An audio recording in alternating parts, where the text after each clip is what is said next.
welcome to the Whoop-De-Wop. The Whoop-De-Wop is a name. The Whoop-De-Wop is a place. The Whoop-De-Wop is a thing. The Whoop-De-Wop. Yo, hand me the Whoop-De-Wop. Yo, you got some money? We going to the Whoop-De-Wop. Yo, where you get those? Throw some cool Whoop-De-Wops.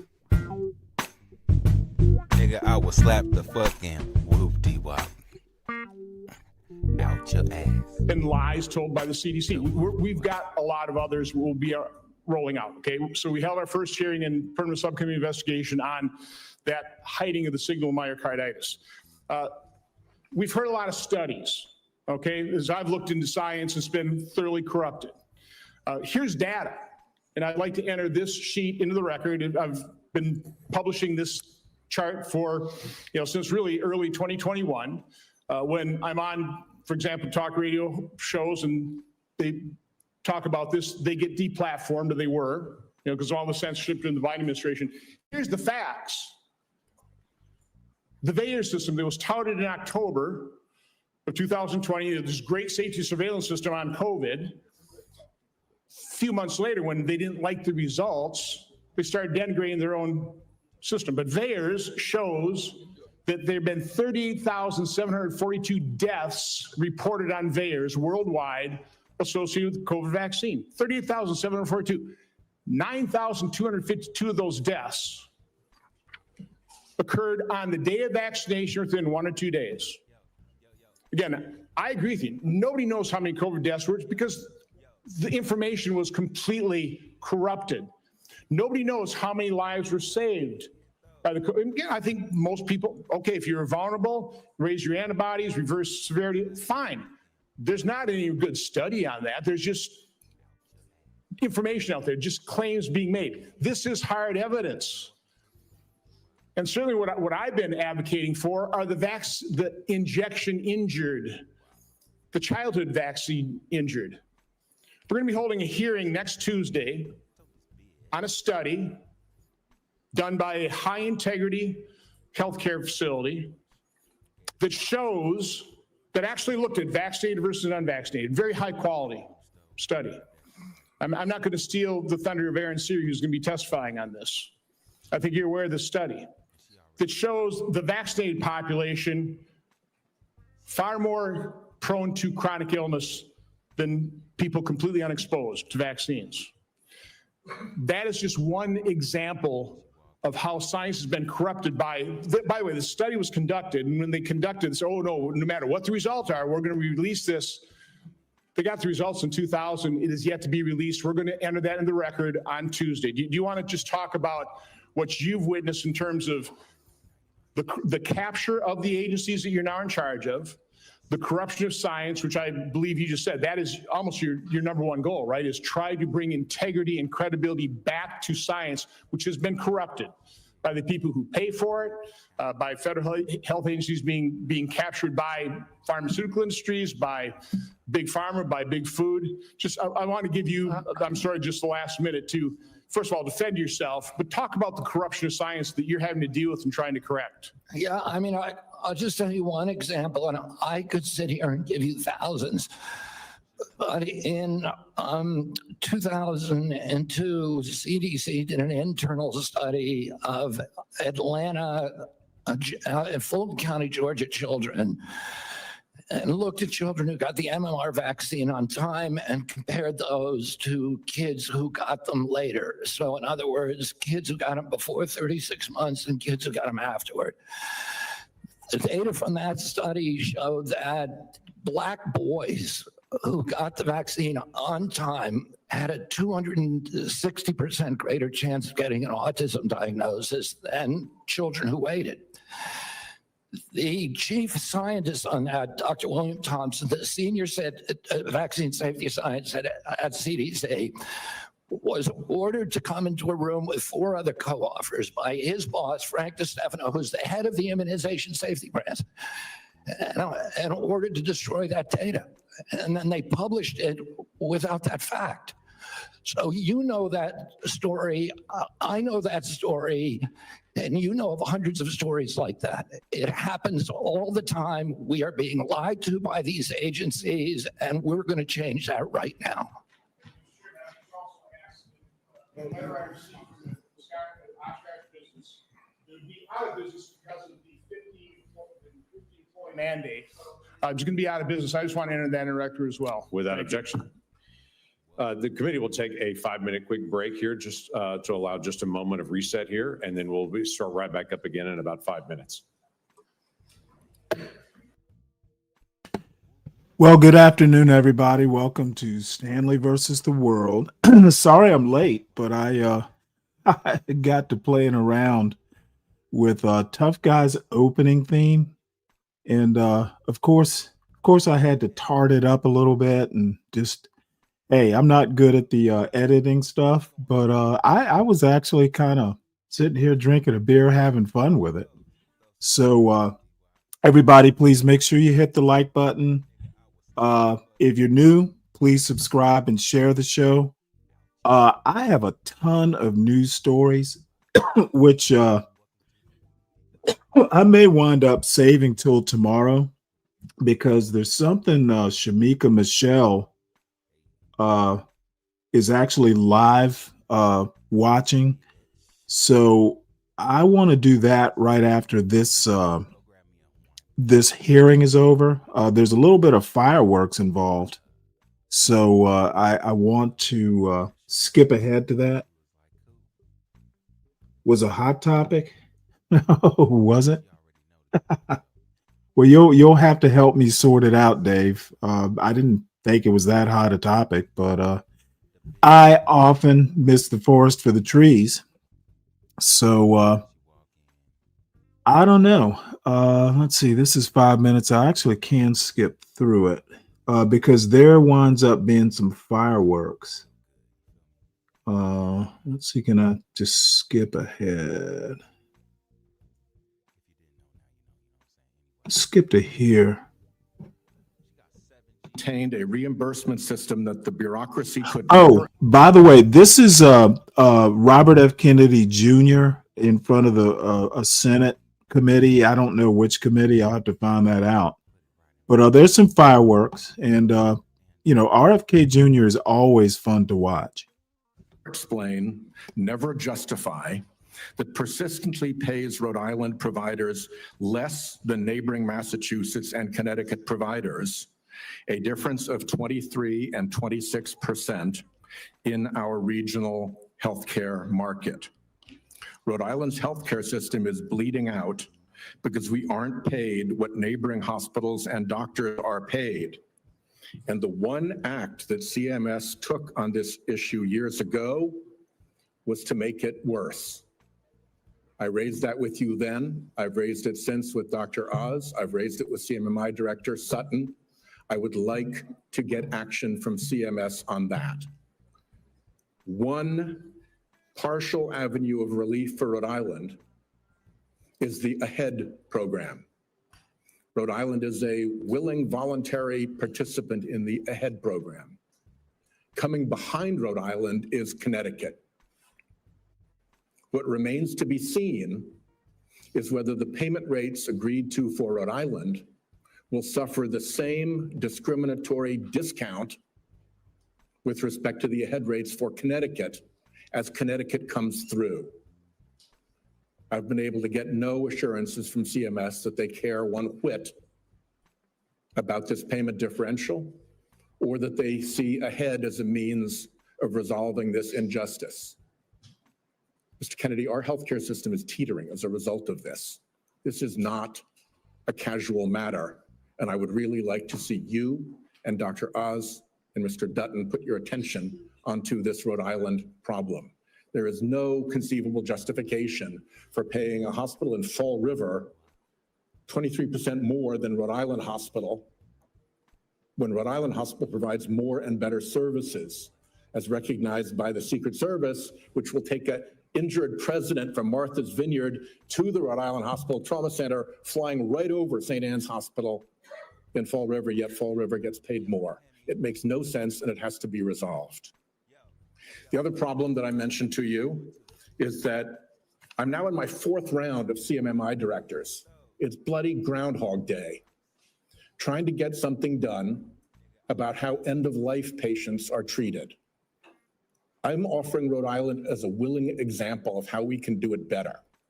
It is idiotic and cruel to force a family to put their dying loved one through 3 days and 2 nights of a hospital before they can put them in a nursing home.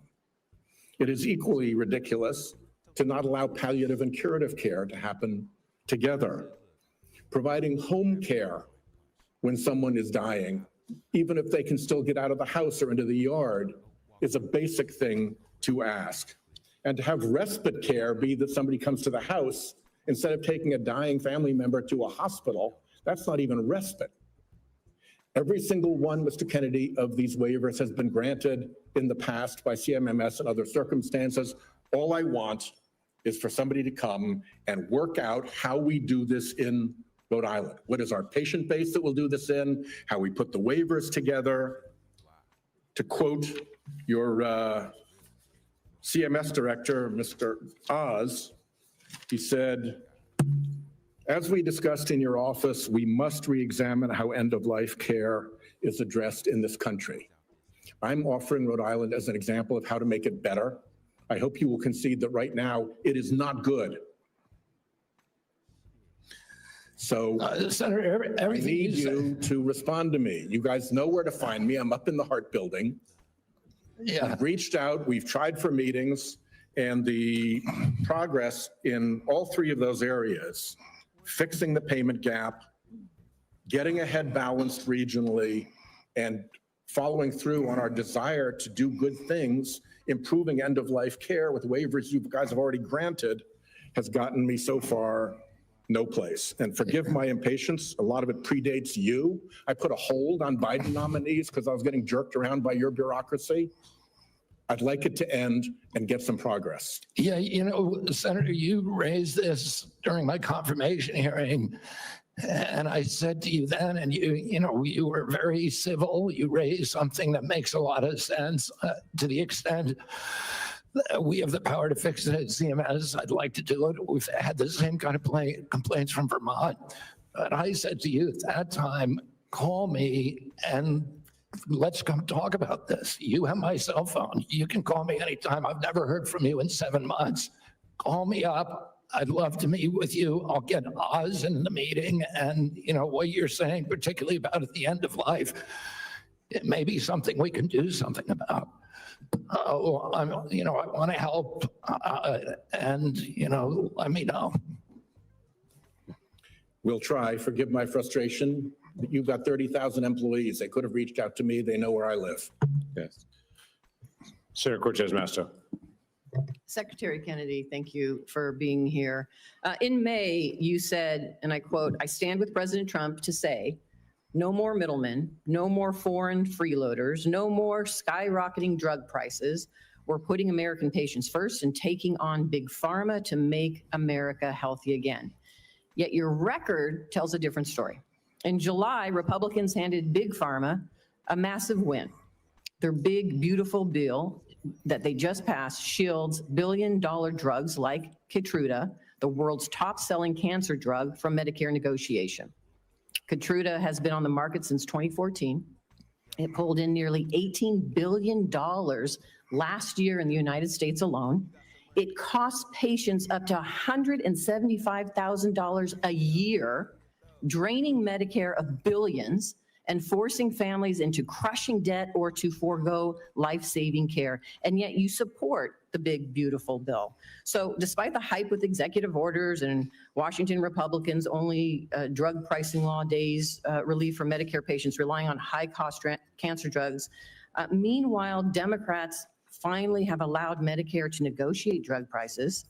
I will say that Keytruda, along with Opdivo and Darzalex, the 3 top-selling cancer drugs, were widely expected to be selected for Part B negotiation in 2026 for 2028 implementation. They are now, because of the actions of this administration, exempt from negotiation for at least several additional years, if not permanently. So my question to you, Mr. Secretary, is how do you justify claiming to take on Big Pharma while supporting a bill that shields drugs like Keytruda and other cancer drugs from Medicare negotiation, costing seniors and taxpayers billions, and risking the lives of cancer patients who cannot afford their necessary medication? Yeah, Senator, I appreciate the question. The Medicare drug negotiations in the IRA were very well intentioned, but they were poorly structured. What we found is that the negotiations that have occurred actually have ended up raising the costs for Medicare. We are right now in The negotiations. CBO has not agreed to that. The CBO Well, doesn't say that. that's- And it's just the that's opposite. CMS So you're saying the data. CBO and independent agencies that validate the costs are wrong?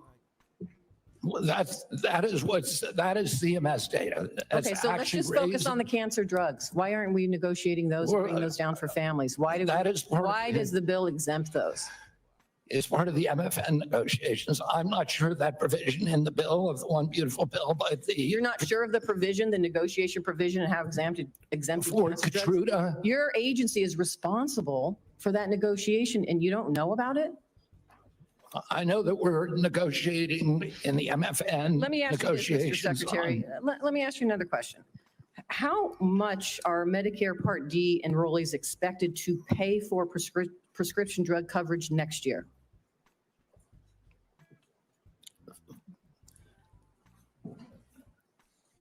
I think Oh, that boy. is in debate right now. Let me tell you, Are you talking about the they are rate? going to pay $15 more than last year, up to $50 a month. Now, let me have a question for you on Part B. How much are Medicare Part B premiums expected to increase next year? I don't know. I talked to So Dr. Oz that about is it about, yesterday. I think it's they're supposed to increase about 16%. 11.6% or $21.50 more each month. And again, last time, I want to point out the style of questioning here. People step on each other when they stutter. Happens all the time. People get so frustrated when I do that. And you know what? Keep up is my request. up from 35 because the Trump administration is cutting the federal subsidy that has been keeping costs down. Part B premiums will jump 11.6% to $206 a month in 2026, one of the largest single year increases in decades. And so for an administration that claims it is lowering costs, my question to you is, what are you going to do to keep costs down for seniors? I mean, I'm already doing what I'm already keeping costs down. What are you doing to keep costs down for seniors, knowing that these costs are going to be increasing? I mean, the program integrity bill, that is the first action that I did when I got in. It's one of the earliest actions in history of a complex regulation by an HHS secretary. A congressional budget office has said that that's brought premiums down by 5%. As the Congressional Budget Office, which does not like to acknowledge anything that we do. And does that impact seniors? Excuse me? Does that impact seniors? And I know my time is running out. Does that impact seniors? What you just talked about, you're lowering costs. I'm asking you specifically. We're lowering for helping costs. Seniors. Does it impact seniors? Does it impact? Let me just stop here. I My didn't time hear is what you running out, said. so I appreciate the chairman's indulgence here. My concern is you can't answer the questions. The very agency has oversight over these issues and controls the levers to lower costs for seniors. And you can't answer that simple question. I didn't hear your question. Okay, let's go. We'll just proceed. And Senator Tillis has yielded his position to Senator Blackburn. So And- she'll take it. Thank you, Mr. Chairman, and Mr. Secretary, thank you for joining us today. I appreciate the comments you've made about the rural health transformation Is that Marcia program. That is Blackburn? something many of us worked on, and we were pleased to push that out of this committee. And I know Dr. Oz is moving forward with implementing that. I want to tell you my impression is that Robert Kennedy just kind of showed up. I don't think he's taken this hearing too too seriously. That's my impression. In the revolving door and the conflicts of interest. I have found it so unseemly that people who work with a pharmaceutical or with a big food company then go back over into CDC or NIH or FDA, and then they're signing off on by the way, regulation folks, for their former employer. Marsha Blackburn is running for governor of Tennessee. I guess it's next year, 2026. So look forward to that. She is the what is a woman questioner of Ketanji Brown Jackson. Last cycle, and making certain that we keep these rural pharmacies open, making certain that PBMs do not profit above what is their standard service fee, and that they have to disclose all their pricing. That is going to be an imperative. So will you work with us to get that PBM legislation across the finish line and to the president's desk? Yes, Senator, absolutely. Thank you. Interoperability is something that you have announced, a new interoperability framework to better align data sharing principles. And this is important to digital health. And as you're aware, when we passed 21st Century Cures in 2018, the Software Act and that health IT definition is something that I worked tirelessly on to get implemented. So what I want to hear from you is, how does CMS plan to align this new framework with the existing federal framework? And how are we going to be able to move forward with one national policy on interoperability? Well, I don't know if we, what we have right now is concrete commitments from the 60 top tech companies who we were able to convene to do data sharing, to do patient accessibility, and to do interoperability. But I can't tell you how that's going to mesh. Then if you will have someone submit to me in writing what that pathway is, this is something that is essential if we're going to be able to benefit from that data. So having some specificity on the pathway will be helpful. I did want to talk with you. Last time you were here, I talked about the concerns on overprescribing prescription stimulant drugs for children. And there are ways that HHS can work collaboratively with state agencies on this and to actually promote more community-based intervention to combat overprescribing. And we all have seen the harmful side effects. And there's a lot of reporting out there on this, and tremendous concern for grandmamas like me who see children and friends of our grandchildren who suffer with this. So I know your team is working on solutions. So you're going to have your Make Our Children Healthy Again strategy that you're going to release. But talk for a moment. We've got 30 seconds left. Talk for a moment on how you can better arm parents with information on the harmful side effects of overprescribing these stimulant drugs. I mean, one of the problems, Senator, is that, we now have 1 out of every 5 kids on these drugs and the antidepressants, even more.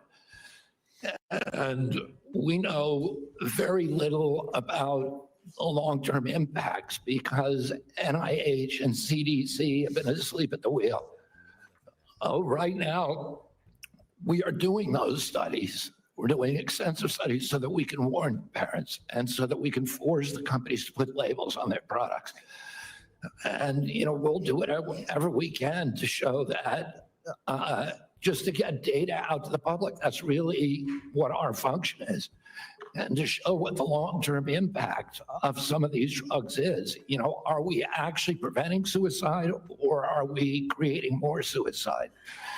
And that's something that we don't know the answer to, which is, how did these drugs become so common in our society without us even knowing the answer to those questions? That is malpractice at these agencies, and that is the malpractice that I am going to fix. Thank you.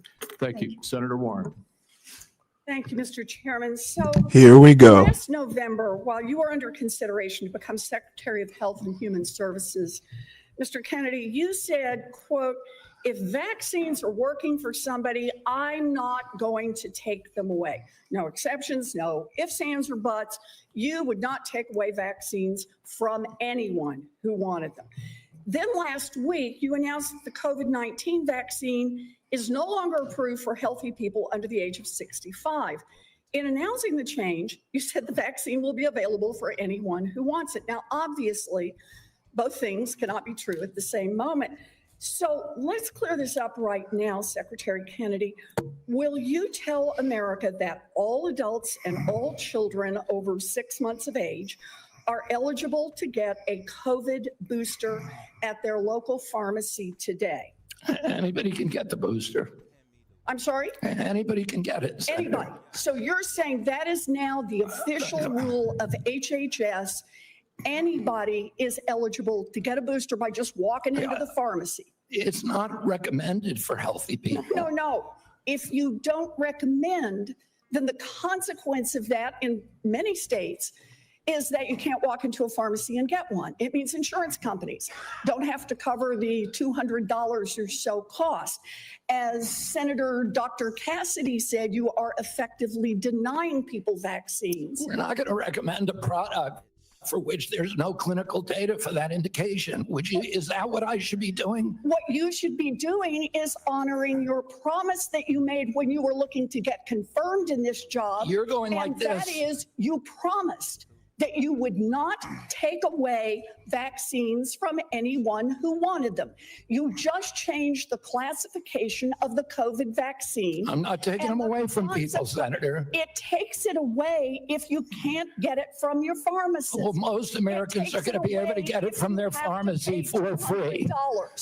Most Americans will be able to get it from their pharmacy for free. The question is everyone who wants it. That was your promise. I know I didn't. I never promised that I was going to recommend products with which there is no indication. When you said. And I know you've taken $855,000 from pharmaceutical companies, Senator. Did you hold up a big sign saying that you were lying when you said that? Because you are the one who said you would not take them away. Now, Senator. I'm not taking them away from anybody. Secretary. You want me to indicate a product for which there is no clinical data? Senator, is that what you want? Secretary Kennedy, you said you wouldn't, and now you did. I'm not taking them away. Everybody can get access to them. No, they can't walk into a pharmacy the way they could last month and get access. It depends on the state. It depends on the states. A year ago, but they can still get it. Everybody can get it. Everybody can get it, Senator. So look, let's move on. You clearly are taking away vaccines. I've seen the list for what's coming up next, and that is the agenda for the next CDC vaccine panel. And first up is ratifying your COVID actions. Second is hepatitis B is on the agenda. So should Americans expect you to take away hepatitis vaccine access as well, even though you promised not to? As I said, I'm not taking vaccines away from anybody. Okay, same answer, right? You're just going to deny that when people can't get access, that you're not taking it away. Then let me ask you, is that the same game you're going to play with me? You want me to recommend every product in the world? No, so that without any clinical trial data. Through on your promises. Yeah, my promise was to give. A month ago, we could get COVID vaccines by just walking. You can still get COVID vaccines, Senator. You are taking that away. No, you are still. You can still get the COVID vaccines, and Medicare will still pay for them, and Medicaid will still pay. Tell the head of the CDC that if she refused to sign off on your changes to the childhood vaccine schedule, that she had to resign. No, I told her that she had to resign because I asked her, are you a trustworthy person? And she said no. So if you had an employee who told you they weren't trustworthy, would you ask them to resign, Senator? So I'm sorry, but this is not what she has said publicly. She has Well, said. I'm she not was surprised about three of that. those. So you're saying she's lying? Yes. Every conversation I had with her, there And were let me get witnesses. this straight. This is the same person that less than a month earlier, you stood next to her and described her as unimpeachable. And you had full confidence in her, and that you had full confidence in her scientific credentials. And in a month, she became a liar? Is Yeah, that what you you're should saying? ask her what changed. And by the way, a month ago, you were voting against her. Oh, because you thought she was either incompetent, ineligible, or unsuited to the task. I voted Now I against her agree because with I was afraid she was going to bend the knee to you and Donald Trump. And it looks like she didn't bend the knee, so you fired her. Look, you're putting America's babies' health at risk, America's seniors' health at risk, all Americans' health at risk, and you should resign. Senator Sanders. Enjoy the theater. Wait till Bernie gets a hold of him. Point. Are you telling us that the former head of CDC went to you, you asked her, are you a trustworthy person? And she said, no, I am not a trustworthy person? She didn't say, no, I'm not a trustworthy person. She said, no. Wow. Giving a quote. And I asked her No, twice. 1 second. And you're also repeating now that she is a liar, correct? What you wrote in the Wall Street If Journal. she wrote that I fired her because she refused to sign on in advance for the ASIP committee, no, that's not accurate. All right, so you're calling her a liar, and I look forward to her coming before the Health Committee, maybe this committee as well. All right, Mr. Secretary, I've got a bunch of questions. Appreciate brevity in answering it. So-called beautiful bill threw 15 million Americans off of healthcare, substantially raised premiums, and is going to have a terrible impact on nursing homes, community health centers, rural hospitals all over America. Very briefly, is that really making America healthy again? It's going to have it's going to be the biggest infusion of federal dollars into rural health care in American history. Yeah, you know why? Because you're cutting $150 billion for rural hospitals. You're putting $50 billion back. That's not an infusion. That's a loss of $100 billion. All right, next question. President Trump, who I don't usually agree with, called COVID vaccines, quote, one of the greatest miracles in the history of modern day medicine that saved tens of millions of lives worldwide. Scientific community agrees with Trump. Lancet study found that it prevented almost 20 million deaths during their first year of use. Secretary Kennedy, are President Trump and the medical community right, or do you still believe that the COVID vaccine was, quote, the deadliest vaccine ever made? No, first of all, I didn't say that. Oh, I said that in terms of affairs reports. Yeah, they done rattled him. I think that President Trump should get the Nobel Prize. So who's right? Is Trump in the Nobel medical Prize community for right, or are you right? medicine? President Trump did an extraordinary love piece this. of leadership. Is he right or wrong? Did COVID save millions of lives?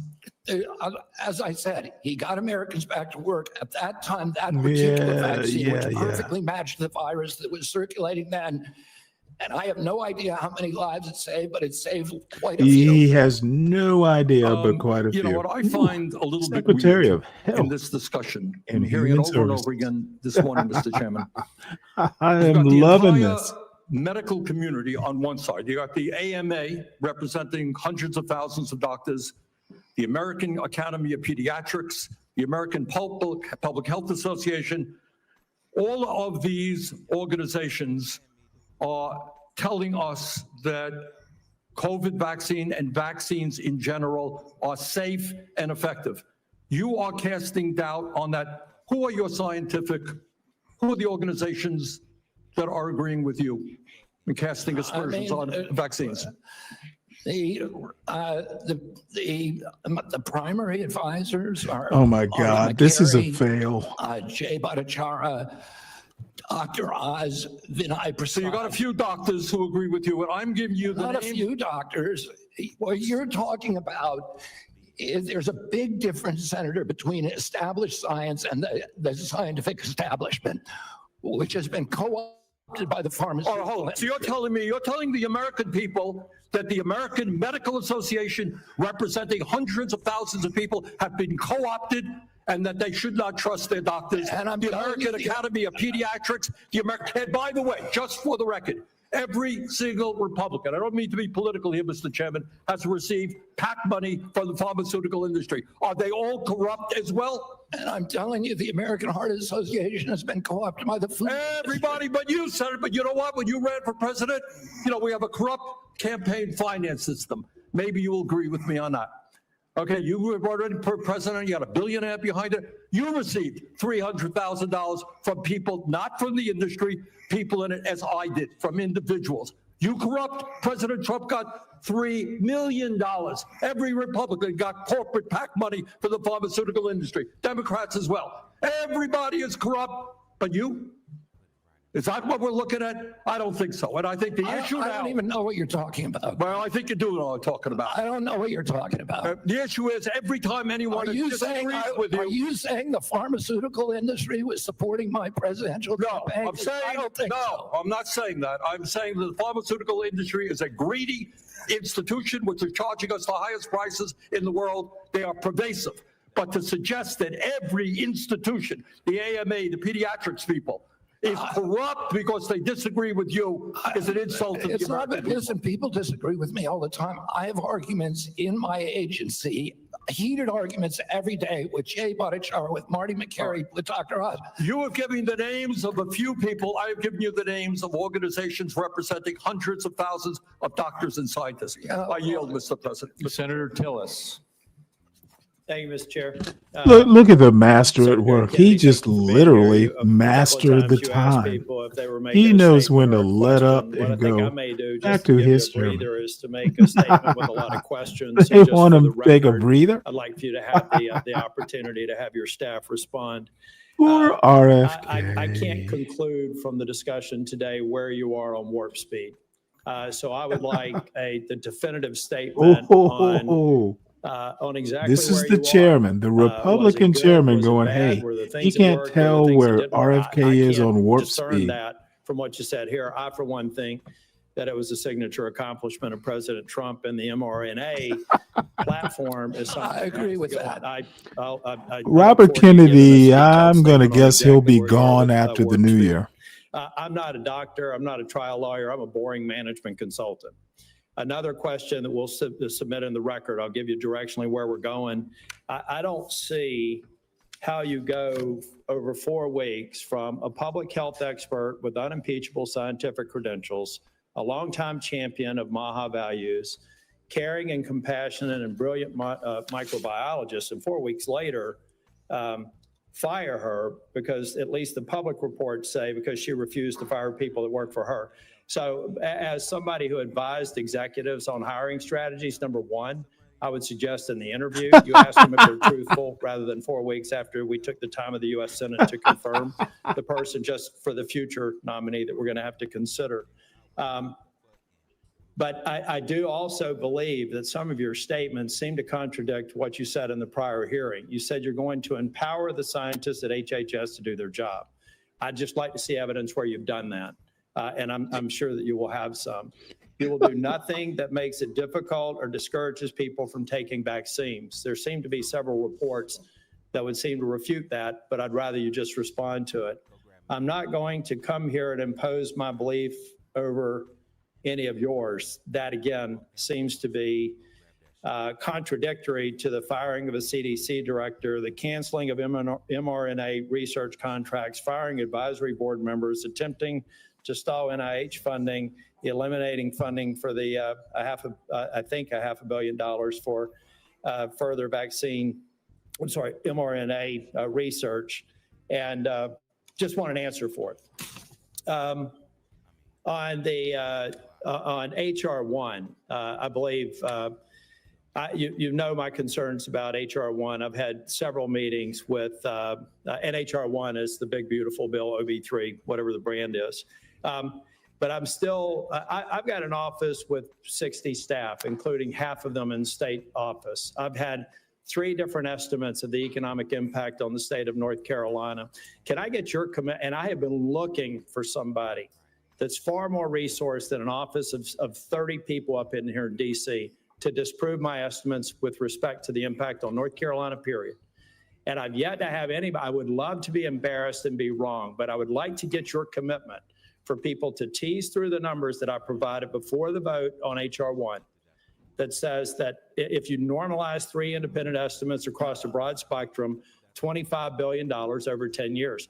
I don't need your response now. I want somebody to destroy my estimates, because to this point, the most resourced health agency in the world has only given me word salad responses, and I need that so that we can prepare for the response. $25 billion over 10 years is half of the rural relief fund over 5 years. And so we just need to have that fact as a matter of policy so that we can go in North Carolina and absorb it. And I know every state's different, and I'm assuming every one of my colleagues here have done the math for their states, not focused on that. But I want you to destroy my estimates if they're in fact wrong, and I want you to acknowledge them if in fact they're right. That will come into question as well. Mr. Kennedy, you've stated multiple times in response to other members' questions that scientists were lying. We'll go back to the record in cases where you've said that. I'd just like to see the scientific evidence to substantiate that. I'm going to stipulate that you were honest and you had research behind it. We'll go back and figure out what scientific studies you believe are founded on lies and not scientifically viable.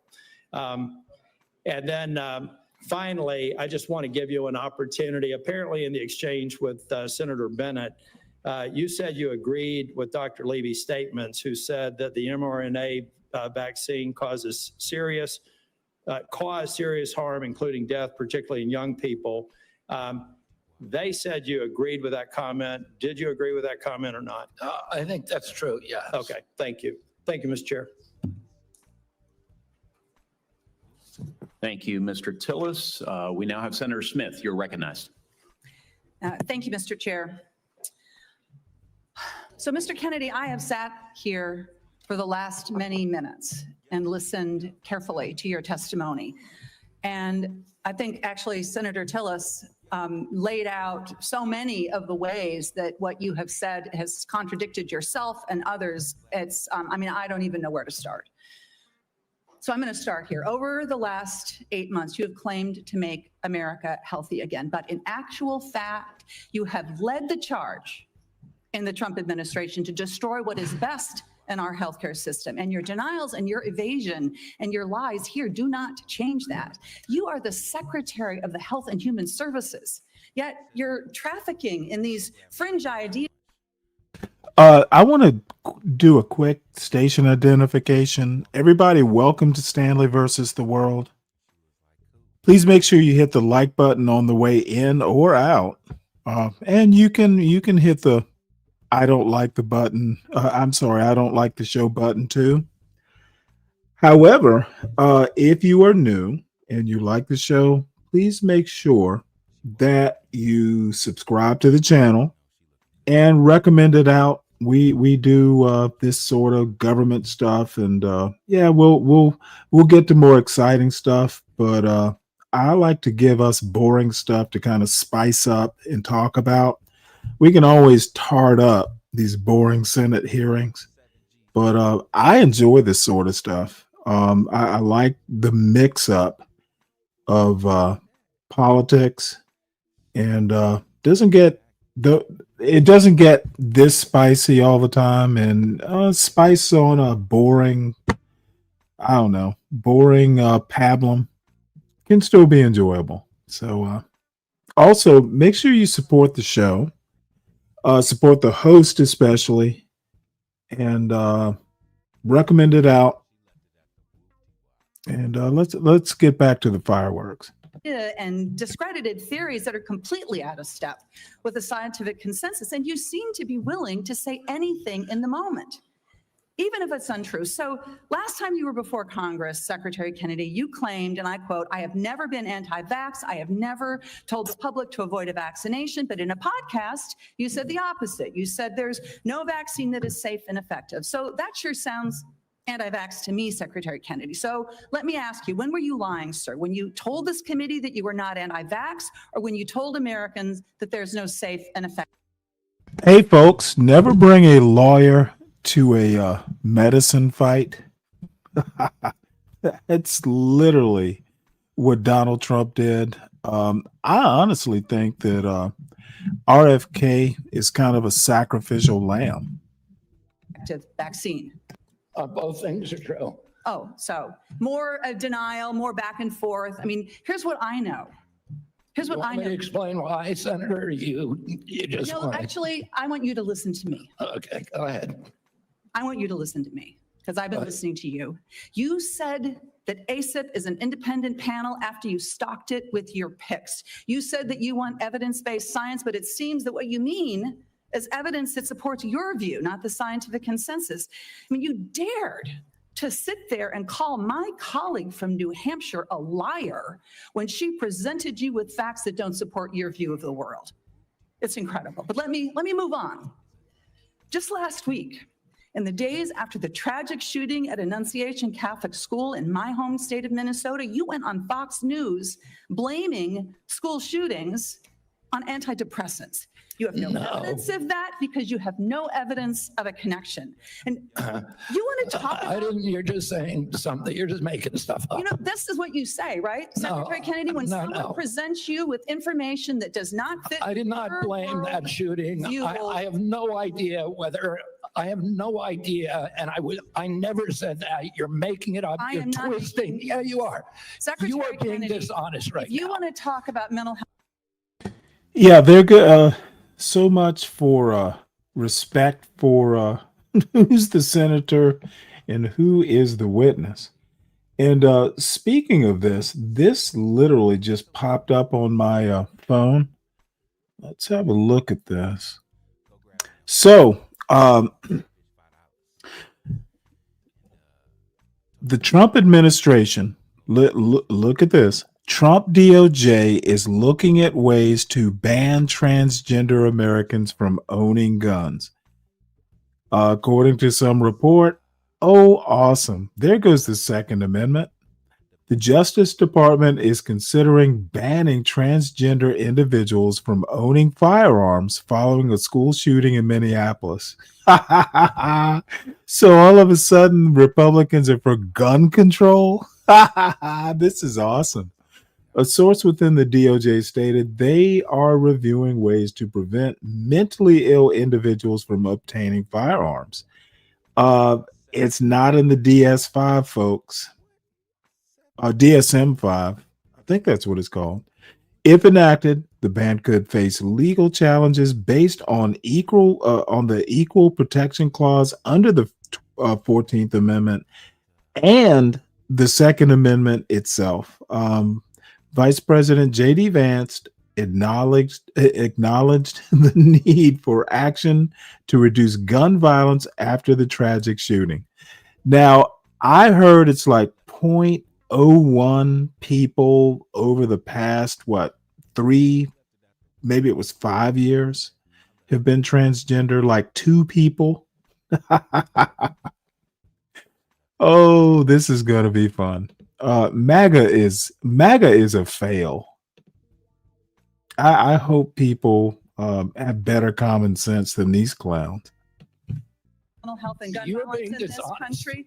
If you want to talk about mental health and gun violence in this country, we should be talking about that because that's what the parents of Annunciation School. You don't want to talk. You want to harangue and you want to politically. You want to have partisan politics. I want to actually solve these problems. Do you see he's turning red? What the Trump administration is doing right now is making it harder for people in this country to get access to mental health care. So don't talk to me about solving the mental health care crisis when you are making it harder. You cut Medicaid, which is the #1 payer for mental health care services in this country. You decimated the agency. Hey, Anton. Yeah, it's the DSM-5. I'm not in that world. That's what but states count last on. I They're cutting their checked, services to schools as a maybe it result was of that. maybe it Several was. years ago, Well, in a you know what? I'm not bipartisan going to way, speak anymore. Congress came together and passed the Safer Communities Act, which It scares me and entertains me that all of a sudden the gun control that the DOJ is looking at is against transgenders. And most school shootings are committed by transgender folks. Very interesting. I just put the link in the chat. That's a ground news article. We have an epidemic of transgender people committing school shootings. This is so disingenuous. It is. Again, I love these, contentious Senate hearings, especially because they're supposed to be so staid. House hearings can be, kind of not bawdy, but kind of rambunctious is the word. Poor RFK. Don't bring a lawyer to a health fight. Made important investments in mental health care and did some important, those small things to reduce access to guns. What do? You propose cutting that funding. This is what we're talking about. It is indeed your incongruent. leadership in the Department of Health and Human Services. If you want radical transparency, as you talk about, take a look at what you are doing. And, I've heard a lot about MAHA today while we've been here. There's a lot of Americans, Secretary Kennedy, who trust you, who believe what you say, especially when you say you're standing up to corruption. And I think that they need to know, you apparently have a lot of influence with President Trump. Did you ask him not to roll back these regulations that are stopping the big corporations from dumping heavy metals and endocrine disruptors into our soil and water? There's no evidence that you have been even opposing that. Did you do anything to stop the Trump administration from rolling back this handout to big pharma that makes it easier for the big drug companies to charge more for cancer drugs? No, you presided over that. It's stunning, really, what's happened over the last 8 months. It's stunning to me. And I just hope that in this moment, our colleagues, there's hardly anybody left in this room, are going to think about what it is that you've done, what your legacy is going to be at the Health and Human Services Agency, and pay attention to the damage that is being done here. Senator Marshall. All right. Thank you, Chairman, and welcome, Mr. Secretary. One of your themes for the CDC is transparency. And I think when I hear you talk about transparency, I think part of that is sharing what you know, what the CDC knows with parents so that they can make decisions. Behind me, I know it's gonna be hard to see from there. I can barely read it. This is the current CDC recommendations for vaccines for children. On day number 1, they get their first jab, a hepatitis vaccine. By the time they're 18 months, they've had 18 jabs. By the time they get to be able to vote, they have 76 jabs. Now, when I listen, what I hear you say is that, look, vaccines are drugs. We need a measured response and a measured, when do we use this? It's interesting that the United States has put age 65 and older for COVID vaccine. UK has chosen 75 and France 80. Obviously, scientists disagree exactly when that should or shouldn't be. Hepatitis B vaccine, it makes no sense to me. I've only delivered 5,000 babies, but we do a hepatitis test on every mom. By the time she delivers that baby, I know her pretty well. And if she doesn't have any risk factors, if she's not an IV drug abuser, if she's in a stable monogamous relationship, nobody at home has hepatitis, I don't know, I don't see the benefit myself in that hepatitis vaccine. Everyone's eligible for it, everyone can get it, and my pediatricians don't always agree with me. And no, I'm not saying if you don't know the hepatitis status of that patient, they shouldn't get it. I'm not saying if this person's had no prenatal care, that puts them at risk for hepatitis. Can you just speak a little bit, when you talk about transparency and trying to empower and make vaccines available, these should be treated just like a medication? Yeah, I say I'm not anti-vaccine. Saying I'm anti-vaccine is like saying I'm anti-medicine. Well, I'm pro-medicine, but I understand some medicines harm people. Some of them have risks. Some of them have benefits that outweigh those risks for certain populations, and the same is true with vaccines. And we don't understand the risk profile because vaccines are the only medical intervention, medical device, or pharmaceutical drug that are exempt from pre-licensing safety studies. And so there are 2 hepatitis vaccines, and one of them had a safety study that lasted for 4 days on 143 kids for a product that's going to be given to 76 million kids. Yeah. The risk profile prior to the introduction of the vaccine, the risk of a baby dying from hepatitis B was 1 in 7 million. That means you need to give 7 million hepatitis B vaccines to prevent 1 death if you're going to give 7 million. So, Mr. Secretary, and I guess before the press labels me wrong, I'm not anti-vaccine either. I think MMR has been a great vaccine. The DPT has been a great vaccine. Polio has been a great vaccine. Smallpox. So there are great, but it's the measured approach that we're after, the transparency. You're trying to empower parents here. What I feel the difference is, sometimes my friends across the aisle feel like there's a one-size-fits-all, that they should be telling parents what to do. And what you and I are fighting for is we want to empower parents to make these decisions. I want to talk about morbidity and mortality of COVID for just a second. It is so true that 2 things can be true, and I don't understand why, just the rabbit hole some of my colleagues are going down. There's a big difference. When I was out there practicing, doing volunteer work, I was so confused myself on the numbers, people dying with COVID versus from COVID. And we still don't have that message. And I think that's what I hear you saying as well. How many people died from COVID versus with COVID is a different answer. The situation today. This is literally a fucking horrible argument. Dude, he can't be an MD. There can be diseases that cause organ failure and stuff like that. You get the disease and you have, say, kidney failure. They're going to put kidney failure on is actually what you died of. They do list secondary causes. Bottom line is that this is not a good argument. You can get a disease. I had my wife's uncle, my uncle-in-law, got lung cancer and died of a heart attack. Okay, well, the cancer didn't cause the heart attack. This is literally, and I don't know how you fix the confusion these sorts of arguments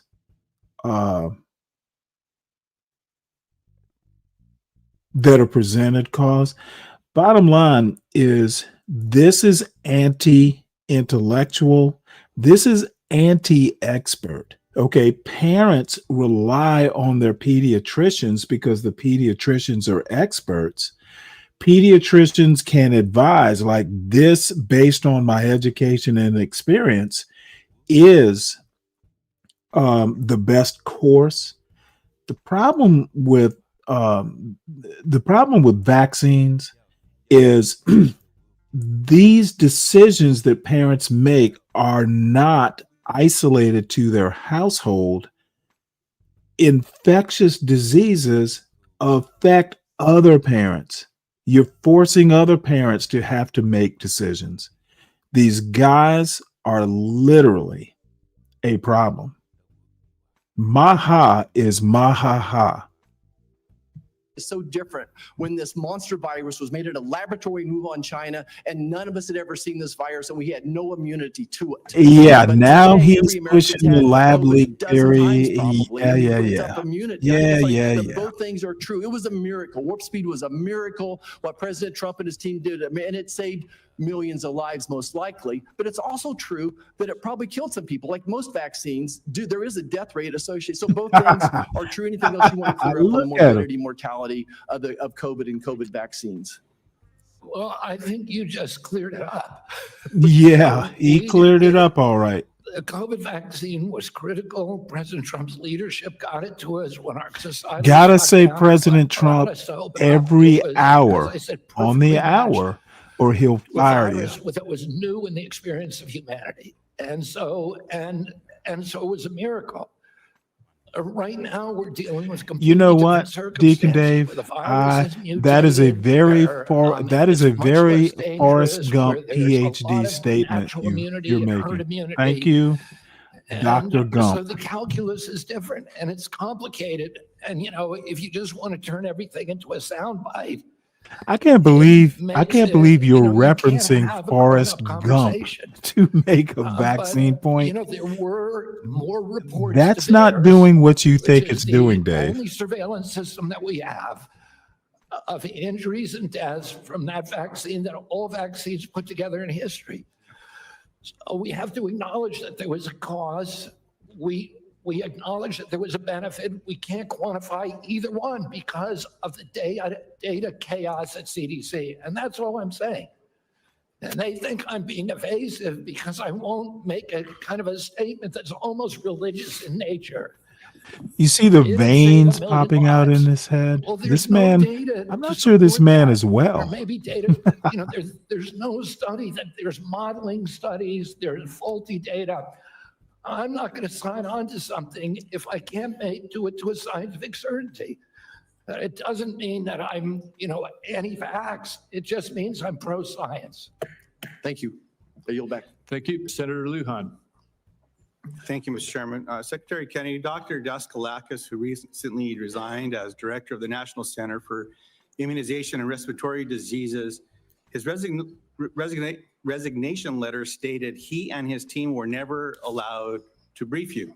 I'm curious who you're listening to, since it's clear you're not listening to qualified experts like Dr. Daskalakis. Can you give the committee the name of the person? I don't consider Dr. Daskalakis. Mr. Secretary, the question that I have for you is, can you give the committee a name of who you're getting briefed by? I'm getting briefed by all the time by CDC. Just a name.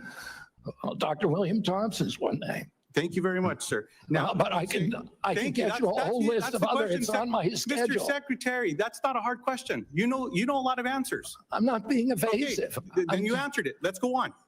Now, you said that you're soon going to release a study claiming to reveal the cause of autism, timed unsurprisingly with the upcoming ACIP meeting to justify taking vaccines from Americans. Now, as you know, autism affects millions of children, so I guess you'd have the nation's top medical experts working on this. Mr. Kennedy, you hired a man named David Geyer to conduct this study. Is that correct? No. Is Mr. David Geyer working for HHS? He's a contractor, but he's not conducting a study. He's a contractor? He's a contractor. Do you know who works for you, Mr. Kennedy? Yeah. Do you know that Mr. Geyer is listed as a HHS on the employee directory as a senior data analyst, not a contractor? He's a contractor. He's not an SGE. So is your website wrong?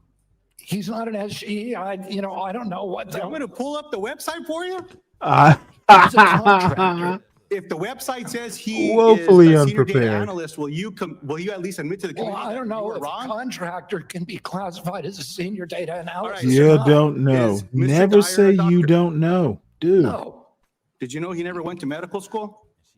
he's not. He's not practicing medicine. Did you know that he got caught in Maryland and was charged for practicing medicine without a medical license? He was Oh, charged by a shit. medical board, sued the medical board, and the medical board was found to have acted in actual malice and was fined $2.6 Oh, this dude million looks by a judge in mess. Maryland for doing that. See, so you choose to know a lot when you want to know a lot. It's incredible, Mr. Kennedy. Senator, you're It's incredible. ridiculous. So here's the question I have. You And brought him now, in to do this study. I Robert think there's no Kennedy question has about it. run He's into a not better doing the lawyer. study. Is he participating in the study? No, what Is he he's doing doing, any analysis in regards to this study? no, what he's doing is getting access to the vaccine safety data link, which is the biggest repository for vaccine information that I'm loving your it. friend would not give us for 7 Ma months. ha For ha 7 ha. months. Secretary, let me ask you this question, just so because you know the answer. What is Mr. Geyer doing?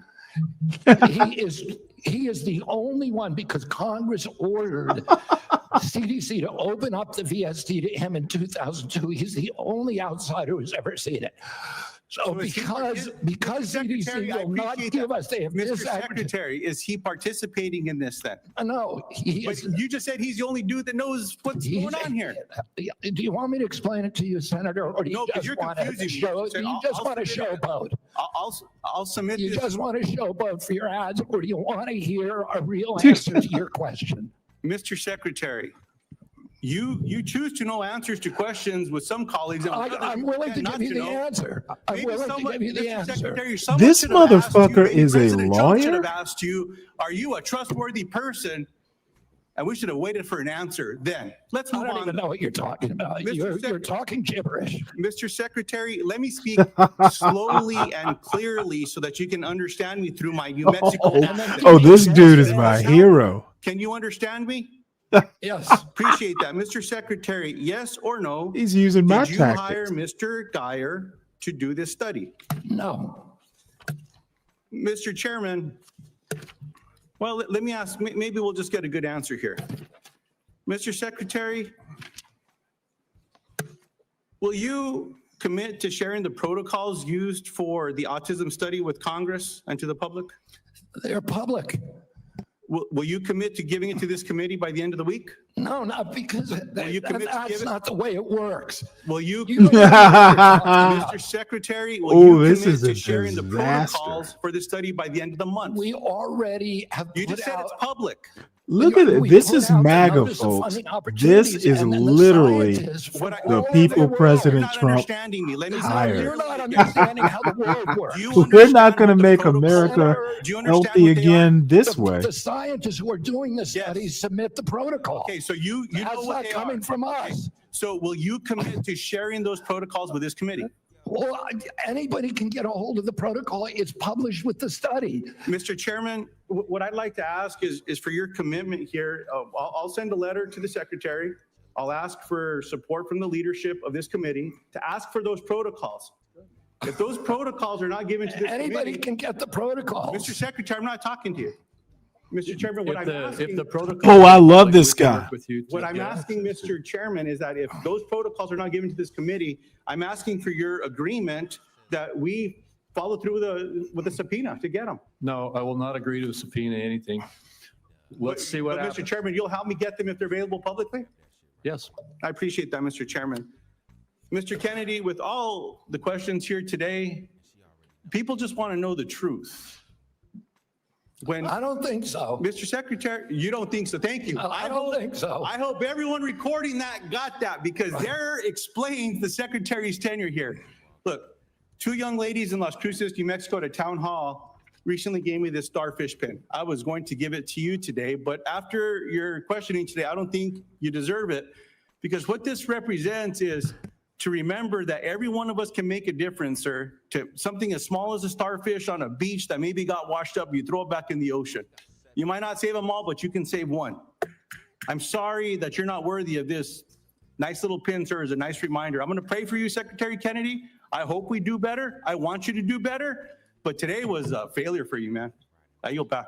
Senator Warnock. Thank you, Brother Chair. Less than a month ago, we received the heartbreaking news that a gunman opened fire at the CDC campus in Atlanta, Georgia. This obviously is my neck of the woods. This is heart-wrenching for all Americans. Who will but for be those the of us first especially who live in that Robert area. Kennedy The Maha County police officer, sacrificial David Rose, lamb was killed. to come up on this The panel? shots hit buildings on campus. And At now least it's 180 Senator Warnock, places narrowly my senator. missing the CDC's daycare center. Law enforcement recovered nearly 500 shell casings. Clearly, he came to do a lot of damage. It's a miracle, and thanks to the quick action of Metro Atlanta and state law enforcement, more people were not killed. The Georgia Bureau of Investigation announced Oh, that shit. prior to the attack, the gunman expressed discontent with the COVID vaccine and, quote, wanted to make the public aware of his distrust of the vaccines. Secretary Kennedy, I assume you are aware of these disturbing reports of the gunman's motives? Yes.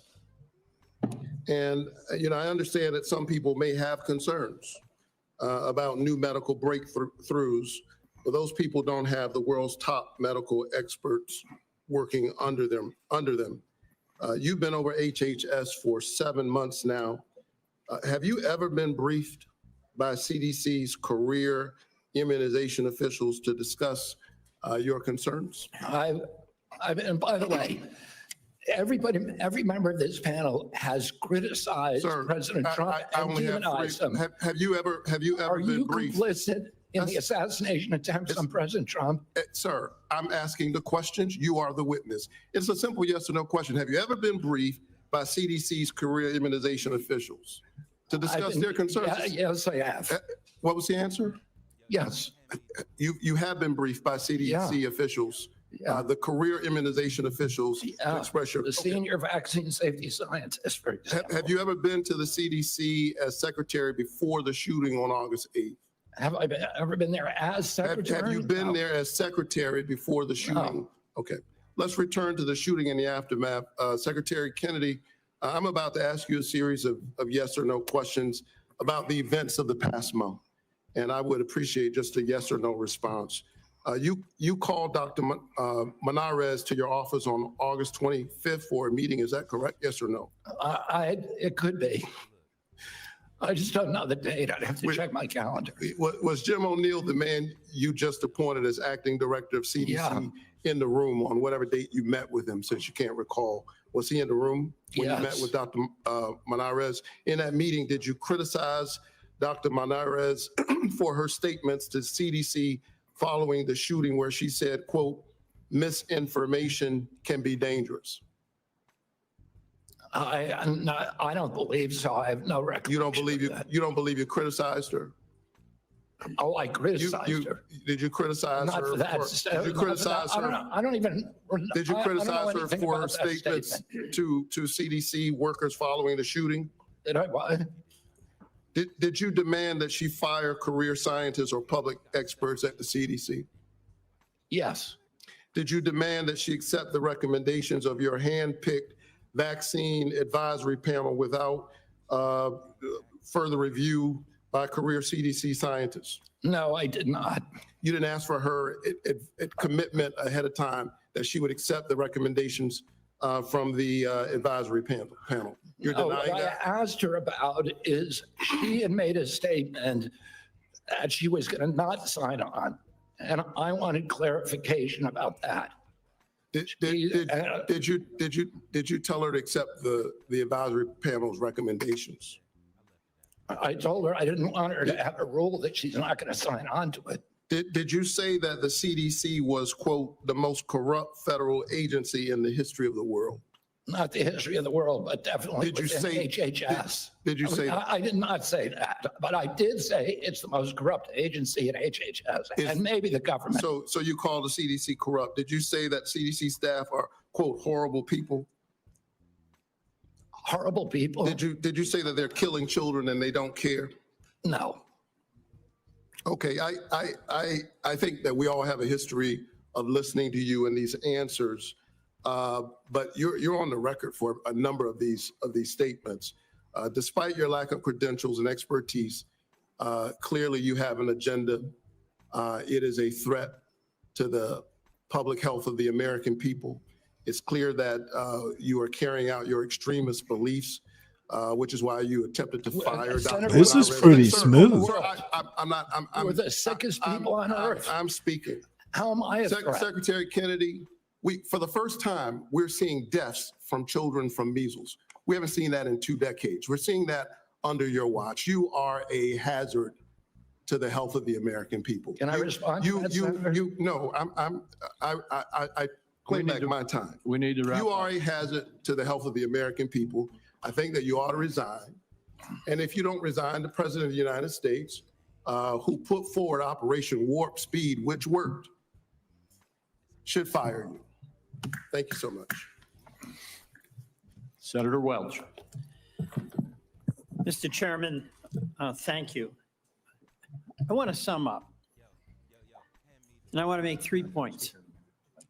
First, we have a healthcare affordability crisis in this country. And second, Secretary Kennedy's policies is making that affordability crisis worse, not better. And third, Mr. Chairman, the United States Senate is not doing its job. Healthcare. Citizens of the United States, our employers, our taxpayers, and our families pay the most and get the least. That has been persistent and chronic, and it's not being addressed, it's being aggravated. Let me be specific. In Vermont, a family of four that makes $82,000 in income with premium support on Obamacare now pays $6,970 for their healthcare premium.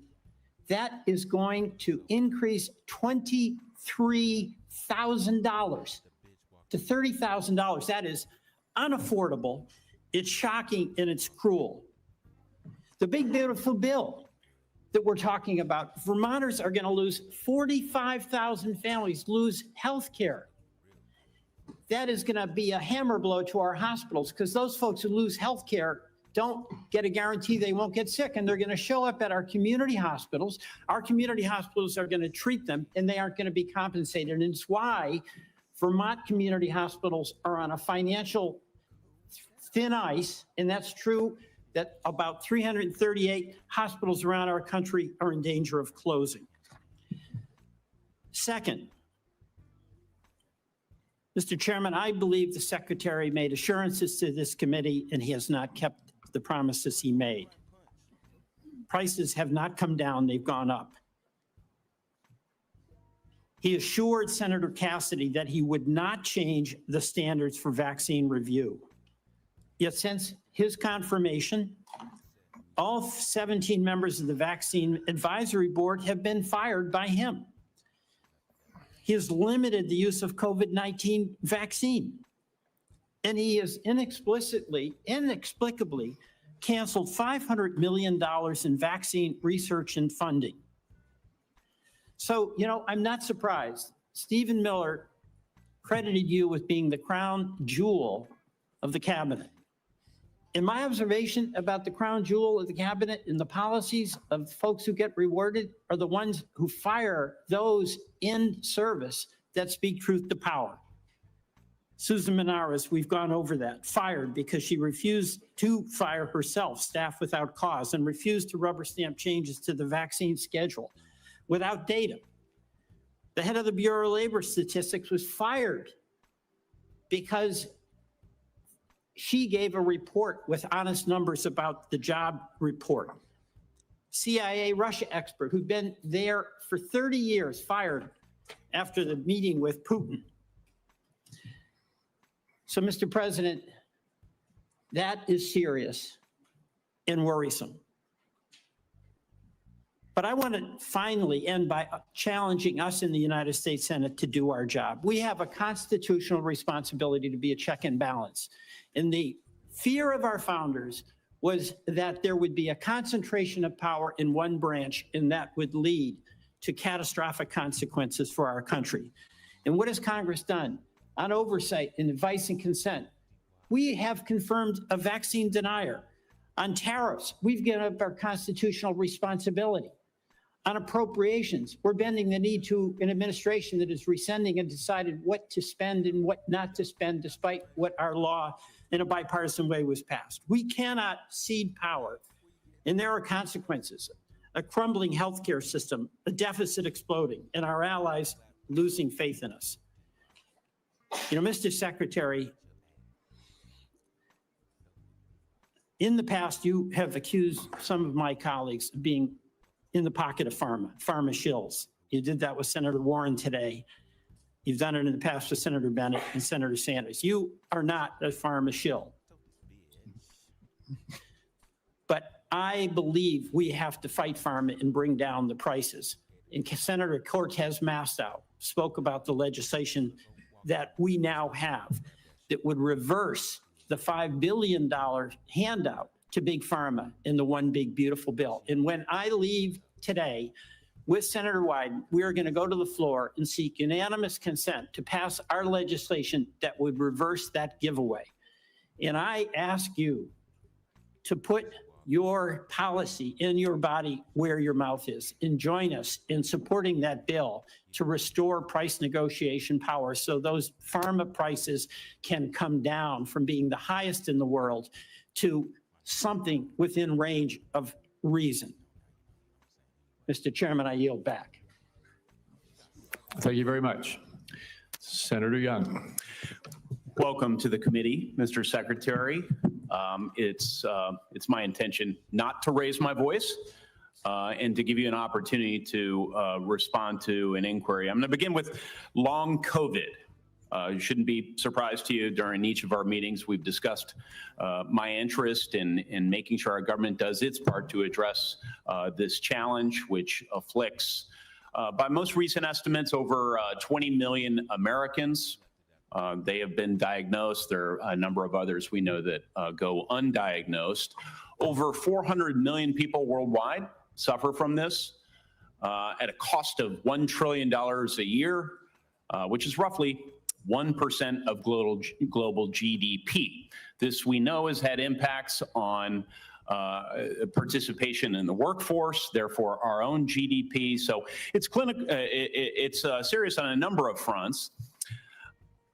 It's my hope we can come up with some therapeutics for this condition. One of the real barriers to that is seeing that we are able to launch more clinical trials.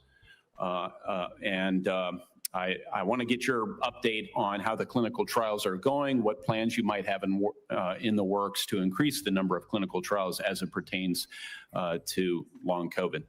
Yeah, Senator, there was a project funded, a long COVID project at NIH. There was a huge amount of money spent on it. It yielded nothing. I agree with that. Right. And I think you know that we are doing now a different approach. We're launching a long COVID consortium. We're bringing together the best doctors in the country who have developed reputations for being able to treat long COVID. And one of them is a doctor that actually... Dr. Bruce Patterson. Bruce Patterson, and then Dr. Jordan Vaughn, also from Florida.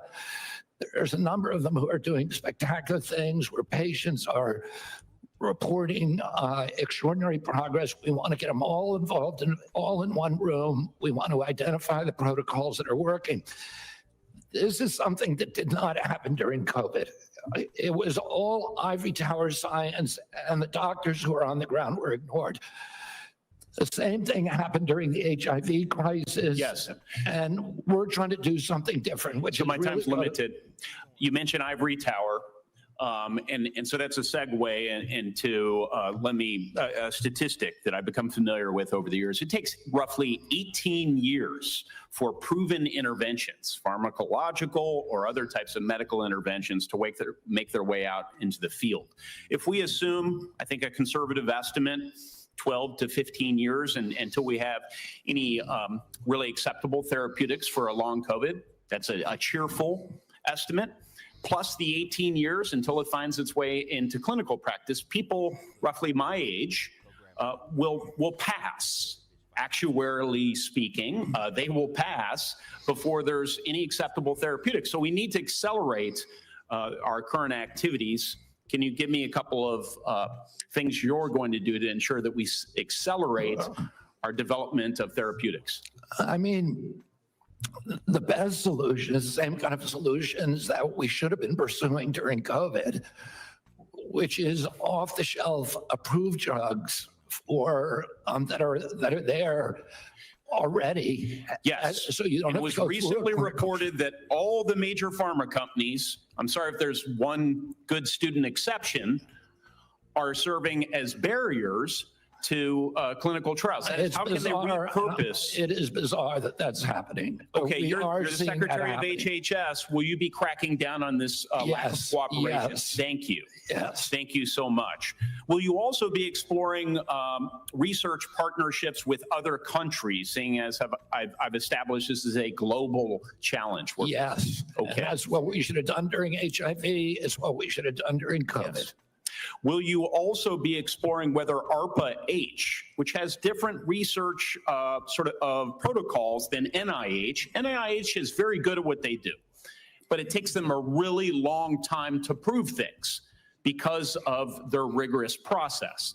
ARPA is more practical, right? And so one could imagine ARPA-H tackling this challenge. Will you be encouraging? We're absolutely open to that, Senator. Okay. Will you be working with me and other members of the committee on your aggressive strategy as it continues? Yeah, and looking for good ideas everywhere. Okay. The last thing I'd like to briefly touch on with the chairman's indulgence is just recognizing the president's leadership as it relates to the appropriate use of civil commitment to deal with homelessness challenges, mental health challenges, et cetera.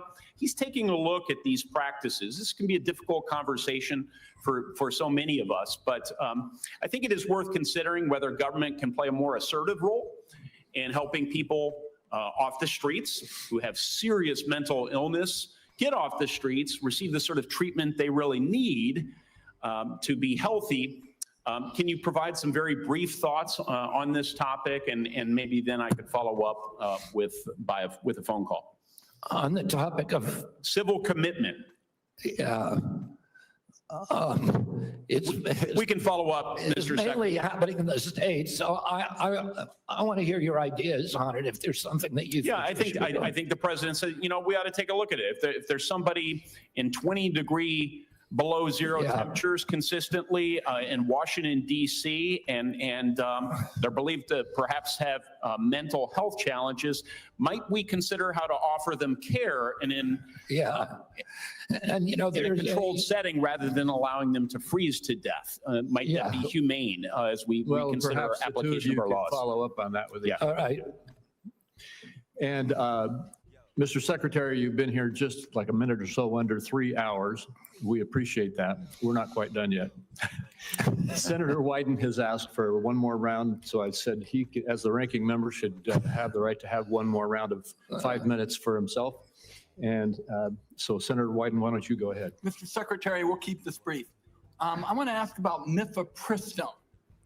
I was the first member of Congress to hold a hearing on this drug, which now has served more than 7.5 million women. And of course, it is used for reproductive health and medication abortion. It has been documented again and again as safe. And people say safer than Tylenol. And the reason that I'm asking the question is that I'm getting reports that you've said you're going to conduct a complete review of mifepristone's safety.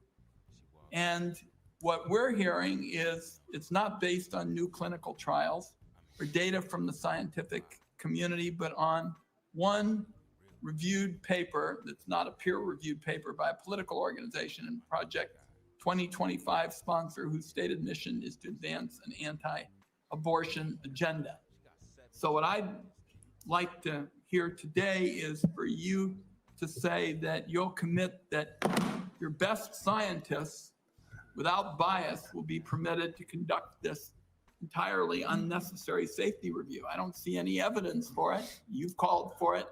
But what I'd like to do is make sure that it's done right, and I'm very troubled by what I've heard about it. Your thoughts? You have my commitment. Okay. That'll be good science and good scientists. Okay. We'll get back to you to talk about specifically how that's going to play out, but I appreciate that.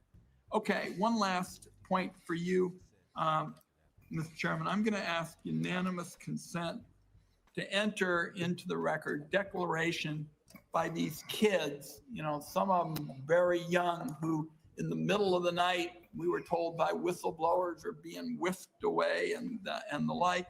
And what I'd like to enter into the record are statements by these kids that we have learned about, and also a memo prepared by the Guatemalan government outlining the deportation effort into the record.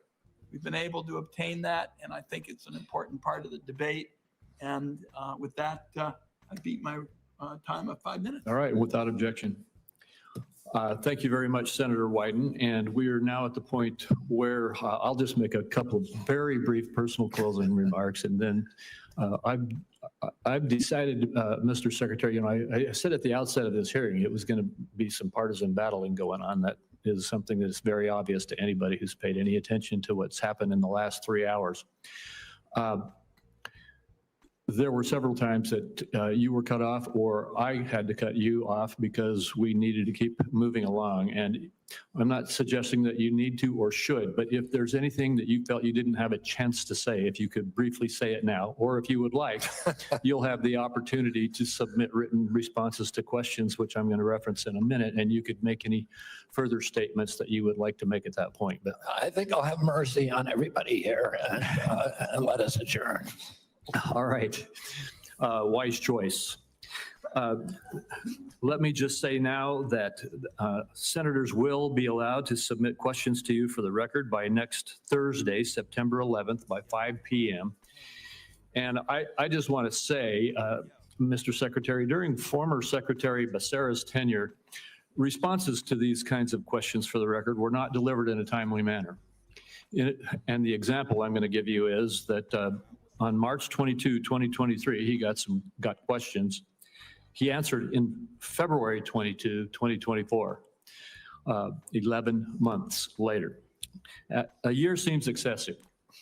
And I'm going to ask you and your team to not follow the precedent set by Secretary Becerra, and instead to respond as promptly as you can to the questions for the record that you receive.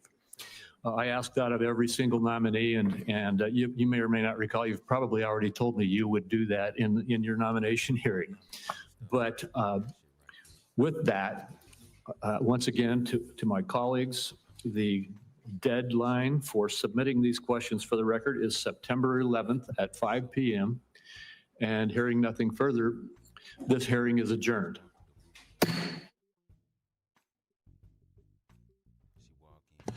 Well, so we go. That was entertaining to we political nerds. Probably not to anyone else, but you know what? This is Stanley versus the world, so I get to do what I want to do. Deacon Dave, I actually went up on a panel yesterday and lost miserably. It was so bad. I got bored and left. So I don't know that I don't like going up on other people's panels. Most people have no fucking clue how to conduct an argument without getting all into their fifis. And let's see. Anyway, this is Shamika Michelle. I'm going to start at the beginning. I'm guessing this is probably over by now. If it gets boring, I'm moving on. But this is something that all the soul brothers and anti-black blacks would like. What women need to hear on fatherhood, masculinity, and something else. I have no clue. I lost. She lost me at what women need to hear on fatherhood. Oh, by the way, I may show a bit of Drip Show from last night. I'm just not doing this shit anymore. I'm not going up on other people's panels. They can fucking come here. Shamika Michelle. When God looked at man, he said it's not good for man to be alone. He gave him a woman. He didn't give him a village. He didn't give him the community. He said, be fruitful and multiply to this man and this woman. So it's supposed to be God, husband, wife. If you always do what you've always done, you will always get what you've always done.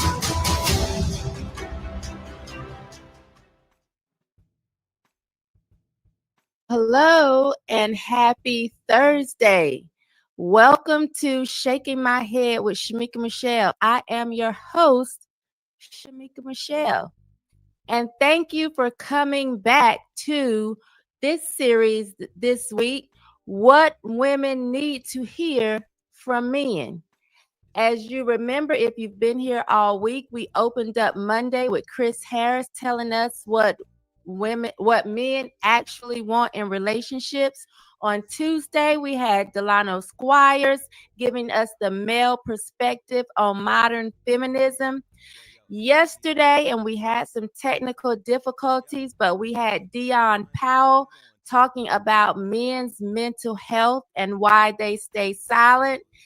But today, this is the recovery episode. Apparently, Shamika Michelle doesn't go on other shows. Men do not stay silent. They fucking whine like little babies, and it's disgusting. So the audio is great. The video is coming through crisp and clear. What's up, Clarice? We're going to Good to talk see you. about fatherhood, masculinity, and Oh, it's 12th man. responsibility. Let's see how this goes. 3 words that carry weight, shape families, and impact. Yes, 12th man. Oh, I just thought I'd come on here and say good morning. It's still morning in Alaska for another. Okay, 10 well, minutes. welcome aboard. Let's see now How's here. your day Let's going? get back. Can't complain. Right I on. was late for several things, but I got dinner halfway prepped, so everything should be on time. So it's a good day. What you making? I'm gonna do a tuna pasta salad with some Oh, that saltines. sounds pretty good. Yeah, well, you know what? I like that pilot bread with tuna salad. Well, I actually do have some homemade bread, but I'm gonna have to make some more. I do have unsweetened cornbread that I made because I have a bunch of milk I have to get rid of, but I'll figure it out.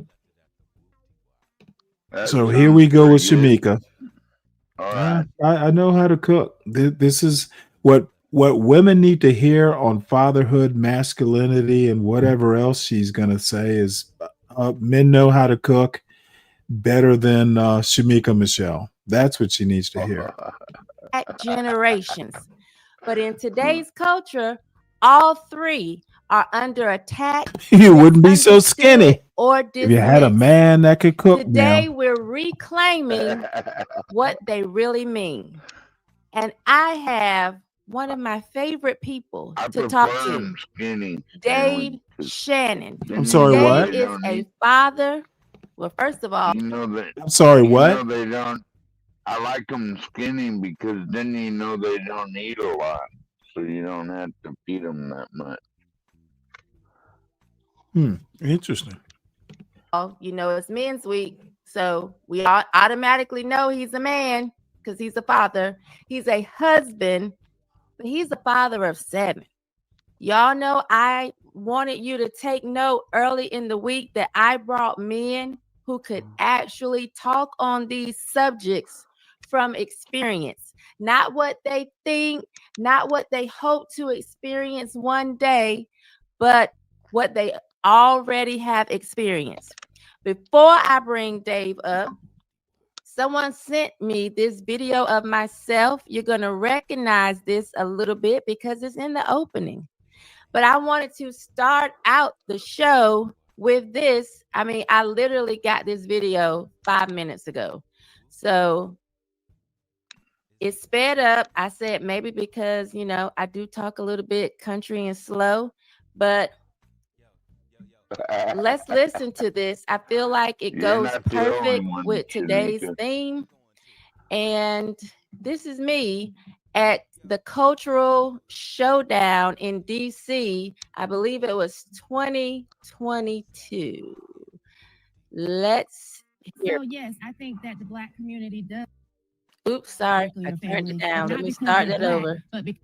it does actually need. Look at strong me. I nuclear said no audio Not- issues, but I'm So I'm yes, I having think it. that the Black Look at community those does hollow actually need cheeks. strong nuclear families, but not because we're Black, but because that's the natural order. When God looked at man, he said it's not good for man to be alone. He gave him a woman. He didn't give him a village. He didn't give him the community. He said, be fruitful and multiply to this man and this woman. So it's supposed to be God, husband, wife, child. And that's the natural order. And that's why I think we can see some of the foolishness that we see in the Black community, because we are out of No, order. I like And we it, can make up all of Stanley. this stuff that sounds good. I'm from a single parent home, and I'm Well, then not she's somewhere cracked yours. out in the street selling my body. However, that is not ideal. It would have been better for me to be in God's order, to have a mother and a father to raise me. And that's just what it is. You know, the effect that it's had, we've had women for generations now saying that they don't need a man, and we have boys that don't want to be one.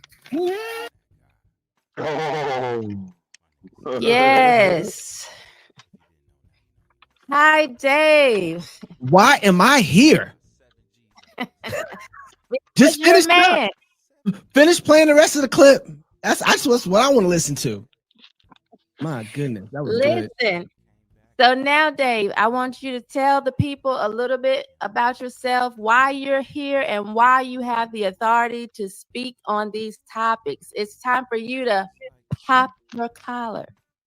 You know, I usually get tired of patting my own back, but you know, I'm not that good at popping my own collar. I'll give you a short kind of summary of where I've come from and where I'm at right now. I started engaging in media probably about 2008 for a Christian talk show. It was called Way of the Master at the time, with the host Todd Frio, and I worked as his producer under that show. That show was a radio show of Kirk Cameron and Ray Comfort from a TV show called Way of the Master that was on TBN, I believe, at the time. And I think it's everywhere now. And so I worked for Todd for a while, from 2008 to 2012 or 13 as a producer for them. I got my chops. They sent me to seminary. Todd groomed me to learn the industry of talk radio and TV. And at the time, that show turned into another show that got picked up by Dr. Charles Stanley for his network called FamilyNet. And that show turned into Wretched TV, which is still currently going. And so I produced for that show, learned under In Touch Family and FamilyNet how to do television and production. And then from there, I went to go work with a guy by the name of Darren Doan, who was doing films with Kirk Cameron. And so I learned how to become a filmmaker, start doing documentaries, music videos. I got millions of views on music videos that I've worked with some artists like Zach Brown Band. You know who this guy looks like? He looks like Art, the dude over at Bob, Gospel of Bob, and he sounds as vacuous. Better dressed though. You know, Day to Remember, a lot of punk rock stuff. Shine Down. Anyway, so I became a filmmaker working under Darren Doan and learned the industry there. And at the time, right in the middle of that, I started going to seminary again for myself as I became Presbyterian. And I realized in that time that the world would be a lot better if they didn't have me as a pastor. And so I dropped out so that I could save people the heartache. I realized that the work that was required we don't need a big ass Art and to tell us. There was a lot of about things that I nothing. felt like myself I didn't have in order. Oh wait, hold it. At I least gotta. You know what? This is gonna be a little bit of a vindictive show. What the fuck? I don't feel like dealing with news, so let me just fucking present the annoyances I've had over the past 24 hours. That suggestion, Cheek Dave, about going into other people's chats and panels. Ooh boy, that was I think it's good advice. You just gave it to a stupid ass. I did not enjoy it. So the reason I do this show is because I enjoy doing it and going to other people's shows. I'm not sure. I'll just stay in the chat. And when I stay in the chat, God damn it, people keep wanting me to come up because they can run intellectual circles around me. And I keep disappointing them. So there we go. Order that I needed to have in order to be the type of leader that could bring people from death to life and nurse them. And so I just started focusing at that point very, very intently on my family and loving my wife and raising my kids and figuring out manhood. Because one of the things that I noticed was my family had not had a successful marriage in it that my wife and I could go back for either side for at least 3 generations. Wow. Like we hadn't seen a successful marriage between us. And I said, wait a second, like I want to lay that foundation. There's a foundation that's missing. And I know it's missing because I don't have the elements that I need to be able to run a great family. And so I wanted to go back and say, let me get all this together real well before I start even trying to model this out as a pastor or some sort of leader. And so I've been spending that time learning and being educated and practicing a lot of the things that I've been preaching to myself and to my family. They're the only ones that will listen. So how long have you been married? And you have 7 children, right? I have 7. And what are the ages? Oh, there you go. So I've been married now almost 21 years. So 21 years, March will make it 21 years I've been married to my bride. And we've known each other since we were 9, 10, or 8 and 9. So I met her in Sunday school. And I don't recommend doing this, but she walked by and I said, hey, Miss Pretty. I knew then that like this someone. Oh my God, you don't recommend it? There's a good reason you don't recommend it. Yeah, hey, Miss 8 and 9 or 9 and 10.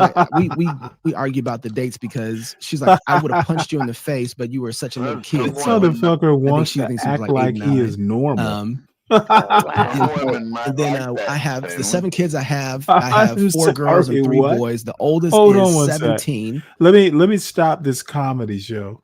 I'm sorry, what were you saying? I'm just saying some women might like that. Hello, Miss Pretty. It was a girl. It was a girl. So? Okay. Well, maybe you don't know the difference between a woman and a girl. Whoa, don't overtalk. You say so. I'm saying I don't think you know the difference between saying Miss Pretty to a girl or a woman, because dude, it's lame either way. Dude, that shit would have been lame when I was going to Sunday school. Dude, no, nobody would. Dude, I'm 60 years old and I'm calling this motherfucker a lame. I would have never said it, and I was the biggest nerd that I knew back in the back during the late 70s and the 80s. Motherfucker, I wouldn't have said that to anyone in the 80s. So that's why I have an opinion on it. You get to rebut before we start this motherfucking clown show again. So how do you introduce yourself to a woman? I don't give a fuck. Let's talk about what he said. That's the comment that I made. Don't ask me what I said. I told you what I wouldn't have said back in the 80s and late 70s. So I think his bullshit would have been lame. Like his daddy wouldn't have said that to his mother. Right. So let's concentrate on what he said. Don't ask me what I would have said. We're not talking about me. We're talking about this lame ass. Any comment before we started? No, go ahead. Well, thank God you gave me permission. She has a birthday actually in October, turning 18. Damn. My son, he's 15. Oh, I 16, thought he's you had a might birthday, have an 16, opinion and then it's like other 2 years than down. asking So me my what I last would have said. that I have is a 5-year-old. She just I was started school asking this you fall. what you thought That's of really what he exciting. said, So we've and been at then it you for a while. suddenly presented you don't know Yes, the you difference have. between a And girl one of the things and you a just woman. said as you were talking is Oh, I saying didn't when you say no. said that you could look on both You sides did. and there You said wasn't a so, successful and then I marriage asked for you a like 3 question, and generations, you and you okay. said you Let me. realized Let's that you not didn't talk have. over this silliness, dude. I will lead you into your question. I asked you what you thought, and you basically said, damn, I can't remember. It was so boring. You said so, and I'm like, don't you know the difference between a girl? Because that's when I think he said it. He's been with his wife for quite some time, like since Sunday school or some bullshit. So I assume he said that when she was a girl, like after Sunday school or something. And my response is even because he's younger than I am, probably by decades. I'm saying that shit wouldn't have worked after Sunday school in my day. It sounds lame now. That's really my critique of this little line of hey, I'm so cool. Well, that's a good place So to meet a woman, isn't it? Sunday school? nope, not for me. Where'd you meet yours at? At a honky tonk or something? Okay, again, you asked me a question and I answered it. So now your question is where did who meet his? He literally just said he's known her for years. They met in Sunday school. So where are you going with this? I'm just wondering where you'd prefer to meet a woman at a honky tonk or a juke joint. I would prefer to something meet like a that. woman in a library or anywhere other than Sunday school. You know, Sunday school is for learning the Bible, not for going, hey, Miss Pretty. You go, and you know, my father used to tell me stuff like this. Look, you know what? Sunday school is not where you go, hey, Miss Pretty. Why are you thinking about girls when you're supposed to be learning the Bible? Oh, it worked for him, evidently. Did it now? Look at him. I don't think it did. The elements that you needed to be that good husband and father, the one that you felt like you should be, especially if you were going to be leading other people.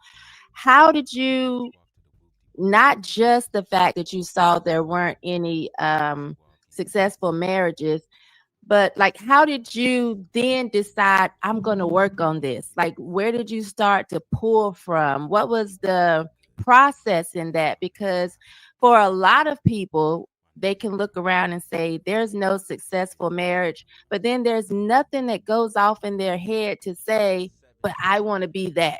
So like, how did you get to that point? And then what did you do to start becoming that person? One of the things that I think is obvious, though, for everybody, even though they don't have successful marriages probably in their own household, is that somebody's got one. So somebody's done this. Like, and looking back over time and seeing people, it's like, I've seen people who were married that looked happy, that seemed like they were enjoying themselves, and they made it.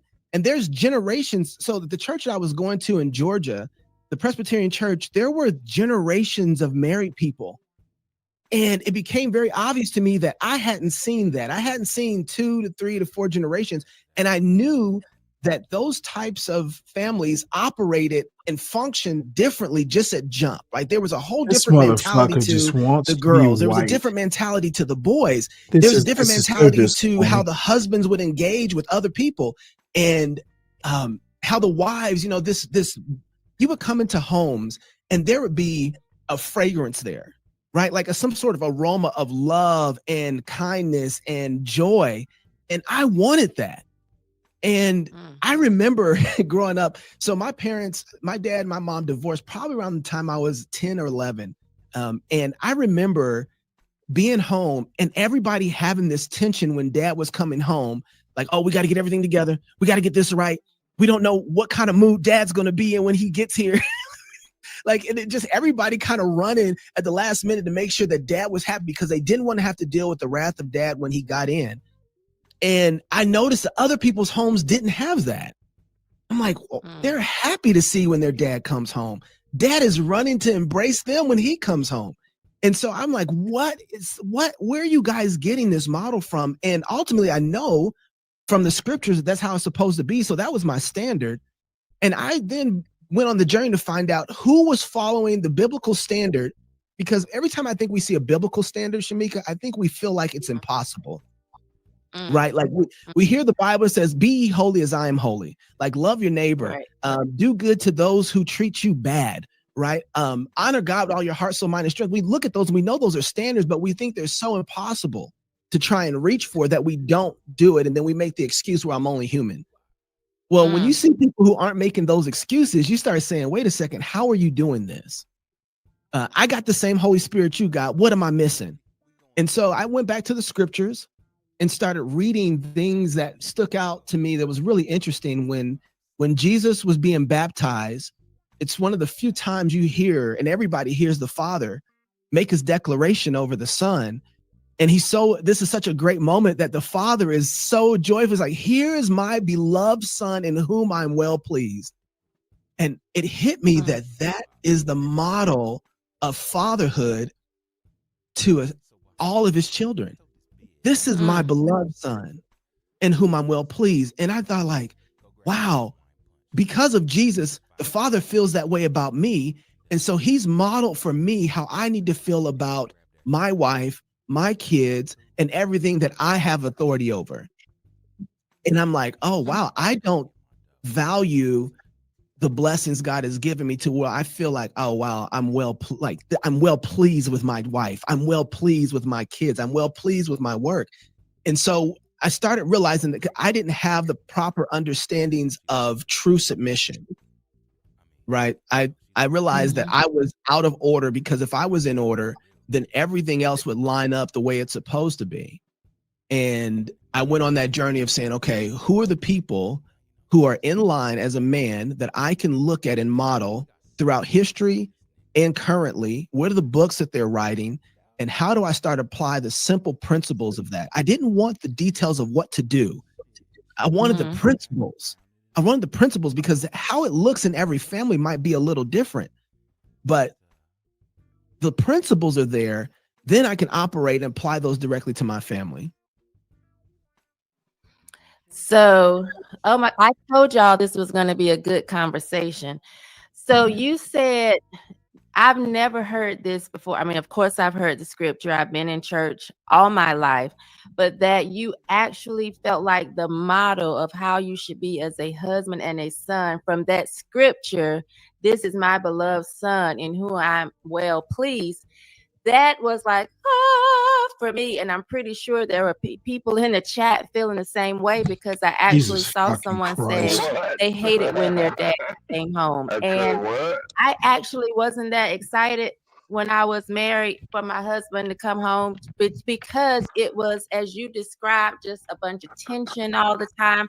No one wants to live under that. It's not comfortable. It's stifling. And I don't mean in the sense of, just feeling like you have to work, because as a wife, of course, you're going to put some work in as a wife, as a mother, but just the feeling of that control that just really stifled freedom. But I do remember, like you said, you would look around and you would see a difference.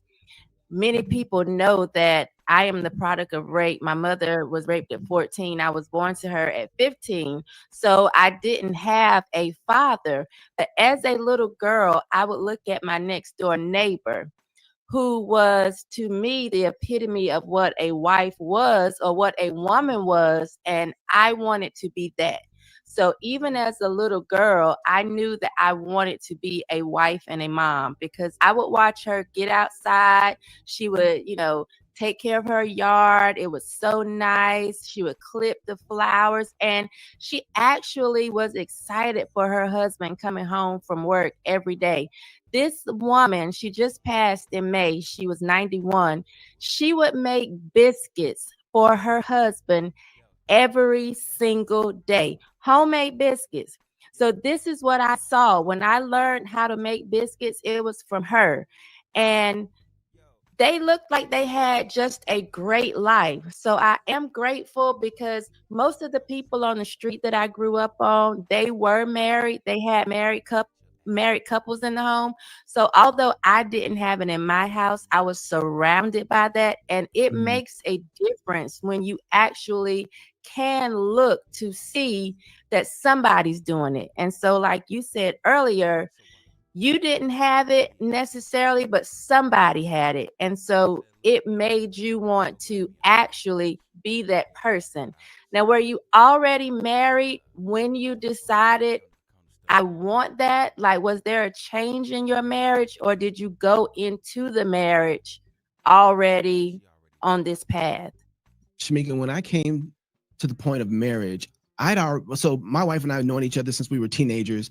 You know, I wanted to marry her when I was 15. That was clear. She was smart, actually 14. She was smart enough to say, "You're insane." You know, I hadn't developed the tools and the understanding and matured as a man yet to understand how to cultivate a woman. And so those are things I needed. But I knew, and we both knew, it's like, okay, when we get married, the only thing that's going to separate us is death. Like, that's it. Whatever the situation is, if we split up, either one of us has killed each other or we've died of natural causes. That's the only way this is going to happen. There is no other option here. And so that was very clear.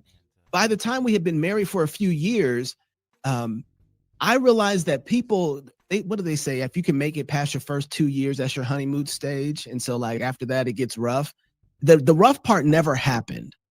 But for me, I knew that if I was going to break this particular curse I thought that our family was in, then it had to be more than being better than my father.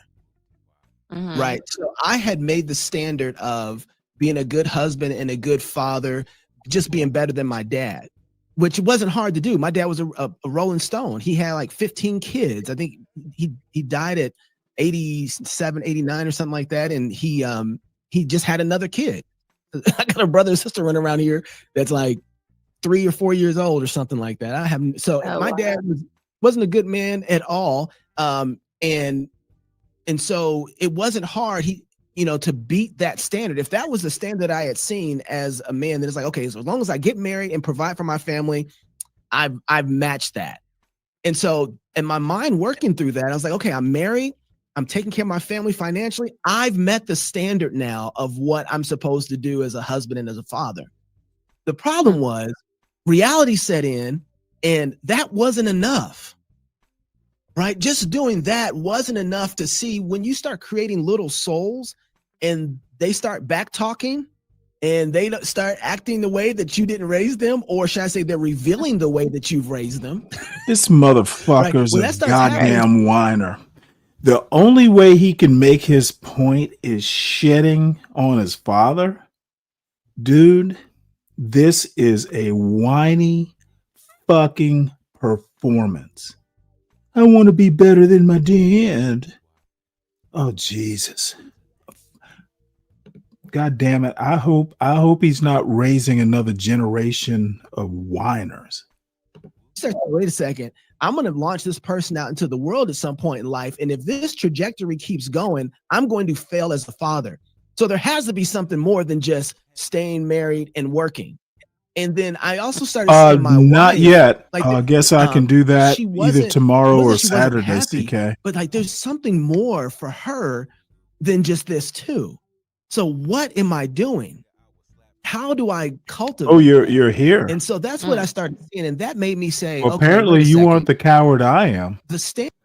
Everyone, the great Solid Snake, he has deigned to join our panel. Hello, Solid Snake. Right there. What's up, man? Oh, nothing much. You're You're up. last night. Why you get scared? I'm sorry, I what? can't believe you scared. I'm off today, man. I actually got a day off. No, the bottom line, I don't finally got fit a in. day off. I did not fit in with that panel. Oh my God, Stanley. There you go with this. Dude, one you was know that? how I am on panels. That little thing Art did, and I'm going to show part of that show if I get around to it.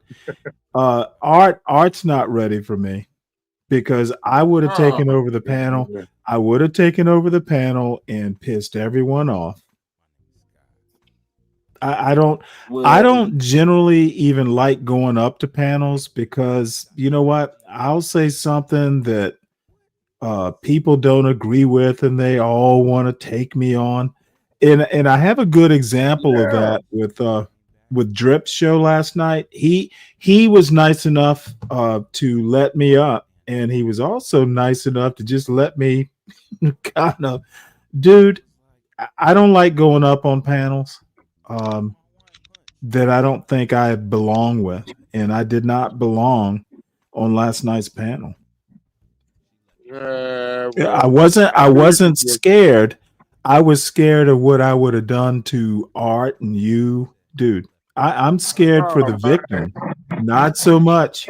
I'm never scared to go up on a panel, but I was scared of that one because y'all would have banned me. Plus, I was oh, re plus man, plus nah. plus I Well, was I heard reading they a banned book. AAE, so Well, anyway, bottom line is no I don't know discretion. about any of that. Discretion is the better part of valor. I actually live by Yeah, that rule. well, I take it into, I take it into, I take it in consideration. I don't live by it.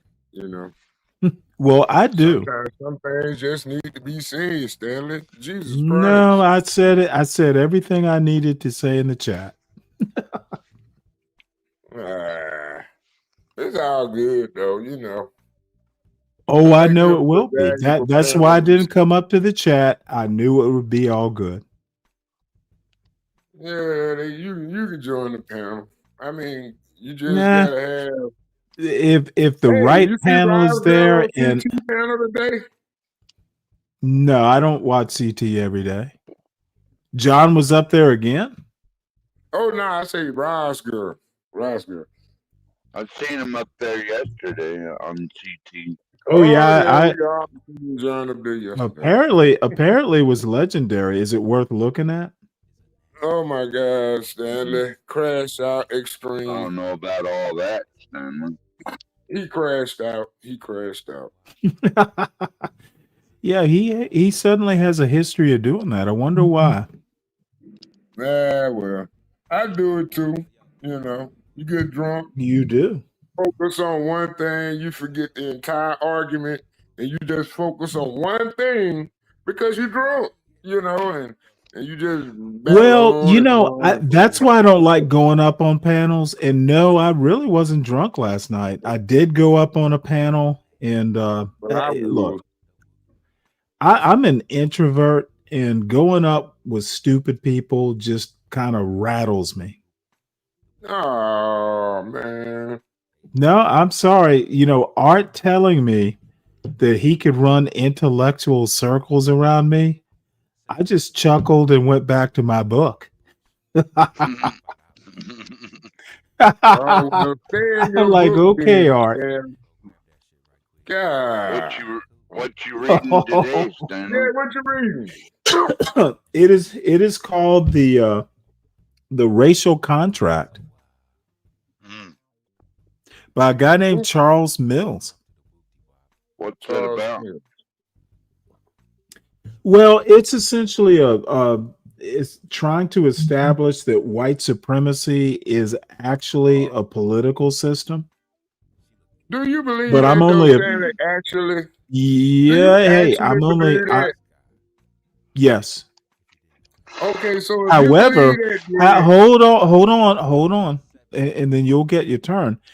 I believe it, and he is basically going to provide me with the framework. And either after reading the book, I have a better way of arguing that point, or I just think it's trash, and I go a different direction.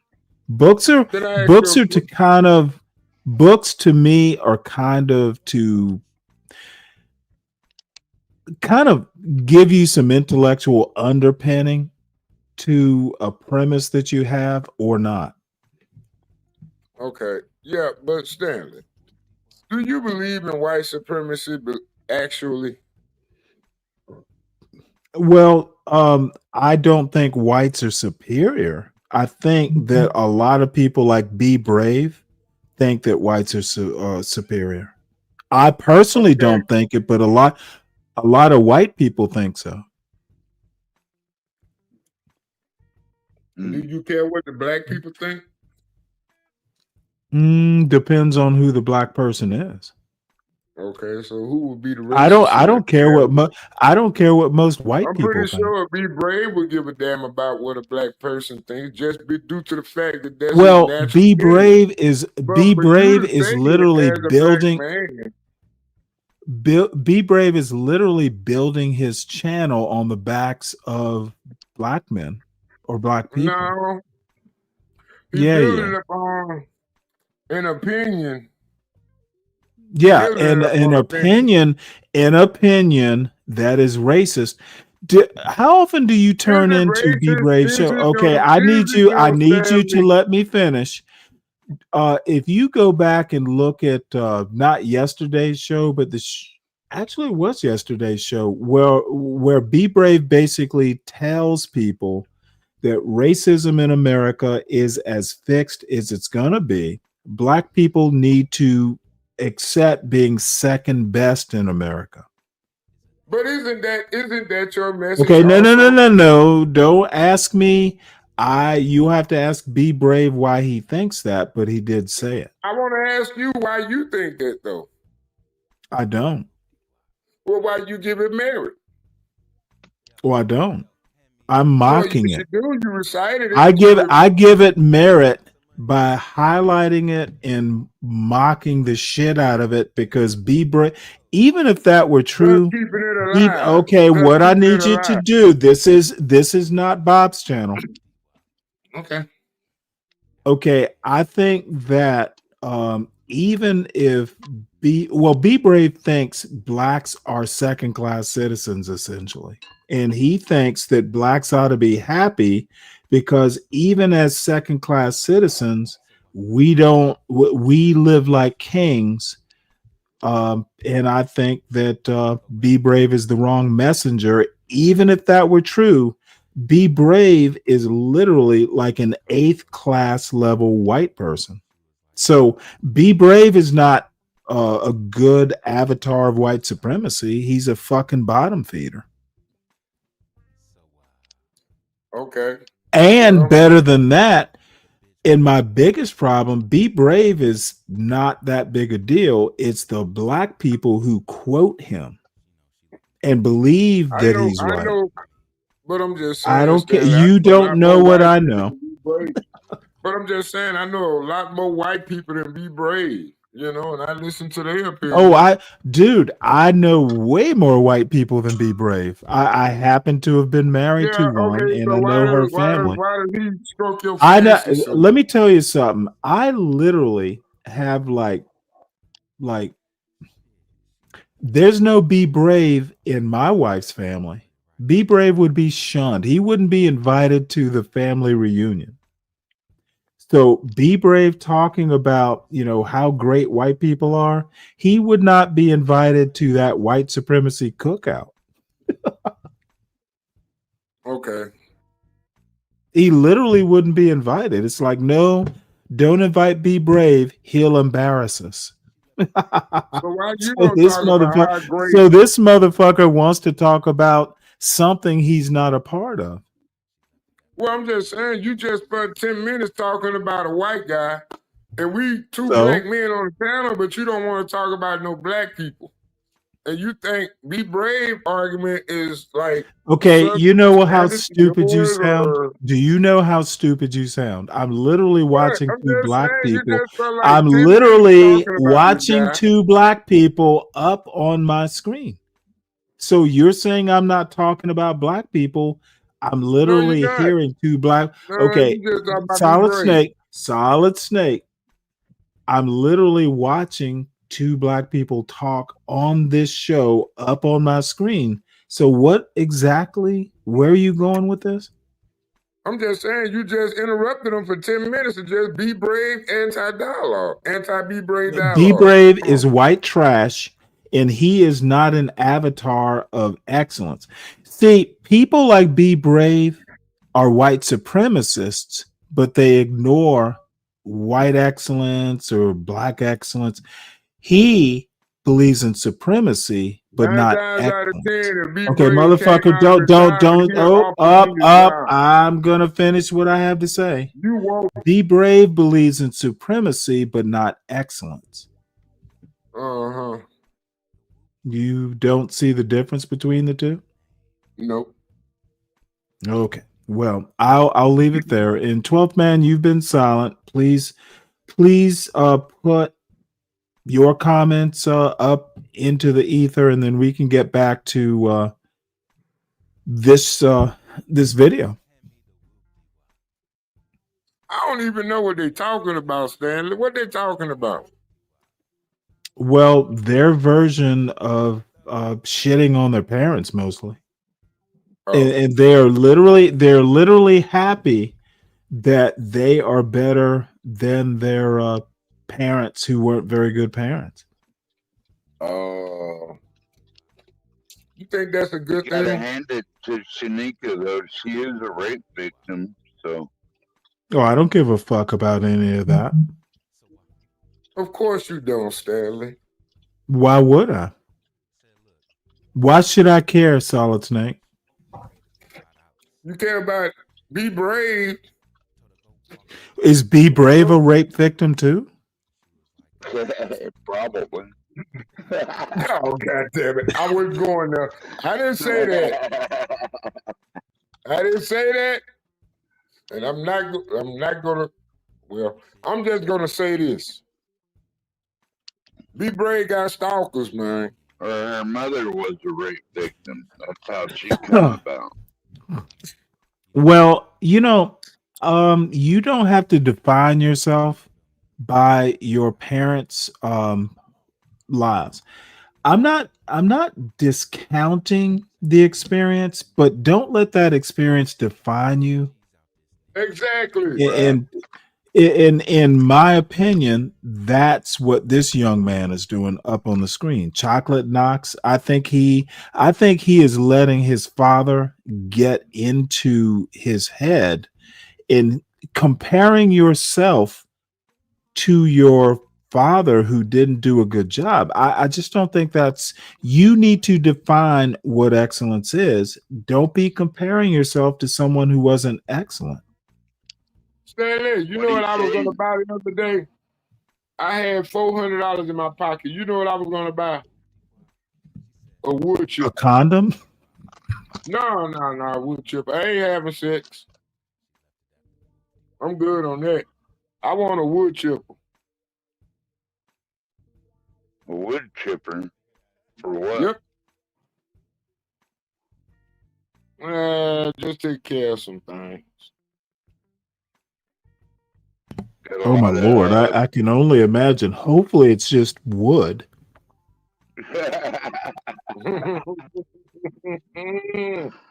Well, Woody would be the problem, wouldn't it? Woody gonna be the problem. People in there, are you? Solid Snake? No. I'm putting compost. I'm just recycling materials.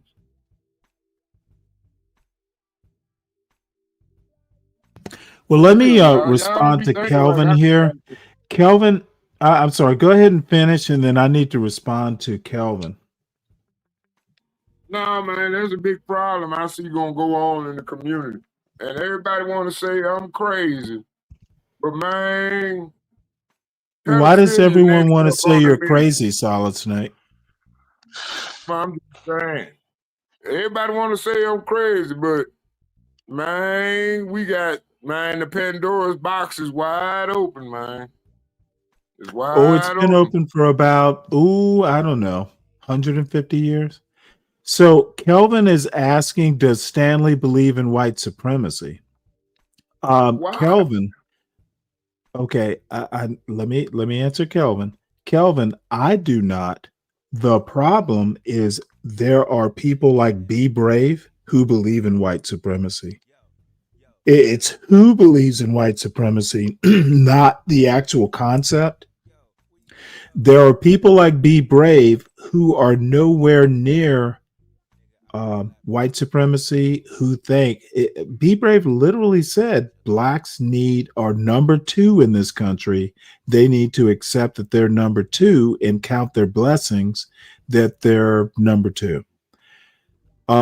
People like Be Brave and a lot of people don't understand the difference between supremacy, which is more subjective. Excellence is more objective because you have to work to be excellent. You don't have to work to be supreme.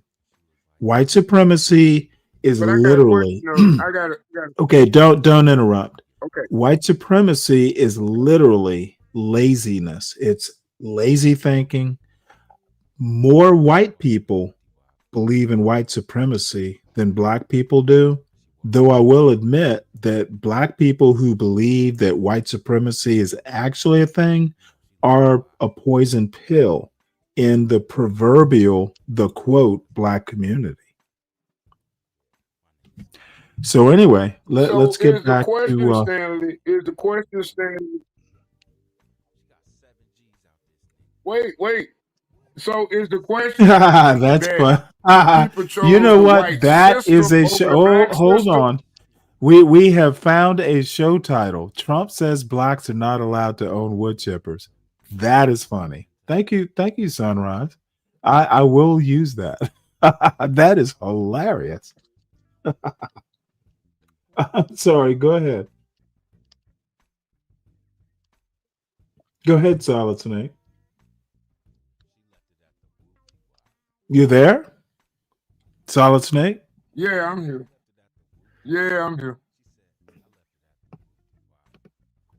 What? Trump says blacks are not allowed to own wood chippers. Yeah, well, we can always go back to this. Yeah, blacks say blacks shouldn't own guns. Husband, father. I'm sorry, what? Blacks shouldn't own guns. So blacks say blacks shouldn't have Second Amendment rights? Exactly. Well, I mean, I'm paraphrasing. And do you agree with that statement?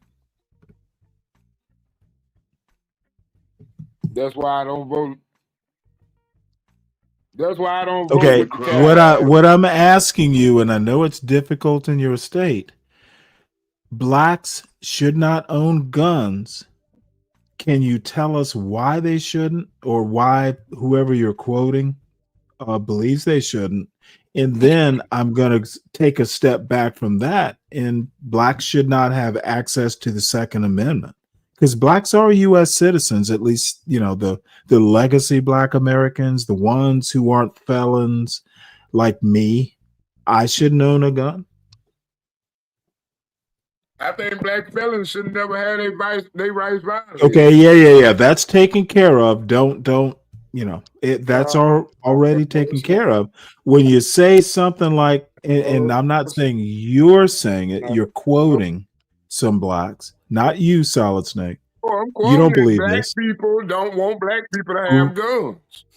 Right. And I understand it's a quote. Just want to make that about clear. The 70% of voting population of the black community. Okay, wait, hold it. 70% of voting population? What the hell are you? 70%? Isn't you sound like Be Brave. You believe in that 70% bullshit? Yep. Okay. Well, actually, you know what? I believe it's actually 80%, Stanley. And you my proof. You my proof, Stanley. How so? You my proof that it's more than that. It's more than that. So I should not own a gun. Is that what you're saying? The system, Stanley. Not only do I believe you support the system, I believe you advocate for it on a multitude of levels. So is actually thinking your way through problems before you solve problems? That's not the system we have now, but that's what I advocate for. Nah, you do worse than that, Stanley. You do worse than that. Do I? Yeah. Oh boy. Yeah, you I have a focus. lot of You can problems focus. all of a sudden.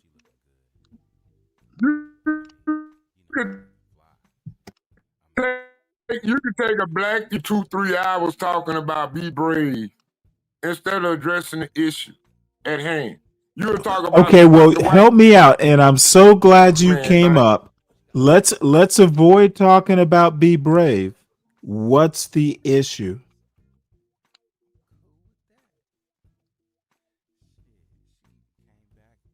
What's the You issue? just Let's not not talk smarter than about you be think you brave. is.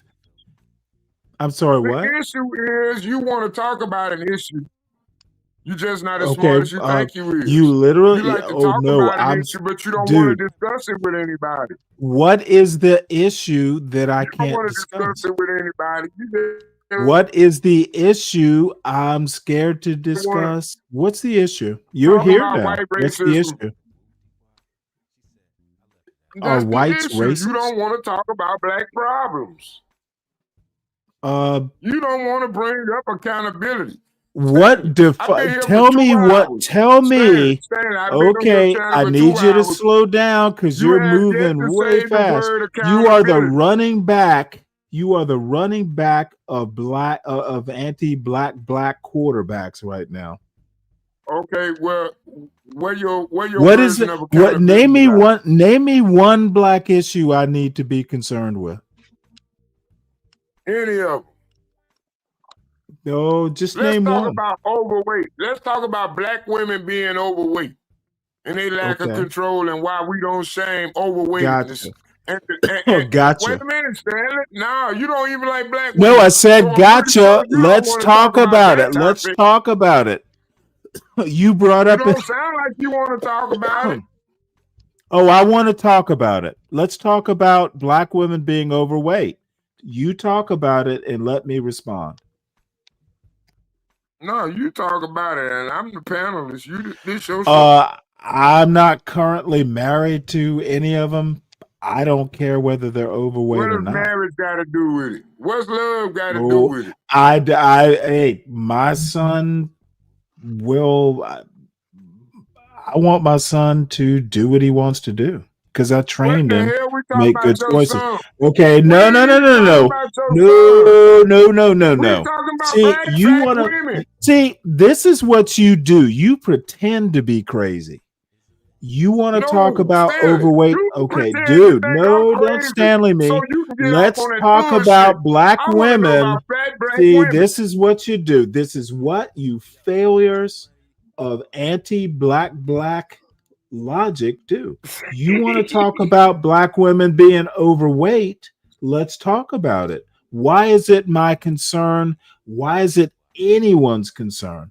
Tell me. You know what, Stanley? Once again, Once not your again, topic you to talk lose. about. It is a black community problem. no, Why Stanley, is if you can pick and why choose are your topic, overweight? See, this is what you do Stanley, every you don't time. have a plan. No, I want you to tell me No, you why don't have a plan. why are overweight black women a black community concern? And I use black community with quotes. Why are we talking about it? Why should I be concerned about it? Why should you be concerned about it? Why should any black man in this audience be concerned about black women as a group being overweight? Why is it a black problem? This is what happens. You need to understand what I will do to you. Dude, this is so sad. I asked you for one problem in the black community, and And I you gave bring it one to you. up, and now you don't want to talk about it? Nope. Shamika Because you don't have isn't any opinion. Okay, You I don't don't have give an a opinion. fuck about Shamika. Shamika's not fat. That's actually my Why point. Shamika got to be the one fat? What Why should could be, be dude? illegal? I need you. You say it's a big concern in the black community. I need you to tell me why it's a community problem. I just think I'm gonna name my first daughter No, you Alexis. just think. You But that's the just only think. damn You need to thing go. y'all You need to motherfuckers go back respect to is art name brand. tonight. You need to go back You to art just said tonight and. Shamika when I brought Oh up no no black no no! women. I'm gonna be And you so want to talk mean about to white you. supremacy? Your Lord and You want to Master. talk about white supremacy? And the No, first person name you motherfucker. bring up You when I bring talk up. about fat See, black this women is what Shamika. this is what You ain't say anti-black no blacks do. white woman name You like you Hattie. give them a You little didn't say attention, that. and then You said they Shamika. ride away on their little Now I said tricycle. fat Wait, black Okay, Snake, women. I Snake got ask a you, point. Dave. But Don't wait, interfere Snake unless you, got you on the Dave. ropes on that one. You Dave, did it to yourself. do you want to catch some strays here? Because I'm in the mood to I'm do it. kind of with it. I'm kind of with it because I think Motherfucker, Snake's making a good point, and you're proving this it. You're is what proving it. happens You're every proving time it. these dumbasses, and I just fucking take it down. I crystallize the stupidity. Why are black women being overweight a community concern? That's Because my It you is. question to called you, her Solid Shamika. Snake. You Wait your identified her. turn, You Deacon really Dave. You'll identified get her. your spanking. Again, why is it a community concern? Why is her name got to be Shamika? Yeah. I didn't think so. See, it's Okay. all about swaying back and forth and stupid goddamn arguments, and I get bored rather quickly. I thought you had something to say, and all of a sudden you want to talk about the black woman who's not overweight. All of a sudden you want to talk about that. Why you hate the black woman that's not overweight? I want to Yeah, know. all of a sudden I hate the black women. Let me tell you something. I think you're smarter than Art. The Gospel of Bob host. I don't compare myself to no man. Okay, Only thing I motherfucker, do is then live let me for the if will you and don't glory of if you God. don't if you don't let me do it for you, let me give you the compliment. You are smarter than Ert, because that motherfucker's a Well, that's moron. your opinion. That's your opinion. Of course I it's wasn't the my one that was opinion. Of chosen. course I it's wasn't the my one that was opinion. chosen. My opinion is Art's beard is smarter than Art is. His hair, the one on his chinny My chin opinion chin, is you has a afraid to higher know fat black IQ than women. Art does. What happens when your beard should be talking and Art shouldn't? This motherfucker's Damn, beard is smarter. Well, we ain't talking about art. I'm on your show. So let's talk Motherfucker, about fat I'm black talking. women. Hey, I gave you I your want your honest opinion on fat I black women. gave you Do you your find them props. attractive, I need Stanley? you to see, I'm putting a poison pill in your brain. Have you noticed? I want you to go back up on Art's panel tonight and tell him that Stanley Cross thinks you are smarter than Art. Solid Snake is about an order of magnitude more smart than Art, Why but would I do that? his beard should be talking, not Art. Stanley. Oh, I Stanley. did it. Tell him Art. what I said. No, I'm not. Oh, well then I'll get I into want his your chat if opinion I'm on fat awake. black women. What is your I will opinion get on in fat his black chat women? and dude, that Let's motherfucker. discuss See, fat black women. Art let me fuck with it, dude. I love it when I get into a chat and I discombobulate a dumb fuck from the chat. Come up to his panel. Why would I do that when I can do it from the chat? That's how. That's Stanley, you love to how. attack people, This but you can't I attack love the fuck. issue. Oh, I love fucking with people in the chat. I Stanley, don't have to attack come the up to the issue. panel. I don't give a fuck about issues. I The fucked with that target is dumb not a motherfucker. person. The I target told is him an last ideology. night. I We told talking Art about last night ideologies, from the not the chat that person. his beard was smarter than he was. Did I not? The target. Oh, dude. It's all about me ideology. now. See, Yeah. you are smarter than Art, but Yeah. you're not smarter than Yes. Art's Yes, beard. it is. It's Stanley Oh, I versus the care. world. I care. I'm the That's world, why I'm Stanley. bringing it up. I'm the You world. literally walked Stanley, into what do you think about fat black women that a accept danger EBT? zone.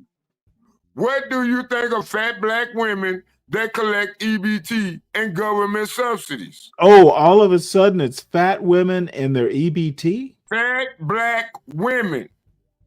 Fat black women, Stanley. Yeah, I knew it was going to come. You want to know what I think about it, right? Yes. I think it's none of my business. Well, I don't think any of it is. I don't think I No, need it's to not. respond for you in essence, Nope. Stanley. I graciously All bow of that shit, because none you of it don't is have my a point. business. I literally even don't have a know. point about I fat literally black don't women. see. I hurt your feelings, dude. It's their No, business. Stanley, Let them what fix is your it. point about fat black women? To tell you that it's none Do of you my think they business. need to be shamed? Do you think Nope. they need to be shamed? Nope. You think they should just Wait, be allowed Snake, to that's exist? Snake. That's why I think white supremacy is real, because they will shame them. And Stanley says it's none of his business. But the real It's not reason white why. supremacy shaming. See, let Dave. Hey, Dave. Solid Snake, See, here you we go go. ahead Now and we mute. talking. You Now go ahead and we mute. talking. Tag in Dave so I can fucking do a suplex on him.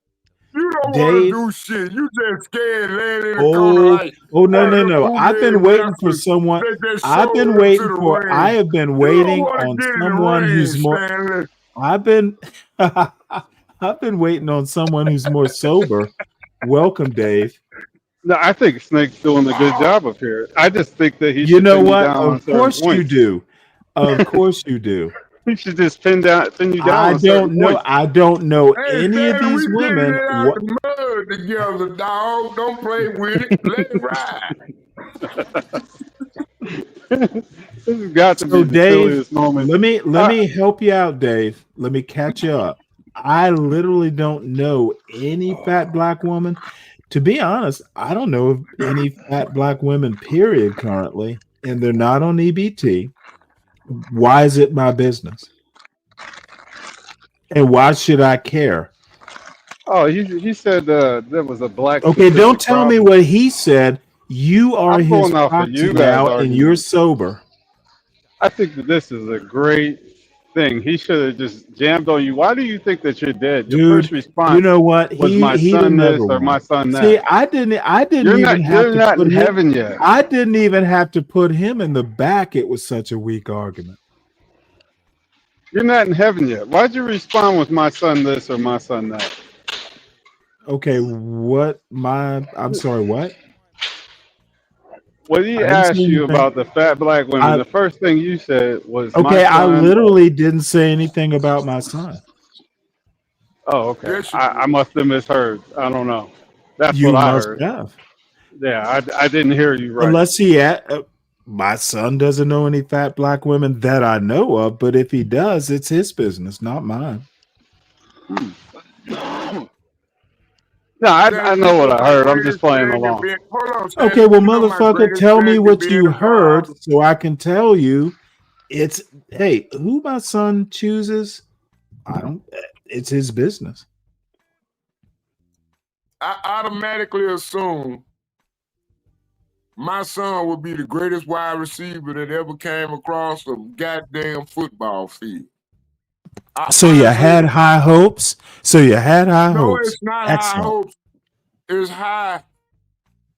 I had high assumptions. I assumed he was okay. I assumed I was right about everything. Do you know the hole you just dug with that? You assumed but didn't pay. You assumed but didn't think you had to. Okay, see, this is where folks like you. This is why people don't want me up on their panels, because you just dug yourself a hole to trip into. Stanley, your shit don't go past The 18 minute you years, said, mine less than 30. said assumed, I've been a you father lost for this much longer than you. motherfucker, and You assumed. You are a father who assumed. It was You all were a dude. father who assumed. That is not how fatherhood works. You don't assume shit. No. See, there you go with that bullshit. Oh yeah, I tripped you on your own bullshit. No, Stanley, you don't know what you be talking about. You just up here talking political platitudes and ideologies from talking points that come from mainstream networks. And just you read are what they talking. publish. You are talking Stanley, about you the just read presumptive. what they You allow to are be talking published. now. You Now don't you're know over talking. anything, Stanley. You I only know more know than you, what the Solid white Snake, man taught you. and You only actually, know I what know the more. white man taught you. I know more than Art's beard. I bet you don't speak African. I bet you I don't bet you I either. can't put no African book in front I of you bet I fluent know African, that. and I bet you couldn't read it. But I bet you bet I think you know. know everything about black people, don't you? You do, I don't you, bet Stanley? Yeah, I know I was in African the isn't white a. man Yeah, of military. course. I get See, white this is man what these military morons do. benefits. Every I'm time better than all I you say niggas. something, they have to overtalk. You You are about literally as doing. horrible as the guy Okay, you are literally doing what Trey tried to do last night. Every time, and SKC does it too. Every time he hears my voice, he wants to just splatter that shit all over what I'm trying to say. The bottom line, it's a debate strategy. The bottom line is I know African isn't a language. That's my response. You know, Continue. I didn't have on my chart, I didn't have Stanley being slippery. I had him as, Oh, you know, dude. setting Oh, traps, dude. but I didn't think he Oh, was this dude. slick. I'm He's a not slick slippery. motherfucker. I am literally. I love because see, Solid Snake is more prone to step on his own dick than most because he gets drunk and then he wants to try and act like he understands his own argument. When you tell me, Stanley, I bet you don't know African, that's literally like that's so easy to defeat. African is not a language, sir. African is a way of life. And so No, is it's not. American. Yeah, so is American. Yeah, okay. Look at you moving that But what's your goalpost. opinion on fat See, women? you're moving that goalpost that you assume your son would catch a touchdown in front of. Did that happen? Man, Did your assumptions come true? Nah, I should have been Oh, there. that's fun. God damn it. That's a good show title. 70% of FBAs can't speak African. Yeah, that's gonna have to go into the list. That's How funny, many people Clarence. got me blocked on your channel? Or do you got like a Dude, Discord going? I 'Cause don't see literally none of these comments, dude. see, here is the other wonderful thing. How many of y'all don't block me in y'all comments, man? I literally have one person take blocked that on my person. channel. I literally have one person blocked on my channel. Take a guess who it is, and it's not you, Solid Snake. I take that personally. I'm talking to the chat. Now, I'm talking to the Nope. chat. I want to know Mike's why I not don't blocked. see y'all comments. Y'all block me. Now, I think he's blocked in YouTube. He's not blocked from the chat. I'm sorry. He's blocked from coming up on the panel, but he can type in the chat all he wants. I take that shit personally. Who gives a fuck? I get up here to entertain y'all, and y'all just want to talk behind No, my seriously, who gives a fuck? And for the record, let me put this on the record. Solid Snake, wait your turn. Shut up. Let me make this public service announcement. Mike can come into the YouTube and chat all he wants, though I wanted to block him from there too, but I was advised against it. Mike, until he fucking figures out how to like perform on a StreamYard panel, he's blocked from that. But other than that, There is one other person who's blocked from my chat, but so that's 2 people. Everyone else is welcome until you piss me off and convince me you're not productive. So go ahead, Solid Snake. No, I'm just saying, man, I've been working these double shifts. Man, like the last week and a half, no, 2 weeks.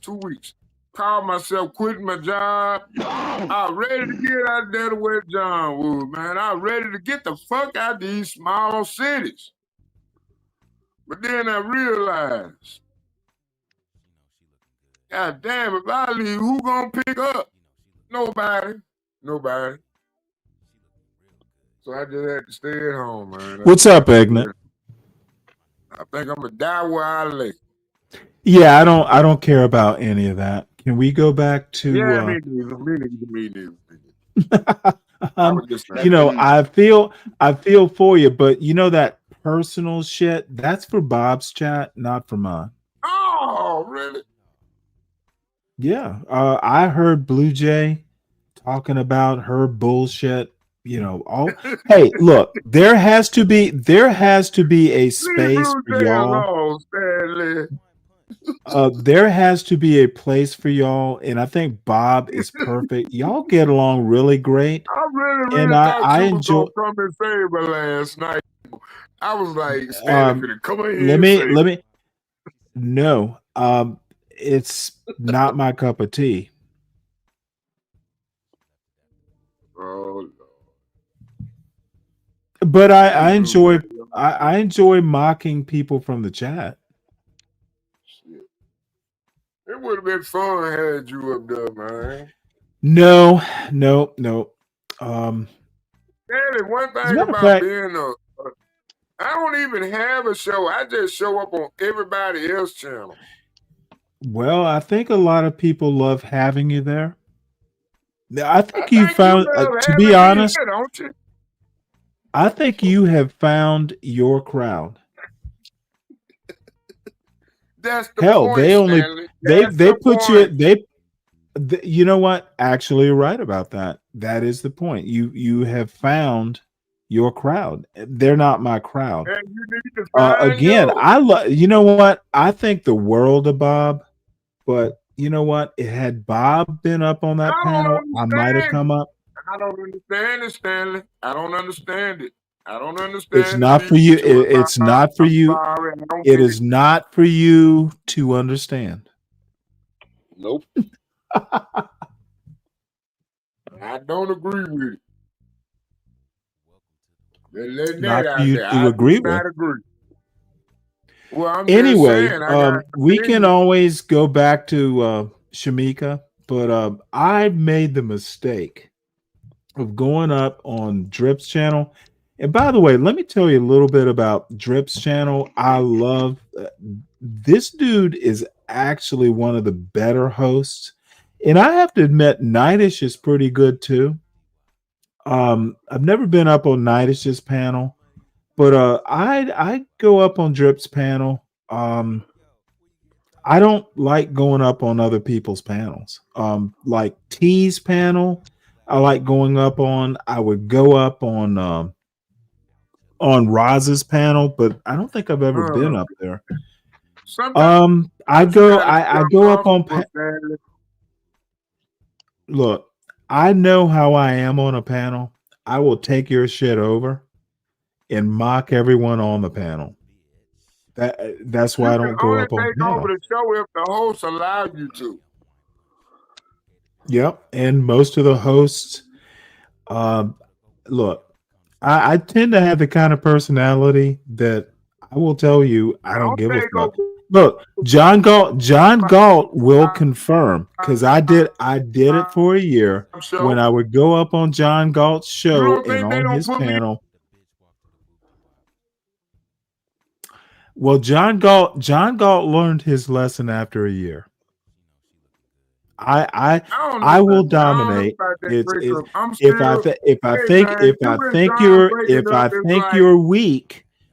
I think you're weak, I'm gonna let you know I think you're weak. I feel bad about it.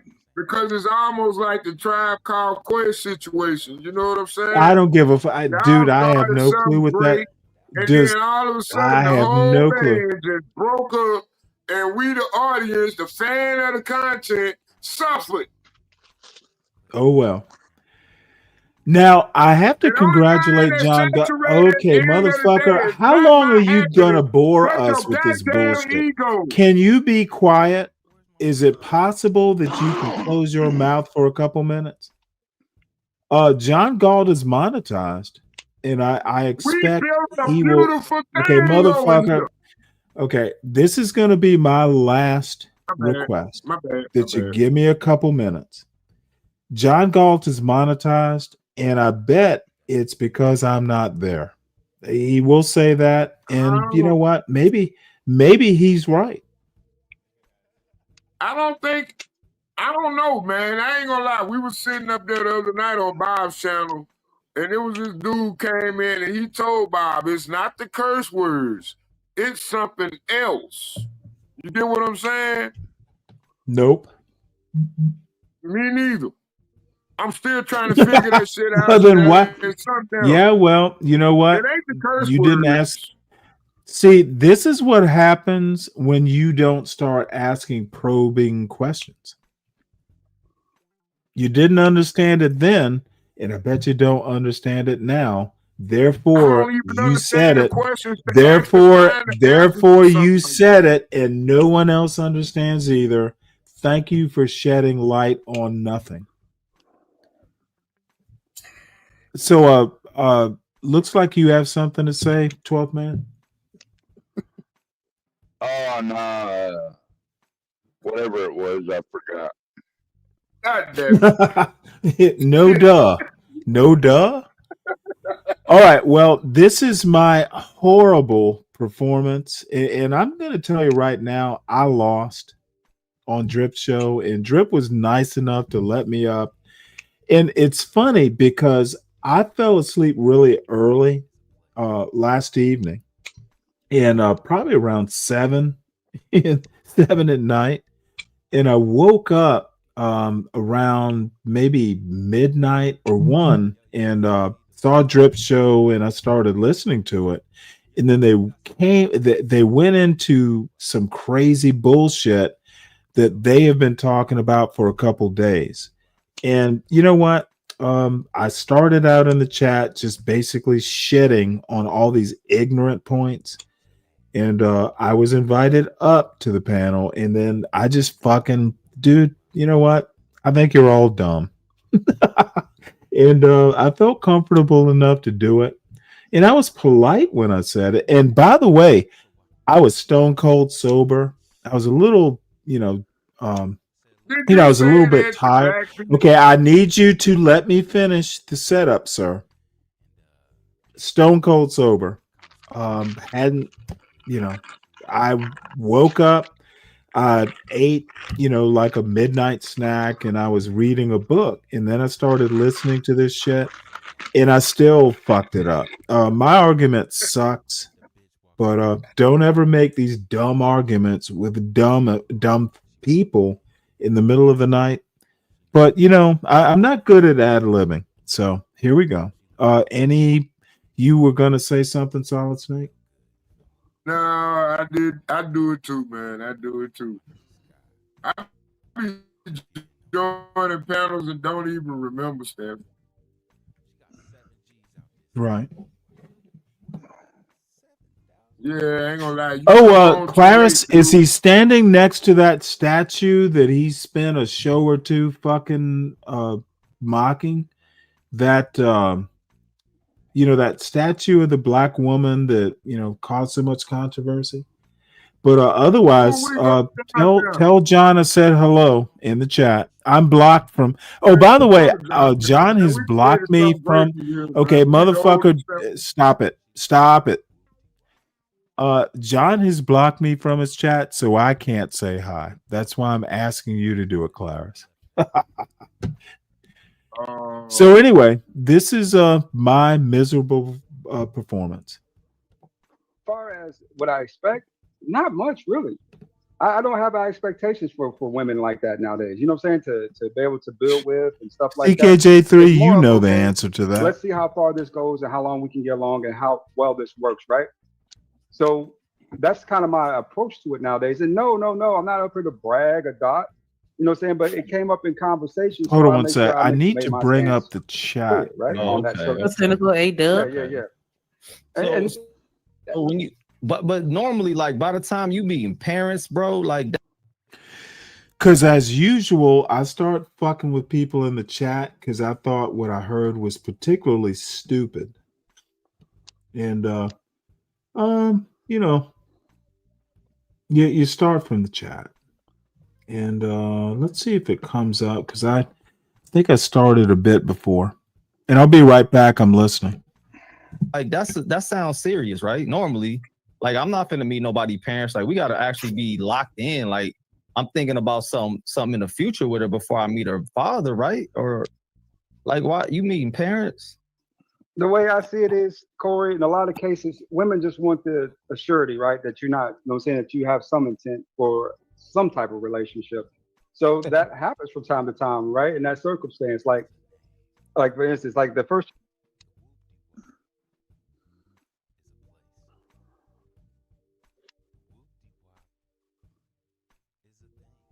Yeah, that's what I was saying. What happened, Stanley? All about family. An error occurred. Oh, Bob, you know what? I know what happened. Let me do this again.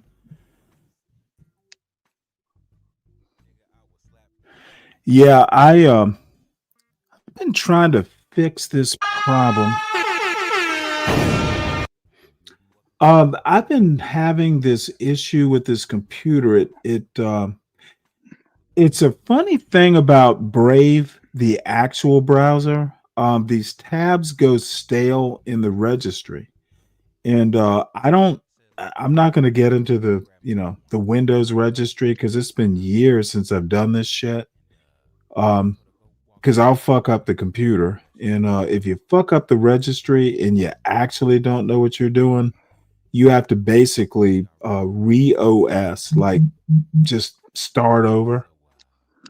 So, but tabs in the browser called Brave, they go stale.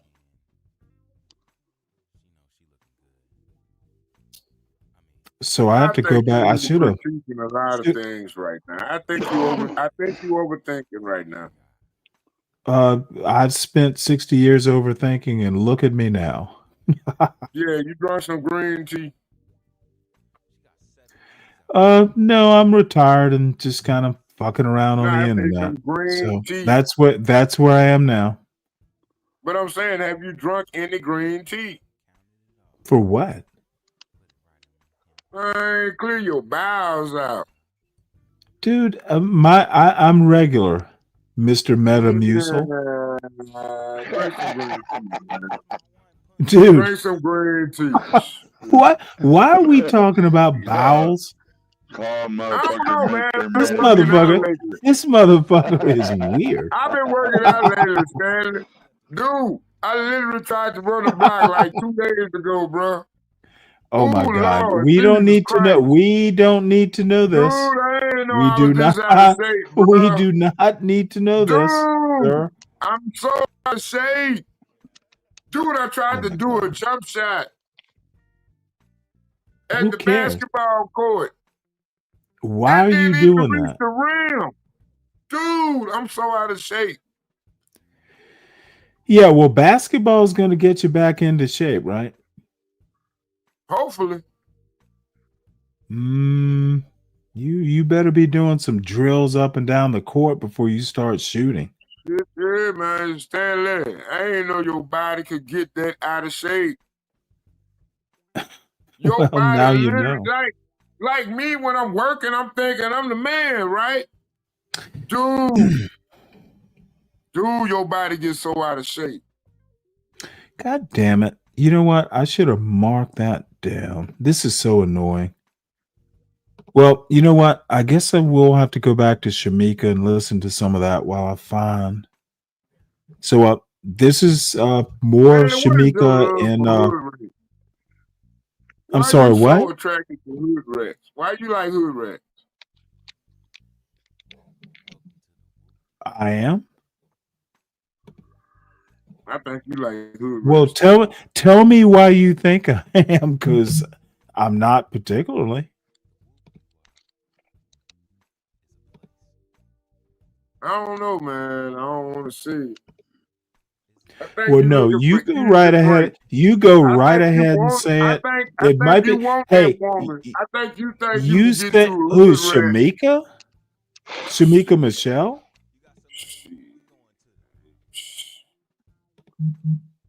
Man, you No. obsessed with I've hood heard her rat back show. women. No, You that's not gonna obsessed happen. with it. Stanley, stop it. Okay. I really hate You this like hood rats, anti-black Stanley.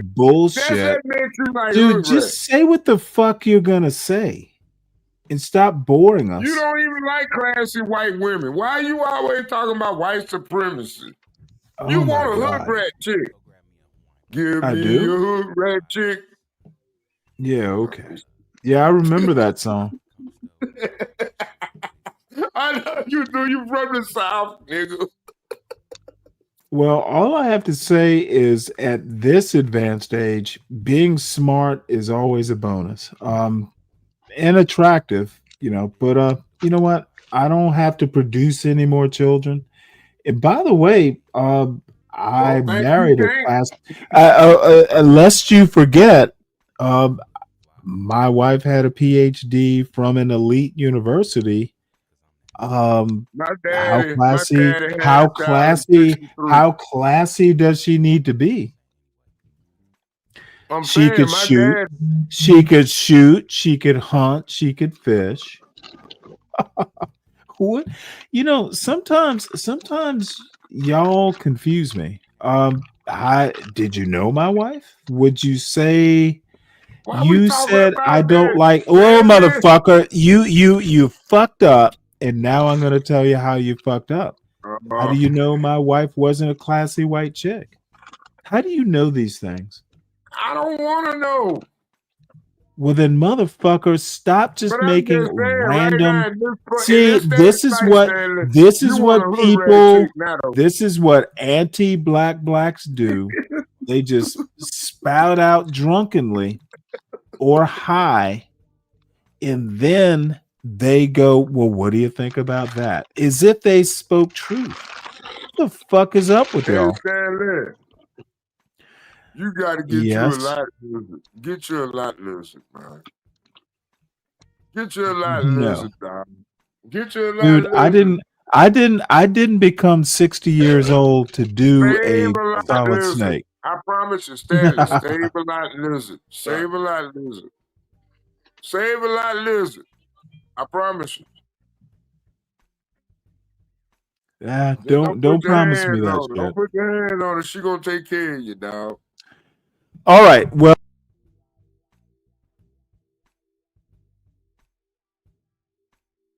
Damn.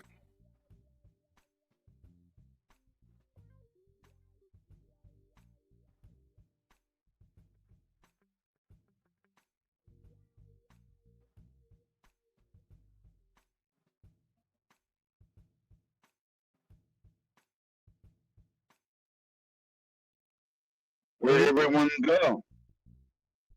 Man, I guess they hit the reset button. oh, I'm sorry. I was about to say I'm starting a little bit before my oops. I have an echo. Just deal with it for a second. My earbuds just died. I'm gonna have to get me a second set of earbuds apparently. But anyway, let me put in these dumbass headphones, which I hate. I like my headphones. They last 40 hours on one charge. You know what? Dang. But I use them. I use them so much as my primary headphones. So I don't think they actually charge up, to the point. But don't worry, I'll figure it out one of these days. Man, I just like to use my phone. You know what? I like the computer better. All right, is this good now? Hey, I never heard an echo, Stanley. Sometimes when the computer, I use the computer speakers. It's right next to my microphone. You'll get an echo, but anyway, that's fine. So anyway, the setup for the show is, and it's been going on a couple days. It started out with Epstein and minors, then it went to R. Kelly and minors. And then there was a fight a couple days ago, just not like a physical fight, but back and forth that was rather loud and rather stupid, actually. What if a 50-year-old marries a 20-year-old? And they, there are people on this panel who go, well, that is immoral. And I'm just like, how is that immoral? It happens quite often. It's not immoral, but we got some Bible thumpers up here who want to swear that, hey, 50 and 20 basically means you're a PDF. And that's like the stupidest shit I've ever heard. And then my joke, you'll hear it, is like, well, you voted for a man who's 30 years older than his wife. And you can make an argument, well, 30 and 60 are different than 50 and 20, but I beg to differ. But here was the kicker. There are people up here who say, well, if my 20-year-old daughter did it, then I would beat the 50-year-old's ass. And I'm like, what the fuck? Do you really think that a 20-year-old is your little girl? Well, why does a 50-year-old date a 20-year-old? And my response was, same reason a 20-year-old dates a 50-year-old. They're fucking. that 50-year-old, and I think it was actually 40 and 20 at some point, which brings up another point, but hold up one sec. Dude, you as a father treating a 40-year-old man like a boy. What are your intentions? Dude, you better be picking on a weak 40-year-old, because there's some 40-year-olds who will either fucking pull out. Look, you don't treat a 40-year-old like a boy. I don't give a fuck how tough you think you are and how sweet you think your little 20-year-old little girl is. She's not a little girl, for starters. And these people are honestly, I didn't want to go up, but when I did, I think I didn't really do as well as I should have. Which leads me to believe I was stone cold sober and still lost this argument. But I got some good zingers in. And sometimes that's all that matters. They'll fucking remember my stupid ass. So anyway, here we go. Hopefully this works this time. And it's a little bit before my first chat point.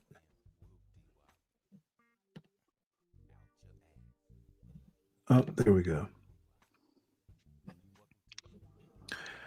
All right. And there's lots to work with here. What you think Lord ADS is gonna say is his reason why he only like to date young women? Because they got big brains. No, probably. I don't know what he gonna say, man. Because it's weird images. I can't even try to. Y'all know the standard answers, because she's fertile and she's malleable and she hasn't been ruined by the world, but yet the last one that she dealt with ran them off with her baby daddy drama. But again, he's saying she ain't been ruined by the world, but a lot of women have children in their early 20s. A lot of them have the children. So how's she not? But it's just, to me, it's just, Yeah, but he's not gonna say. People move in different. And I'm gonna make a point here about Coach Ferg. I've never been impressed, and I'll just leave it at that. I'd rather trash him when I can actually talk to him up on a panel, so I can do it to his face or proverbial face. Different way. They're not gonna just come out. No, I apologize. He didn't say she had kids. He One didn't of say them anything did. about children. Yeah, Oh, one of them did. one of Got them a baby daddy. One of Yeah, them they- did, yeah, because he was saying Oh, that's okay, why okay. he ended up leaving her because the baby daddy was too much. It was Yeah. too much. No. That coupled with the fact that she Okay, had I'm that ready for the attitude answer. that I'm going to like, mute. I need Yeah, the to young know. women have. And that's it. Hey, Stanley, I gotta run, but I'll catch you later if you're still on. So wait, right before Take y'all it jump easy. into this Good, crazy good, shit, good talking to you. Shout out to Vato, I see you, my guy. Shout out to 2 Cents. Now, if y'all want to hit the panel, I'm gonna hold off because I'm gonna let Corey and ADS kind of go because I'm working on Corey intro in the back. So I'm gonna let y'all handle y'all business. What up, True? Go ahead, Corey. And ADS, y'all got snap so.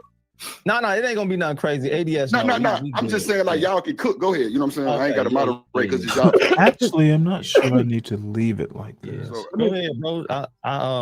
Is it just like let you be serious, ADS, or you be because I know sometimes people will get up here and say certain things because they know like they gonna kind of get smoked for it and they like the back and forth or like what? Like are you be dead serious? Like what's the angle, my brother? Well, thank you for the question, Corey. What up, Marcus? And I'm serious. And see, this is what I don't understand. If you're caring about what other people say, other than, actually addressing their argument, who gives a fuck what other people think? You're up on a panel to say what you think, and maybe it's apropos of someone else's argument, but whether you're taking, who gives a fuck what people think? If you think you're right, it's why I don't like going up on these panels. And Drips is the one I will go up on. Salute to Drip. He's he's one of the best hosts I know. And I'm not going to go. I'm not sure I need to go up and disrupt his panels anymore because I'll just fucking take this shit over because, all of a sudden I hear so many stupid people up there. I just want to just basically start calling them stupid. What's wrong with it? And it's Can a you tell me character flaw. You said the commonalities, right? That's usually based upon individual. Believe it or not, you can find commonalities with just about anyone if you actually put the effort for it, but you shouldn't have to in that type of scenario, right? But even then, you have commonalities. Like, for instance, saying, this is going to sound crazy, but my last chick loved ASAP Rocky. I listen to his shit too. Little shit like that matters in a big way, especially when it comes to women.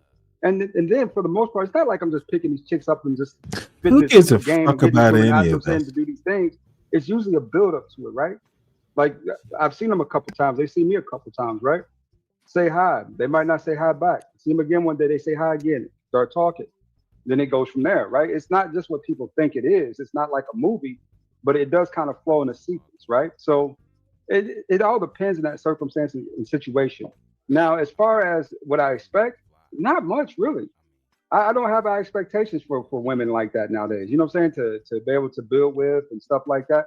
It's more of, okay, let's see how far this goes and how long we can get along and how well this works, right? So that's kind of my approach to it nowadays. And no, I'm not up here to brag or dot. You know what I'm saying? But it came up in conversation, so I made sure I made my stance clear, right? On that. A cynical A-dub. Yeah. So when you but normally, like by the time you meeting parents, bro, like that sounds serious, right? Normally, like I'm not finna meet nobody parents. Like we gotta actually be locked in. Like I'm thinking about something in the future with her before I meet her father, right? Or like why you meeting parents? The way I see it is, Corey, in a lot of cases, women just want the surety, right? That you're not, that you have some intent for some type of relationship. This is like the stupidest so that happens shit. from time to time, right? In that circumstance, like like for instance, like the first chick I told you about, right? Dad walked out of the bar. Oh, You know how I God. initially met her people? They popped up one day at my crib. I didn't know they knew where I lived, but they was out front, you know. And so And this is went one out of there the to say hi. She problems. went. Everyone wants to put themselves in the middle of their motherfucking own hypotheticals.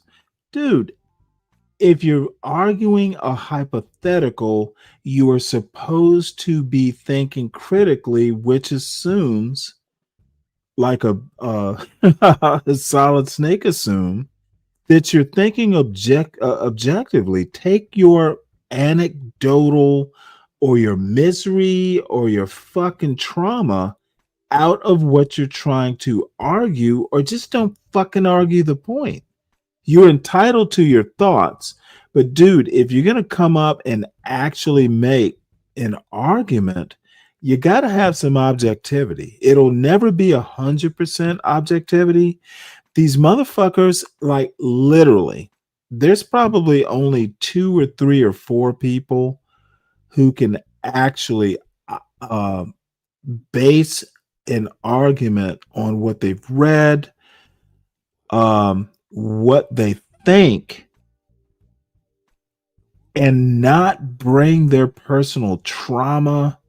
Or, you know what? Nothing wrong with bringing it in, but just go, hey, this is what I've experienced. You got to let people, dude, making an argument is like leaving a breadcrumb trail. You got to let people be able to follow you. They got to know how you got from point A to point B in an argument. In these fucking circular arguments and these fucking, oh, well, way back in the day, or, you know, I didn't know they knew where I lived. It doesn't serve your argument. It just makes you seem like a child. And I'm just not shy about letting people know this. Dude, if I think you're dumb, you know what? Hey, start again. It's a dumb argument. Let's do this over again. And people get real pissed off at that. And at this point, I don't give a fuck. It's so goddamn annoying. Out there and said hi. She got some stuff on, went back in the house, and that's how the dad thing got set up. Yeah, it's wow. Hey, yeah, hold on. So maybe they was tracking a young daughter and they found her at an old man house. But even if that is the case, Corey, isn't that illegal? She's 23, 24 years old. You said what? You said is it That's illegal? illegal. Yeah.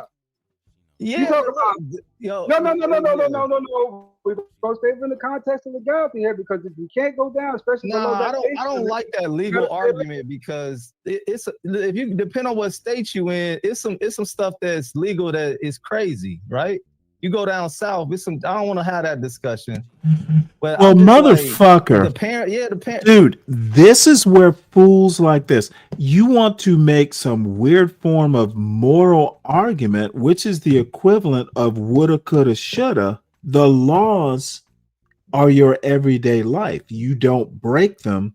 It's not a matter of, hey, this law I don't agree with, I should break it with impunity. It's a dumb argument. It is just sad that there are adults who fucking think like this, and no one is shooting them down. This bullshit about letting people have their say and be polite. No, stupid arguments should be nipped in the bud.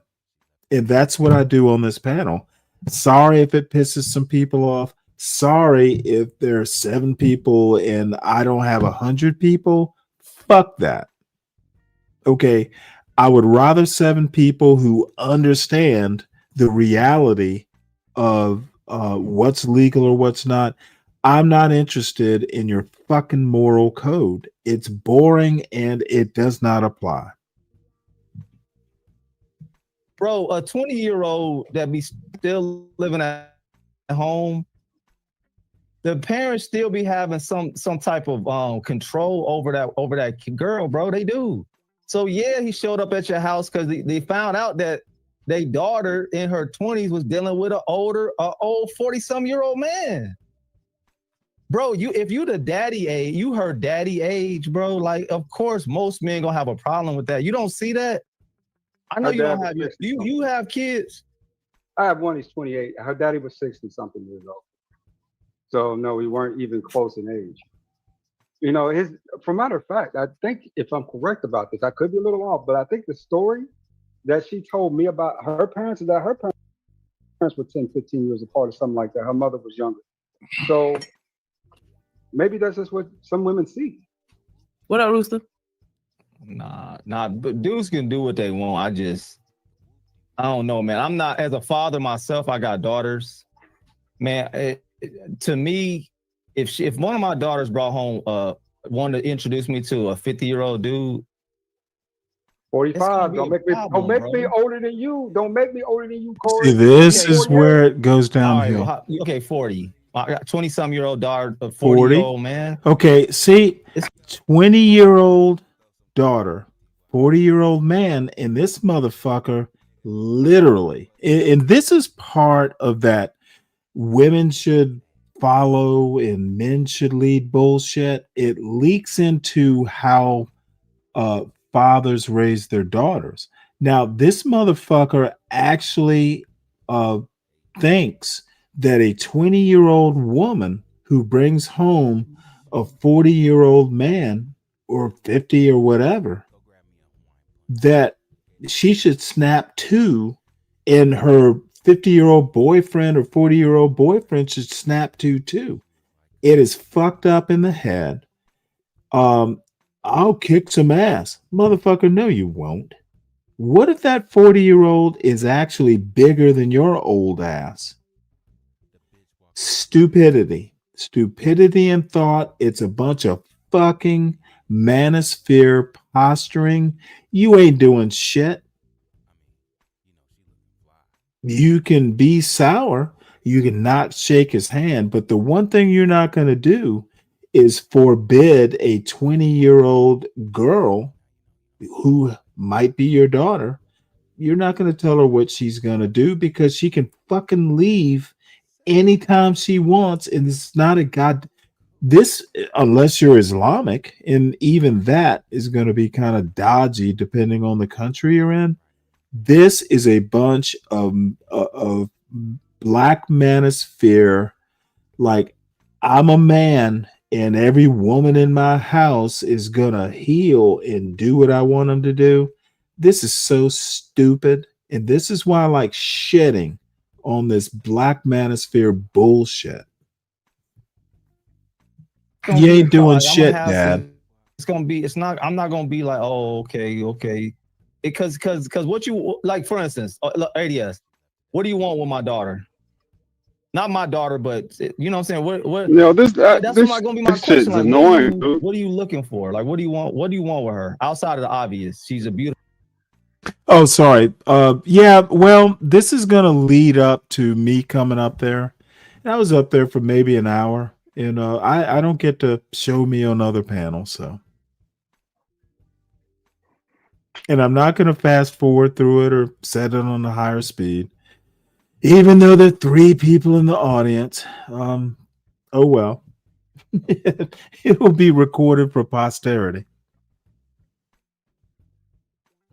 You got a recommendation?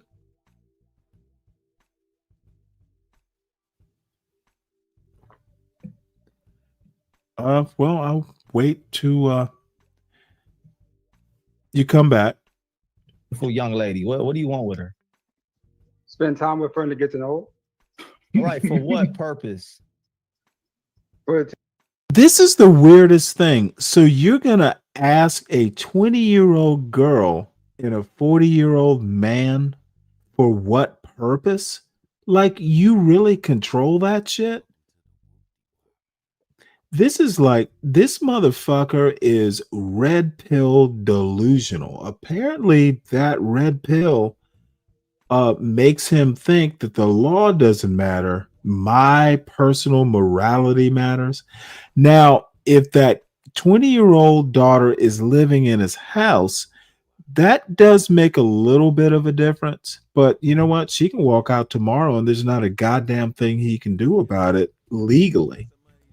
this is where these stupid son of a bitches, and I'm kind of just annoyed. So I may be just kind of, sounding off, but this is why I don't like going up to these blackosphere panels. I literally don't like going up to these panels. Drip is an exception. This is, the Drip show, and I highly recommend it.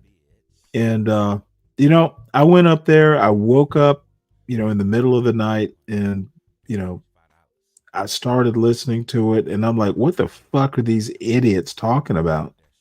And I kind of knew some of the backstory. Maybe people in the audience won't. So you'll have to cut me some slack. But the premise is there are fathers who have 20-year-old daughters that they think, if that 20-year-old daughter goes and finds some 40-year-old guy, and she decides to introduce him to her parents, that her father is going to intimidate a 40-year-old man, black man, I assume. And the other problem is they keep shifting goalposts. It'll go up to 50, then 40. It'll go from 20 to 16. They can't even fucking stand on their own hypothetical. They keep making these weird circular arguments. And I went up there and was invited.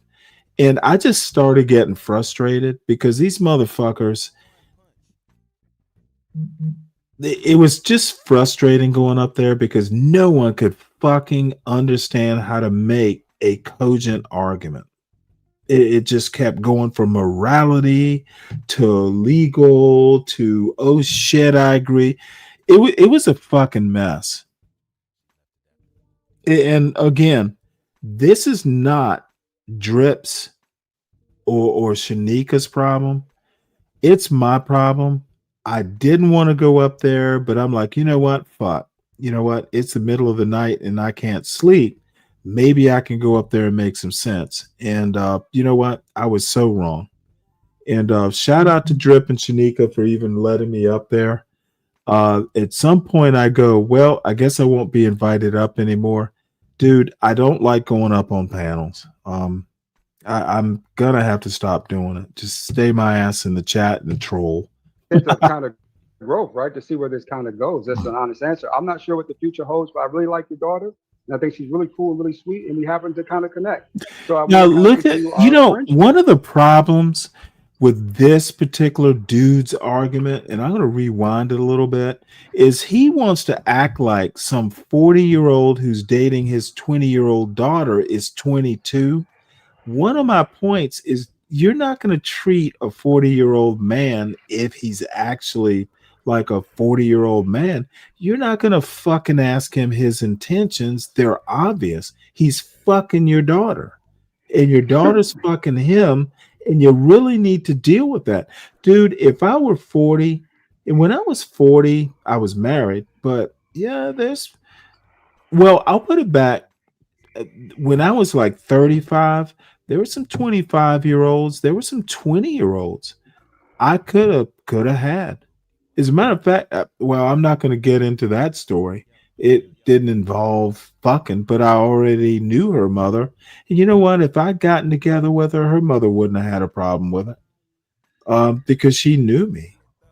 Now, she might have gone, hey, will you get married with this stupid little girl? But the bottom line is this motherfucking, pretend red pill He-Man, motherfucker, you're not going to treat like the right 40-year-old. Dude, I'm just here because I'm trying to, kind of let my 20-year-old, woman, I'm trying to go through some formalities, but motherfucker, if you're going to, what's my intentions? Are they not obvious, you moron? Right, but that's not manosphere. That's girl dad. No, that's stupid shit. And dude, but I'm not. I but don't even want you to put it on manosphere because hold it's on. not that. Stop defending the manosphere. Most of these motherfuckers, this is manosphere-ish. These guys don't like the manosphere. That's why I'm like, No, let's these just classify it drip. properly. No, Corey, You know him? Yeah, I know everybody. Now, on which one? YouTube, The man. guy on the far right or the middle? Yeah, the far right. Corey, he claims to not be manosphere because he Well, claims. he sounds like it. Yeah, everybody does that. Remember, I was charging up HB about that, where he said he wasn't manosphere, and I said, "Well, you're doing a lot of manosphere shit." But I know how to foul people away because, like, consuming the content, this is more girl dad, and even further than that, this is more like player remorse. Like, I know I ran through these women, I dogged these women. Karma came back, bit me in the ass. Now I got daughters. Now I'm going to condemn these dudes because now they're the same guys who will turn around and say that guys ain't shit or most of y'all are low down dirty dogs. You know what I'm saying? That's their You know view what? of it because they were. Let that motherfucking 40-year-old be an MD or something like that. Then it's a different story. They'll sing a different Well, tune. see, this is the problem. They're just like talking about the 40-year-old who's like them. Right, exactly. Okay, how can you assume, dude? And I make a point because I actually will wind up on this panel at some point. But one of the things is, look, apparently, if you raised your child well, if she brings home a 40-year-old, it could actually be that, hey, you know what? She just says, hey, this is my man. I know he's 40. I know the consequences, but you call him doctor, daddy. Yeah, and then think about the alternative. Do you want a guy being serious about your daughter, or you want her with these unaccomplished guys who are just going to run through her for the most part? You have a higher There's percentage probably of that. more guys. Look, I'm just, one of my problems is that why are y'all putting your anecdotes into these hypotheticals? Some of it is virtue signal, but well, everyone up here, including Drip and Shanika, and again, I don't have any problems, dude. This is why I don't like going up on panels. Originally, Drip said, come up on the panel. And originally I said, you know what? I don't have time to deal with y'all fools. And, he asked one more time and I'm like, well, fuck, I can't sleep. And Dave, I had like 4 hours of sleep, woke up around 12 or 1 and couldn't get back to sleep. And I'm like, you know what? Fuck it. I have some things to say. And dude, it was like a wall of fools. It's like, yeah, every panel you hit is that. Oh, and I didn't run earlier. I got an emergency I'm heading to. But oh yeah, shit, what happened? I had to You jump okay? down. Yeah, I'm good, but a medical emergency with the wife. So yeah, I'm be stopping in up here checking on her. But I didn't run. I hope you're going to be checking on her.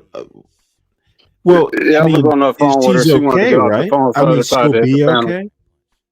Yeah, she'll be fine. But formality. I got to go up there and be Fuck, are supportive. you even on this panel? Oh, because I'm on my way. But I don't want to be worked up and you all right? I know she's gonna be all right. All right. Yeah. But I didn't run from the argument. I think Snake hit on a few good points earlier. I just couldn't hold you to it because I was in a bad. Well, you know what? One of these days, we're gonna have to get Snake up here sober. It's versus the world. It's Stanley versus the world, and I want to just make sure that holds true. So what I'm gonna come up here and do, even though I'm cool with you, I'm gonna play the antagonist. That's definitely on this one, dude. Not this one, not this one right here. I agree with you 100%. But like what Snake was trying to do earlier, I could see his point. I'm just not, dude. If there is a trend, and I don't deny the statistics, black women tend to be overweight. and there are probably reasons for that, which I won't get into now. I'm sorry, it's not a community problem. But do you remember when I asked you what is name one black specific issue? I was trying to figure it out. I think I asked you there not. is no black specific issue. I think that is one. The weight is And a black. I disagree, specific issue. dude. Literally, you think every black person, and we're talking legacy blacks, we're talking black Americans who have Yeah. roots, back before 1964. Let's just go there. No, I'm sorry. There is no such thing as a community problem. You don't think that the obesity? There are trends. Yeah, okay, it's a When trend. you say most black women shit, let's just make it 100% of black women are obese. It's not my problem. It's an individual problem. You can't see, the problem is when you start racializing, and let's not even talk about race. When you start blaming a whole community for a trend in that community, you're basically saying all of y'all motherfuckers, it's all of y'all's fault. Dude, that's like literally, I sometimes find it unfair. You've heard, well, you know what? My friend said, hey, let's hop in the car and go hang out.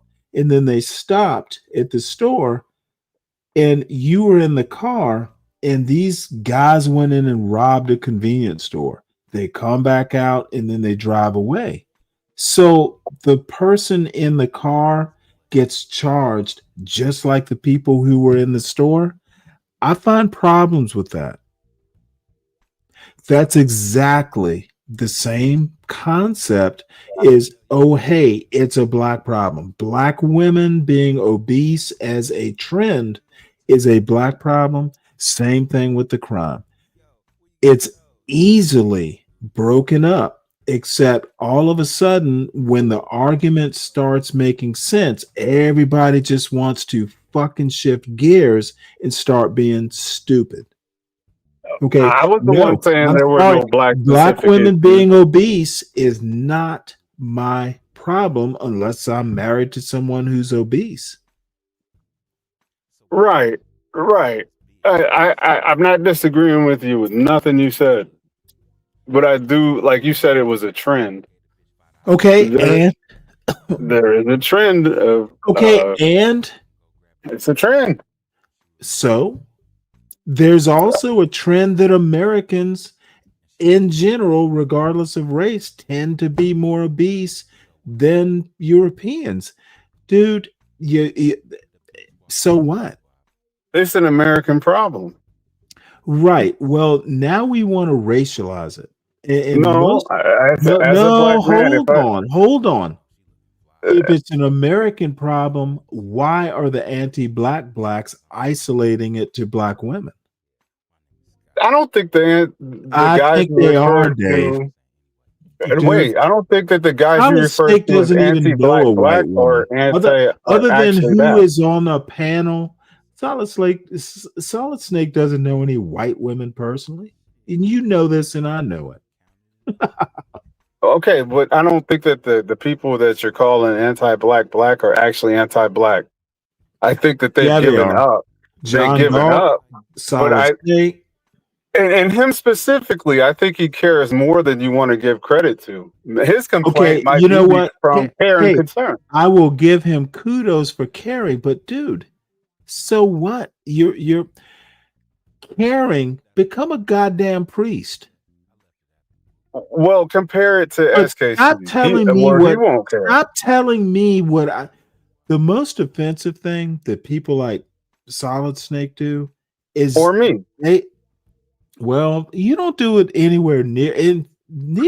Your group doesn't tell me what I need to think. Well, Stanley, you need to care more about black women being obese. I think you probably do, but I tend to either blow it off and no, motherfucker, you don't care. You tend to be people like John Galt people like Solid Snake, they will go up on a panel, and when you kick their ass rhetorically, they want to get all belligerent.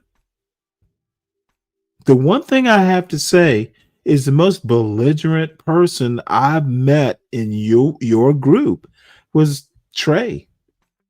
And you know what? He wasn't that bad.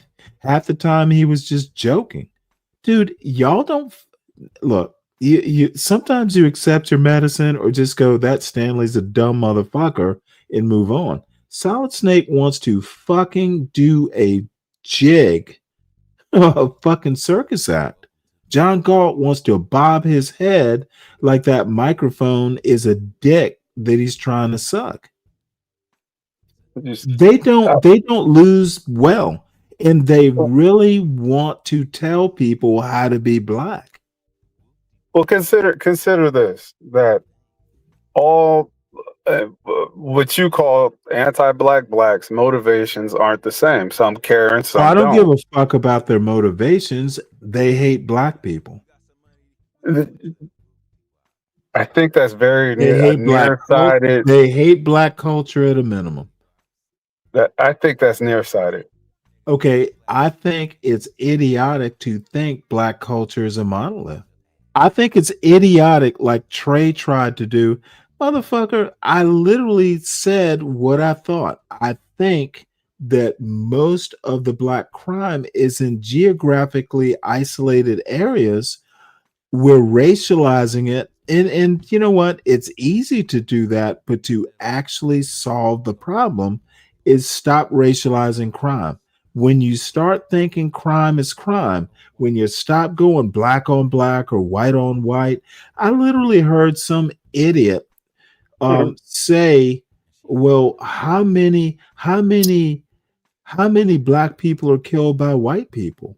Well, how many white people are killed by black people? White people kill more white people. Black people kill more black people because they tend to, be segregated that way.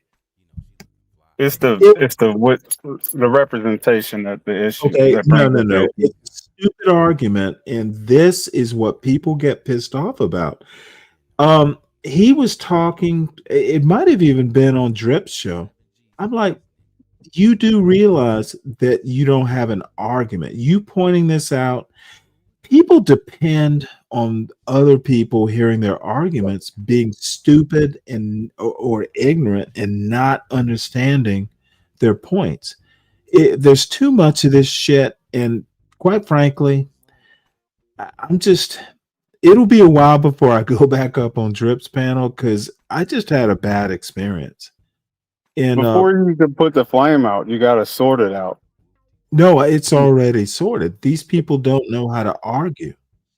It's still in a pile. You just say these are anti-black, but what got them to that point? No. They weren't anti-black on Drip's panel, and Drip and Shanika are hosts, and they kind of it doesn't matter. They're fucking stupid. God damn it, they're fucking stupid. Is my point.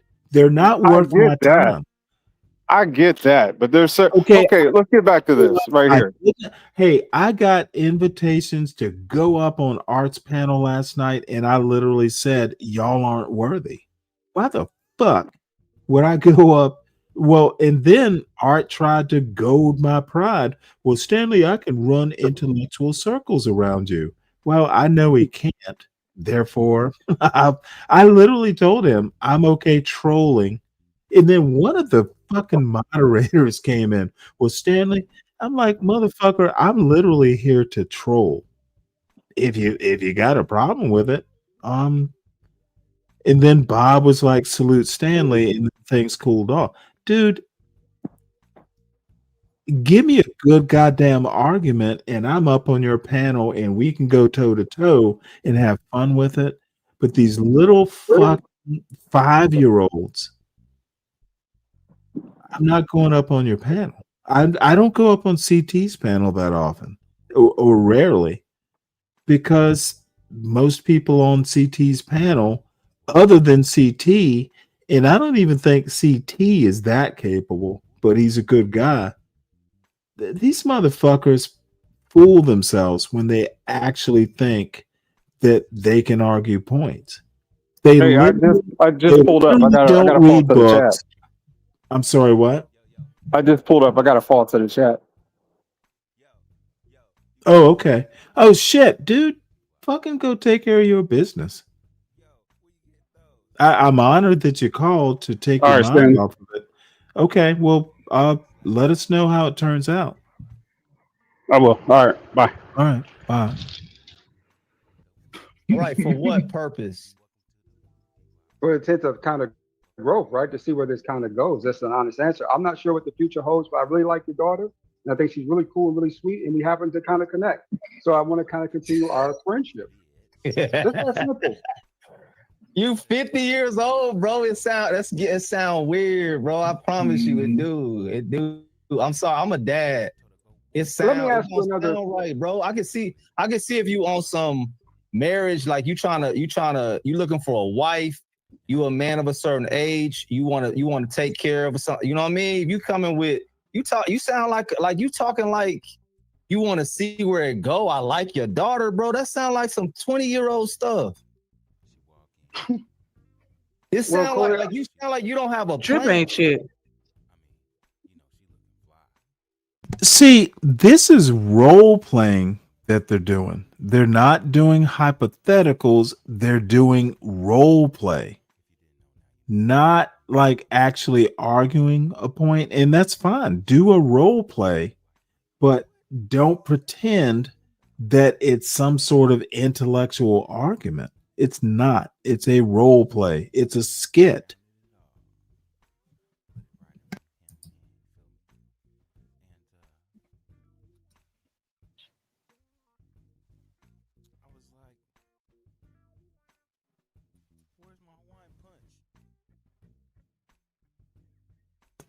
What did I do here? I don't know what. Hello? What y'all doing? There we go.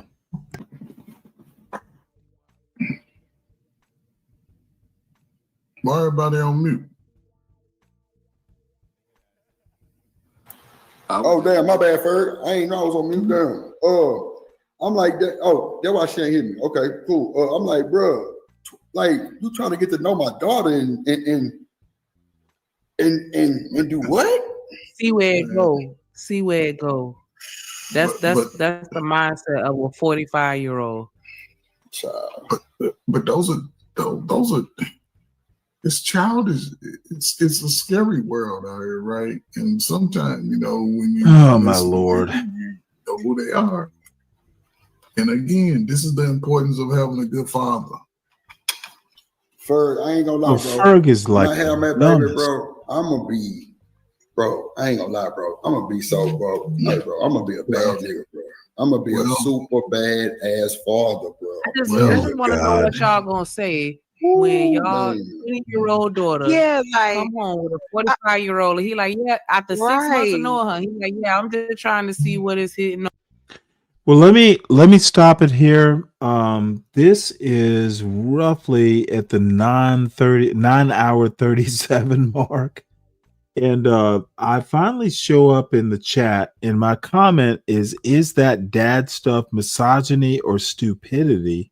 20-year-olds don't necessarily need a father. And that's it's a controversial statement, but I stand by that. And I don't understand why it, was that controversial. No, what might happen. Like word, like. You ever seen Bad Boys, Shanika? You ever seen Bad Boys? Yes. When that nigga Martin opened the door, he say, "Nigga, I need my motherfucking daughter home at 8:58, not a minute late, or I'm hunting your motherfucking ass down." But again, and nigga Will Smith got in the door. He's saying, "I'm talking about chitty hold night." on. Oh, yes, Time out. You listen. You gotta really understand. No, but here's the difference. No, but here's the difference. In the movie, she was in high school. It's a difference. I was just going off just what he said. I know, but think about your 20. But think about your 20. Think about your 20. Think about your 21-year-old daughter, 23, 24. Man. She's don't even 25. What I'm saying No, is, she in high school, Ferg. No, but he just said the he ages said of the 20. He Okay. did. He said 20. That's like One of 2 them was years 20. out of high school. When I was 20, and there was some music, so it doesn't matter. You From just 20 become a great adult at 18 years old. No, you be a man talking to somebody like that becomes a to me, and I won't be nice. Becomes that pervert type of dude to me. Oh, okay. But that's me. Okay. Why would I? But again, hold on. Why would I condone that when all of my life, that's all I was trying to do is save people from that type of environment? I was a little worried because you was kind of like just giving because I didn't even get to finish. Charlie didn't cut me out. I can't finish what I was saying. did. Okay, but I'll say this to you, and my apologies for cutting you off, but I will say this. This is literally. This is what. This is. I'm just saying. This bullshit is the biggest problem in the Black community. Okay, not being able to be objective when you make these stupid ass arguments. Listen to what Ferg says. And the other people. Yeah, motherfucker. If you've ever seen a child go from elementary school to middle school, from middle school to high school, kids actually develop fairly fast. And, if you keep your 18-year-old daughter in your house and treat her like your little princess, no, she's not going to develop. Okay, sometimes parents are responsible for the fucking arrested development of the kids. Saying like y'all can cook. Go ahead. You know what I'm saying? I ain't got to moderate because it's y'all. Yeah. So, go ahead, bro. Is it just like let you be serious, ADS, or you be because I know sometimes people will get up here and say certain things because they know like they gonna kind of get smoked for it, and they like the back and forth, or like what? Like are you be dead serious? Like what's the angle, my brother? Well, thank you for the question, Corey. What up, Marcus? And I'm serious. What's wrong with it? Can you tell me you said the commonalities, right? That's usually based upon individual. Believe it or not, you can find commonalities with just about anyone if you actually put the effort for it, but you shouldn't have to in that type of scenario, right? But even then, you have commonalities. Like, for instance, what I'm saying? It's going to sound crazy, but my last chick loved ASAP Rocky. I listen to his shit too. Little shit like that matters in a big way, especially when it comes to women. And then for the most part, it's not like I'm just picking these chicks up and just spitting this super game and getting these women out, to do these things. It's usually a build up to it, right? Like I've seen them a couple times. They see me a couple times, right? Say hi. They might not say hi back. See them again one day. They say hi again. Start talking.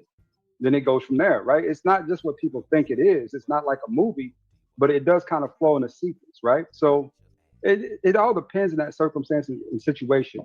Now, as far as what I expect, not much really. I don't have high expectations for women like that nowadays. You know what I'm saying? To be able to build with and stuff like that.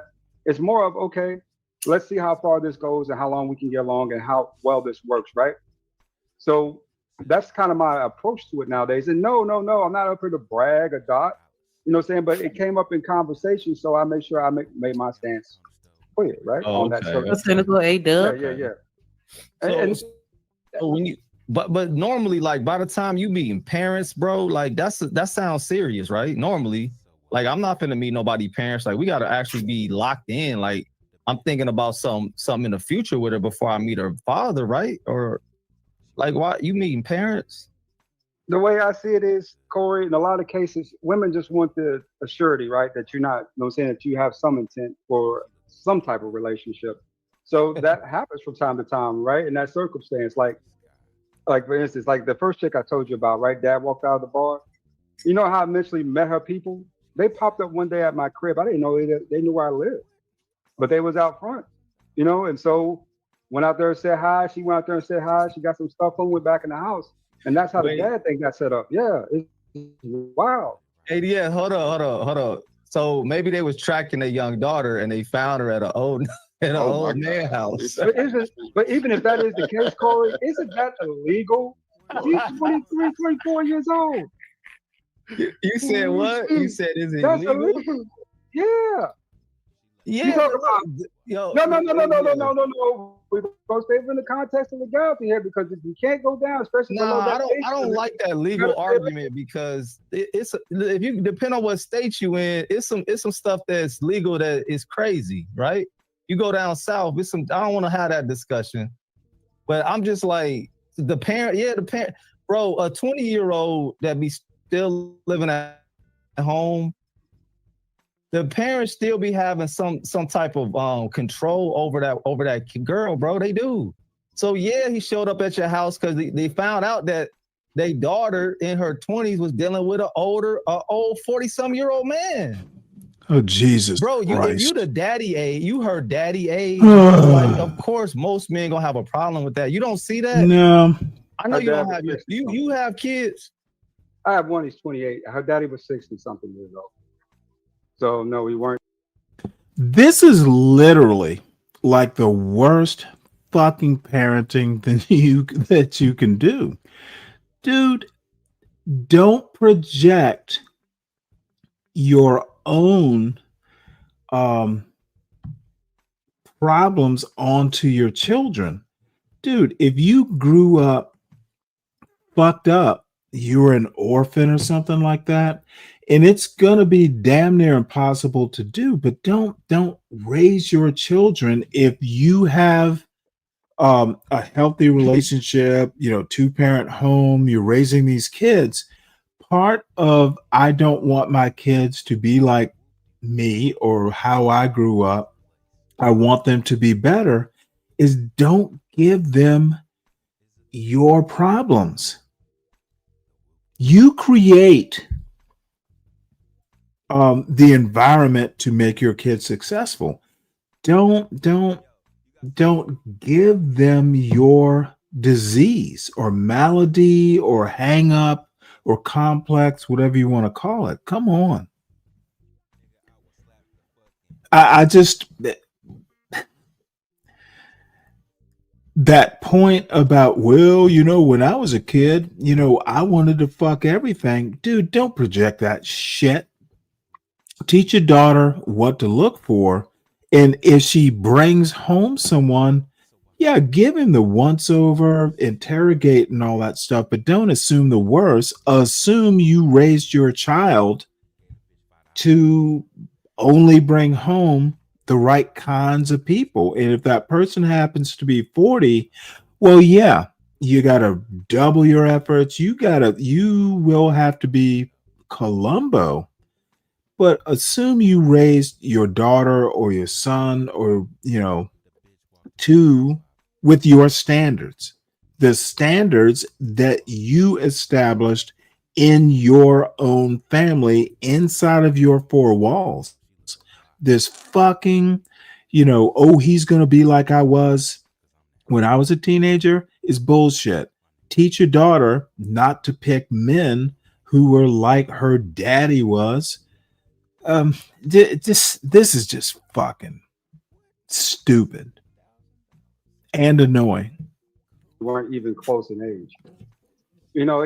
For matter of fact, I think if I'm correct about this, I could be a little off, but I think the story that she told me about her parents is that her parents were 10, 15 years apart or something like that. Her mother was younger.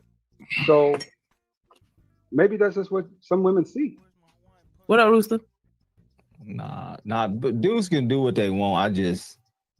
I don't know, man. I'm not, as a father myself, I got daughters. Man, to me, if one of my daughters brought home wanted to introduce me to a 50-year-old dude, 45. Don't make me older than you. Don't make me older than you, Corey. Okay, you 48. All right, well, okay, 40. I got 20-some-year-old daughter, a 40-year-old man. It's gonna be a problem. I'm gonna have. It's gonna be. It's not. I'm not gonna be like, oh, okay. Because what you like, for instance, ADS. What do you want with my daughter? Not my daughter, but you know what I'm saying. That's gonna be my question. Like, what are you looking for? Like, what do you want? What do you want with her outside of the obvious? She's a beautiful young lady. What do you want with her?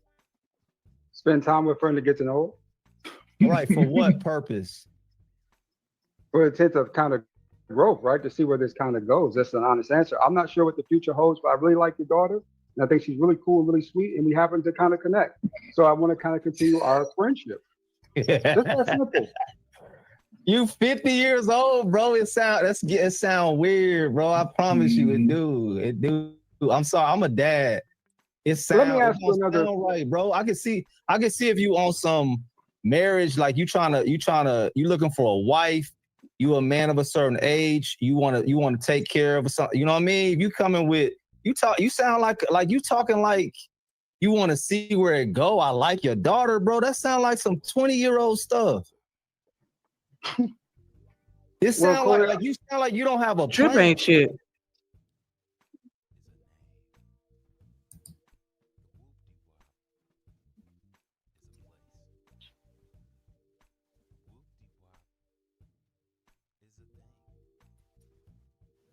Hello? What y'all doing?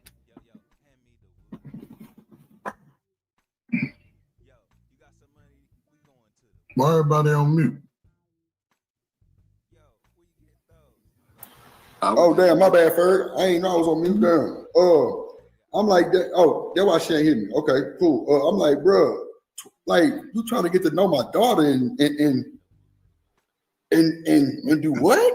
See where it go. See where it go. That's the mindset of a 45-year-old. But those are it's childish. It's a scary world out here, right? And sometimes, when you listen to people, you know who they are. And again, this is the importance of having a good father. Ferg, I ain't gonna lie, bro. When I have my baby, bro, I ain't gonna lie, bro. I'm gonna be so, bro. Hey, bro, I'm gonna be a bad nigga, bro. I'm gonna be a super bad ass father, bro. I just want to know what y'all gonna say when y'all. Dude, your dumbass is gonna be so scared of not hurting your daughter. How about just fucking stop telling us what you're gonna do and just enjoy the experience? But Drip's young, so I've been in Drip's place. I remember a boss of mine.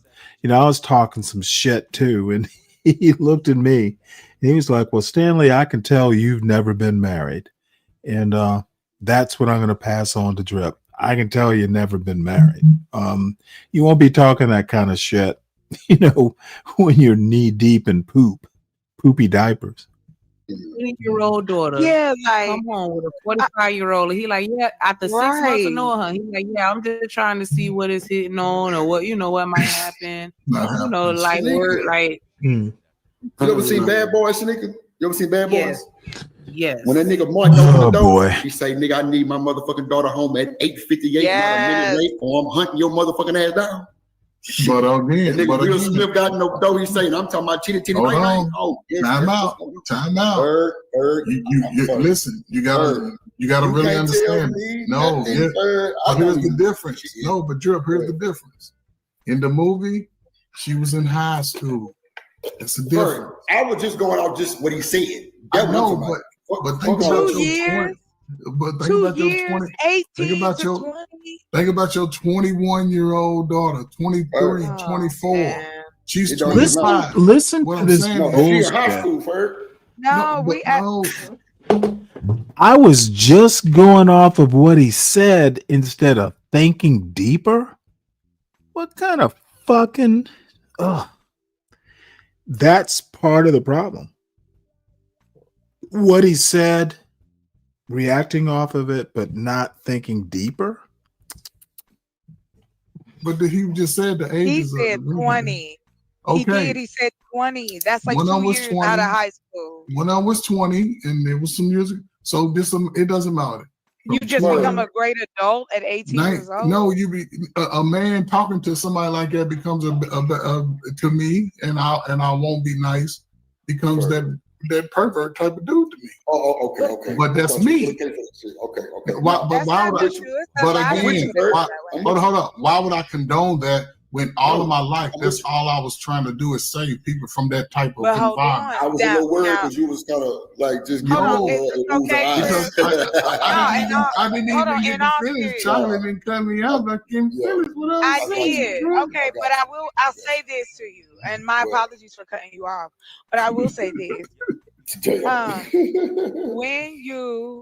When you the way that you put it, I that's why I find it hard. Like, you can see the empathy in that with the male side.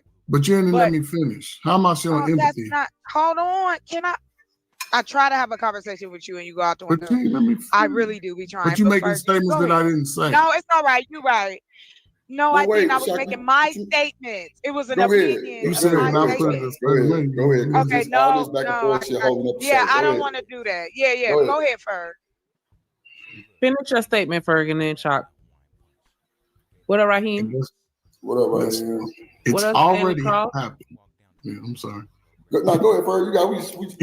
This situation has already happened. So I'm going to take that as if I saw this as a father, an uncle, a brother, anybody, and I got an attractive sister, daughter, anybody, and any nigga come over looking for them, and I don't care if I live there, I just popped up, and any niggas 45 years old and over, it's gonna be a problem. Yeah. And you may have to leave and come back when I ain't there. No, but you better not ever come back, son. But again, I can't really control it beyond that incident. But when I have the conversation but see, this is what I'm saying. This is why we don't have conversations throughout the process. For a young woman to even be thinking about giving that type of man of attention, then there's a lot of information she wasn't getting from the man in her life. Because she would look at it. That's just like me going up to a 30-year-old. I would expect a 30-year-old to be like, "Oh, dude, you a creep." I couldn't be like, "But no, you're an adult." I'm like, I'm saying, I get what you're saying, but I feel like that's kind of like, and I get what you're saying as far as there's something about her that's a little off to where she's comfortable with taking a man that old to go meet her daddy in such a quick period of time where they haven't even established anything serious and they're not even in a relationship. Because this nigga talking about we gonna see what it is. Like, he not even identifying himself as a boyfriend or someone that wants to be a boyfriend. Because when I'm around niggas and they come around my family, they be like, "Yeah, I'm her future husband," or they say something like that. Like, this nigga like, "Yeah, I don't know, we'll see what it is." You're not walking away. You're leaving on a stretcher. If you leave, play with it if you want to. My son.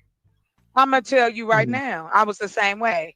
My brother is dark, handsome, beautiful, young black man, and I've had old, crotchety ass women trying to get your old ass over there.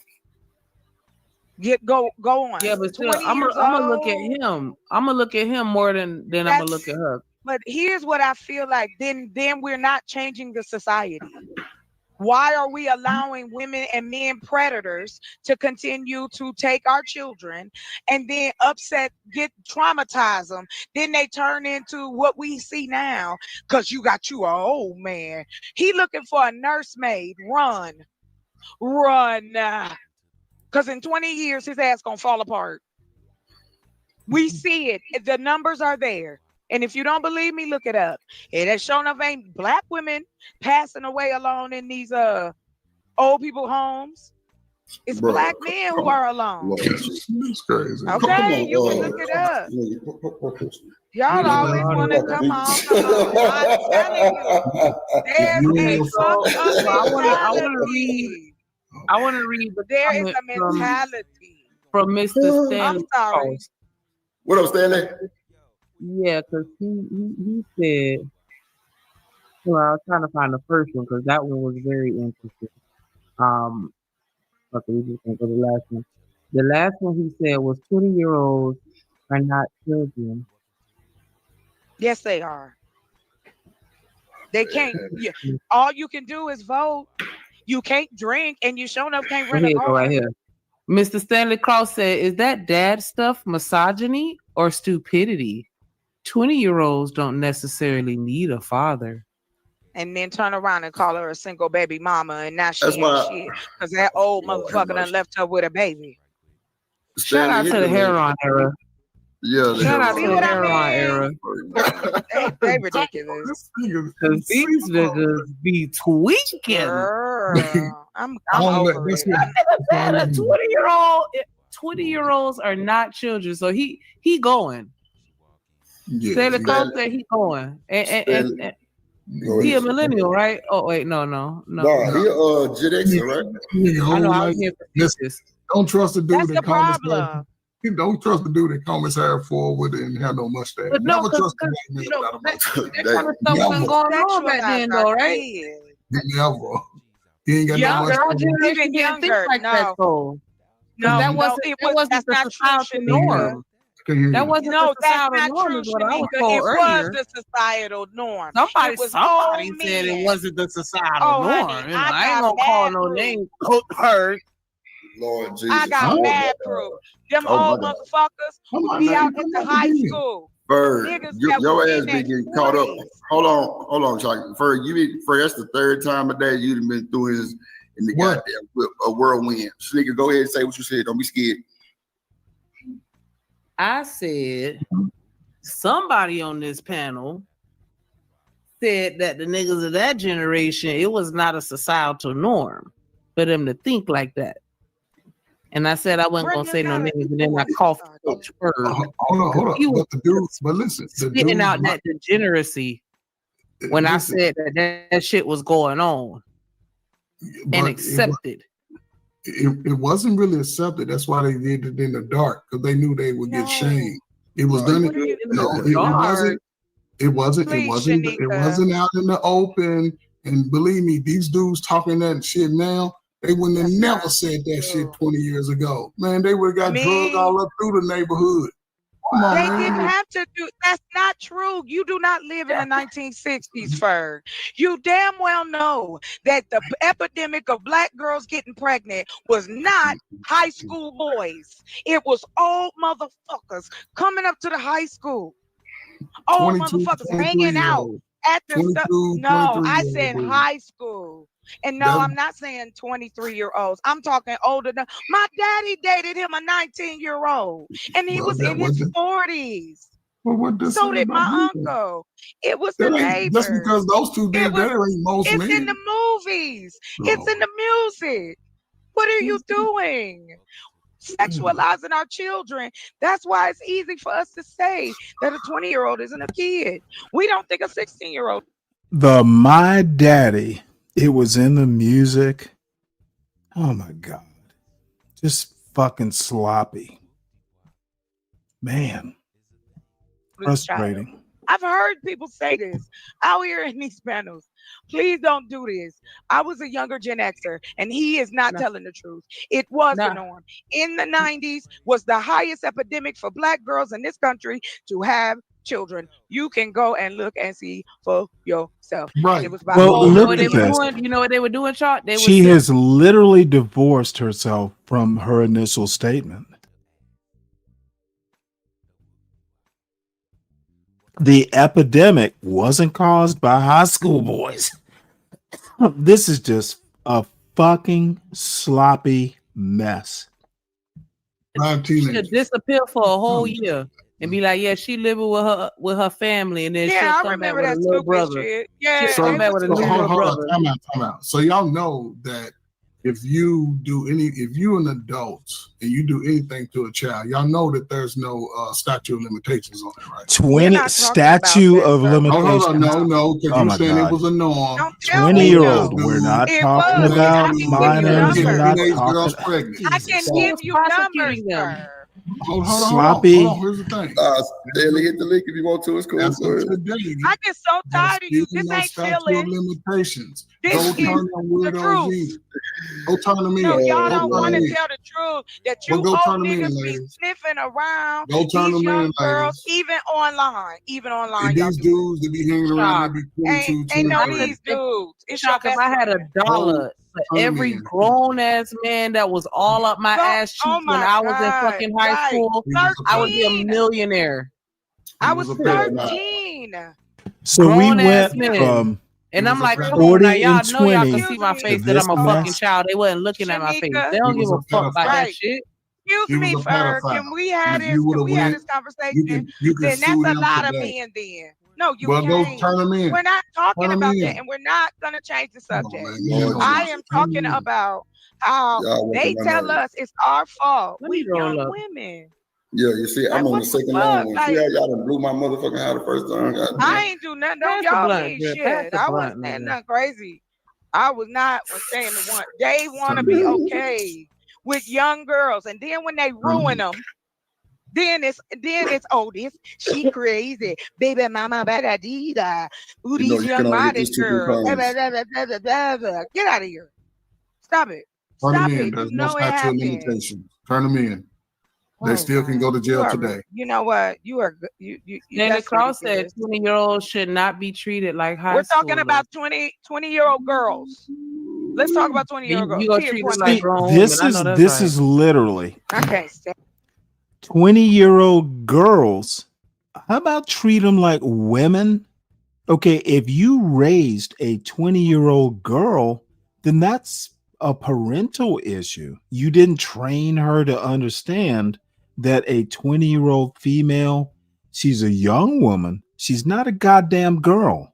What the fuck? We're infantilizing 20-year-olds now? Could that be part of the problem? Andrew. I got so He tired of that said, shit. I was so glad. Mm, Shanika, there was a time in my life I was so glad that I got fat. I'ma just keep it 1,000.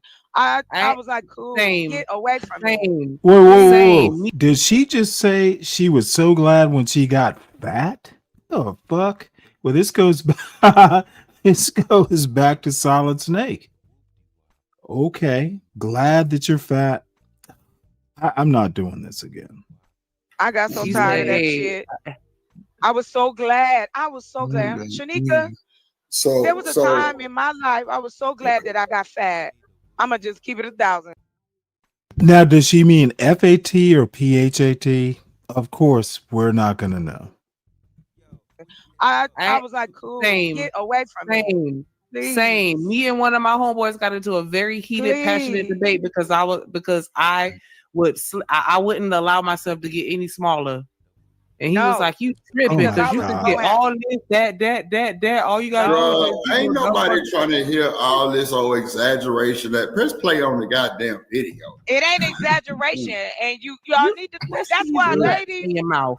we need to have a conversation of our own. They don't want to hear it. I know it's okay. I'm just saying this shit don't make no fucking sense sometimes, and y'all keep saying the same bullshit Because you're over and not over and a over. woman. I'm Niggas high, keep chocolate. doing it. Fuck, respect So my am motherfucking weed. Open your motherfucking eyes. Man, you worry about the Shit. wrong motherfucking thing. Shit, press play. No, I don't. I'm worried. My first mistake dude, don't go up and talk to people who are high.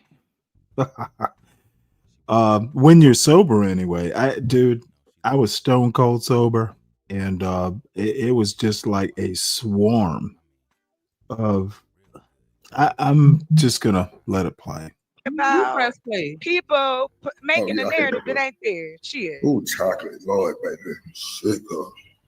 I ain't gonna lie. You know what?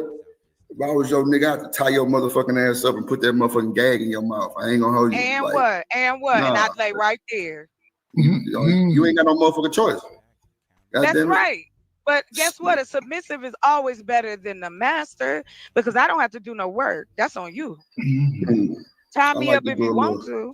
I like to be drip the 2-man dripper. Oh my God. There you go. Wear a tube belt. Get your candle. Well, what? Good, See what I'm saying, Shanika? Now you gonna say what I said minutes ago. Oh, y'all some pussies, bro. Like, okay, well, listen.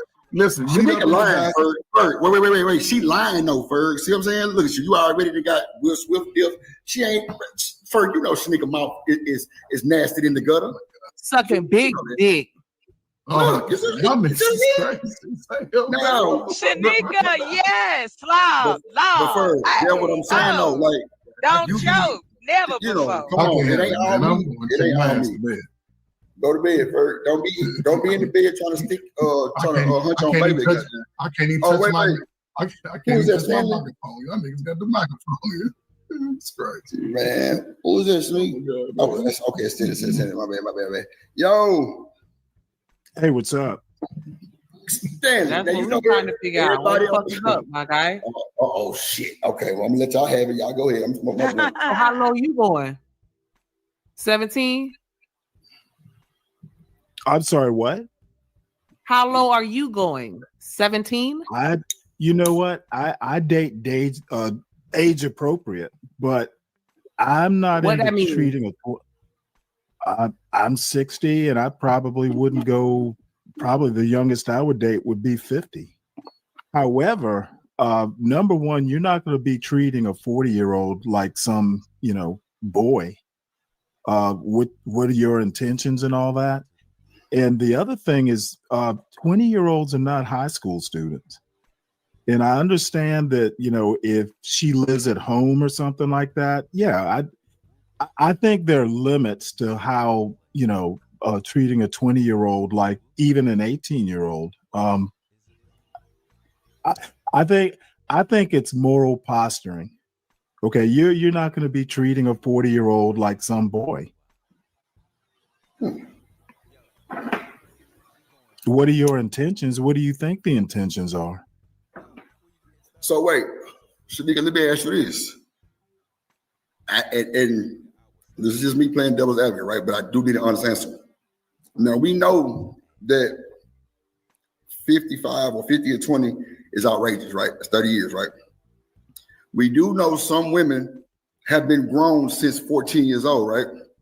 And literally provided and everything, right? And very mature, right? Listen to this bullshit. Right? So watch this. And like I say, this is me playing devil's advocate. What is the woman's intention? It don't matter. No. Yeah, I'm playing devil's advocate. I'm playing devil's. Hey, bro. It doesn't matter. Don't do that bullshit. No. I really want to know. Like, I'm just playing devil's advocate. Like, I know what's going on because this is what happened, and I definitely stood on business. I'm just saying, just devil's advocate. When you ask your daughter, "What the fuck is wrong with your motherfucking ass?" What do you expect her to say, or what you think she'll say?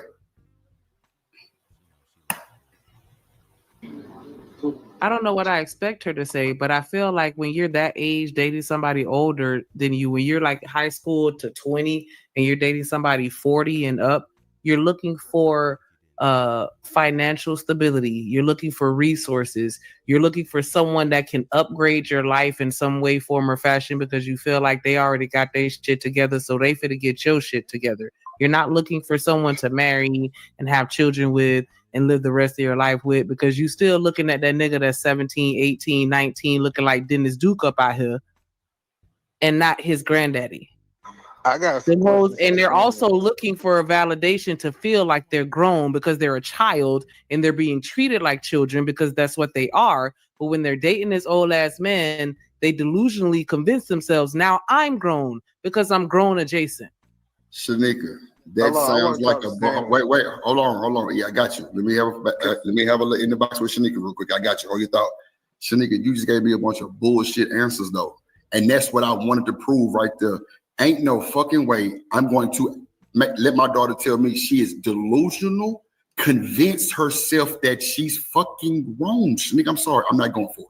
Ain't no fucking way. That's what she would say. I said that is what I think is going on in her brain. That's what I'm replying to what you said. I heard everything you said. I'm not saying that you said that. I'm just saying that would be something I wouldn't accept. Like as me, if I was a parent, I'm just saying this. We would nail ADS ass to 9 crosses, literally back to back through every last one of them, right? But are we right? Like we know that motherfucker is gonna right? Like, cause that shit it's so cold when he was just so smooth saying that shit. It kind of like had you in a like you ain't want to say nothing because it was just insane. Like I'm like, wow, this motherfucker really like he's standing on it. But anyway, I'm just saying, what are we going to tell our daughter going forward? We ain't gonna tell them nothing. Hold on, the problem. You can't. If she loves him, Daddy, I love him, Daddy, I love him. What we gonna say to him, E? Listen, he's the problem. That's easy to say to push off. E, come on, bro, have a good conversation with your boy. Truth. I'm just telling the truth. He is the problem. I'm so sick of men talking about they the leaders, and he's the problem. We want to follow the follow. We want to blame the follower. No, I'm playing devil's advocate as to say like if you say it was a single mom. Say it was a single mom. What is she gonna tell her daughter?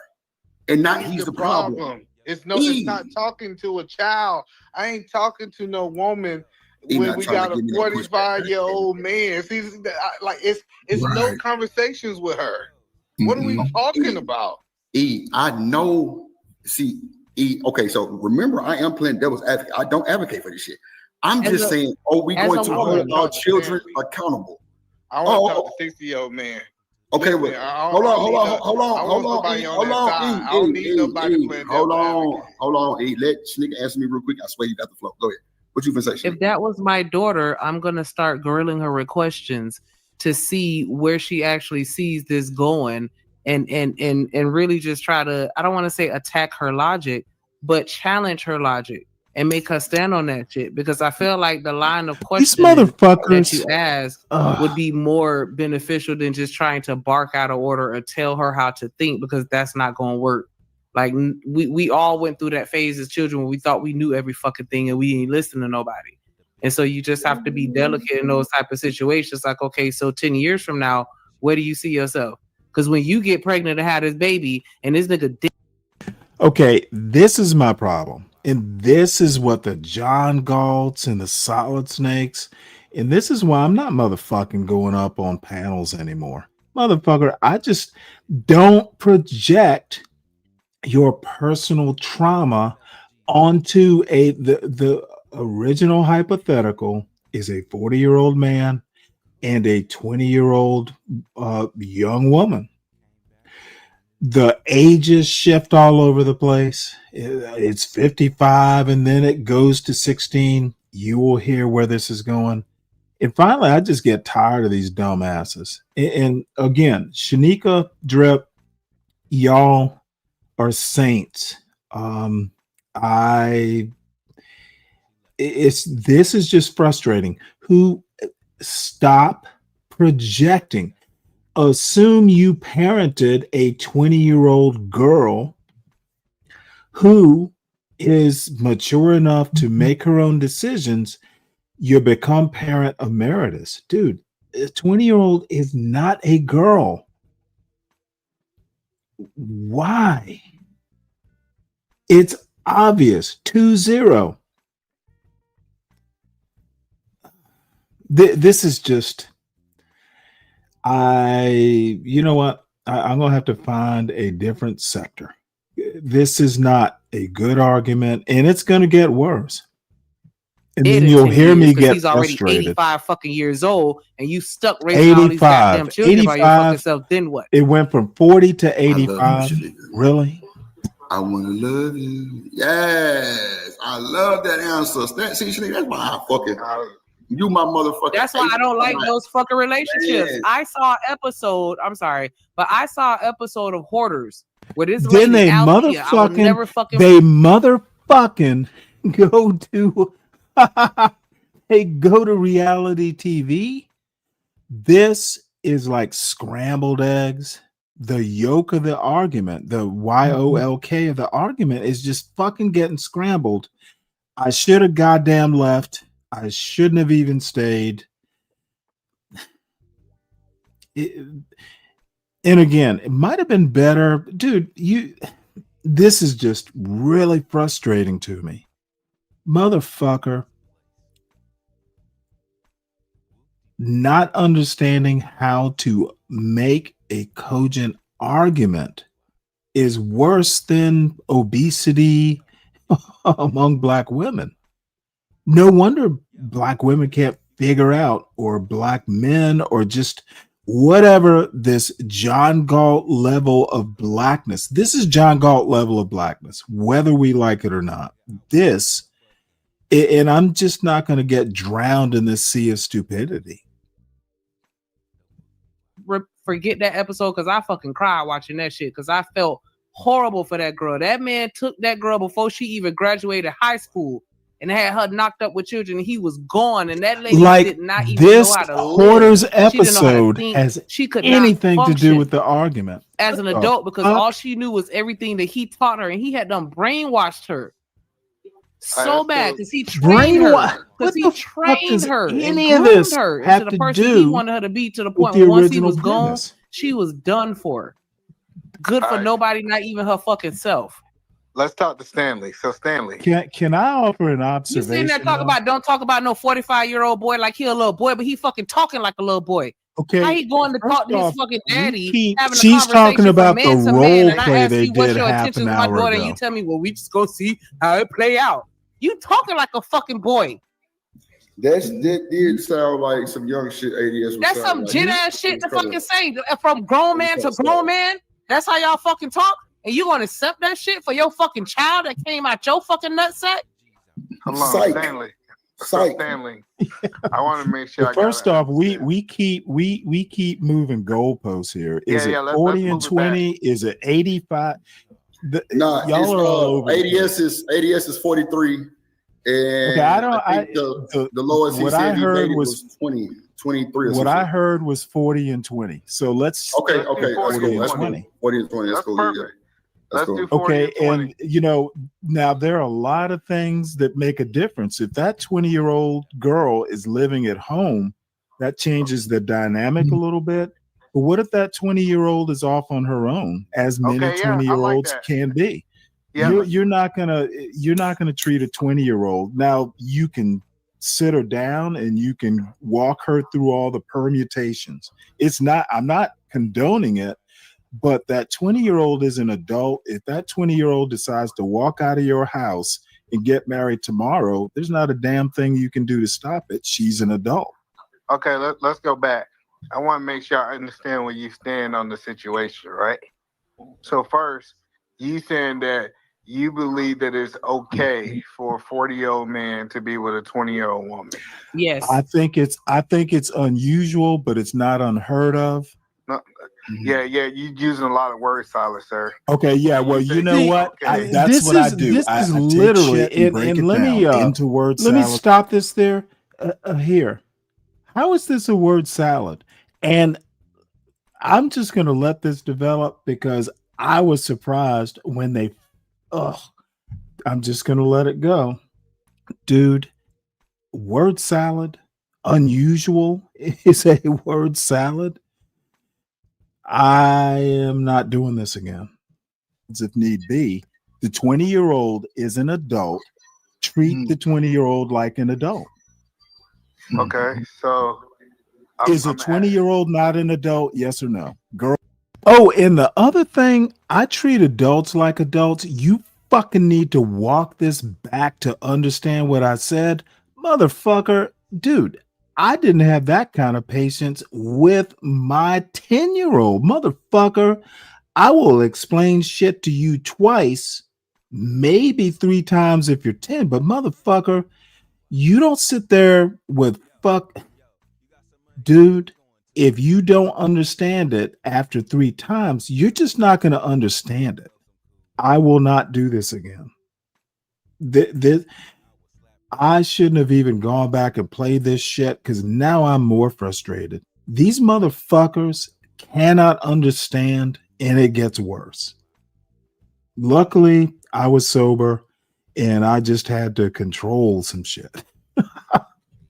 Is a 20-year-old on average genuinely completely self-sufficient where their parents not helping them with shit? I don't want to hear all that. Is a No. 20-year-old an adult or not?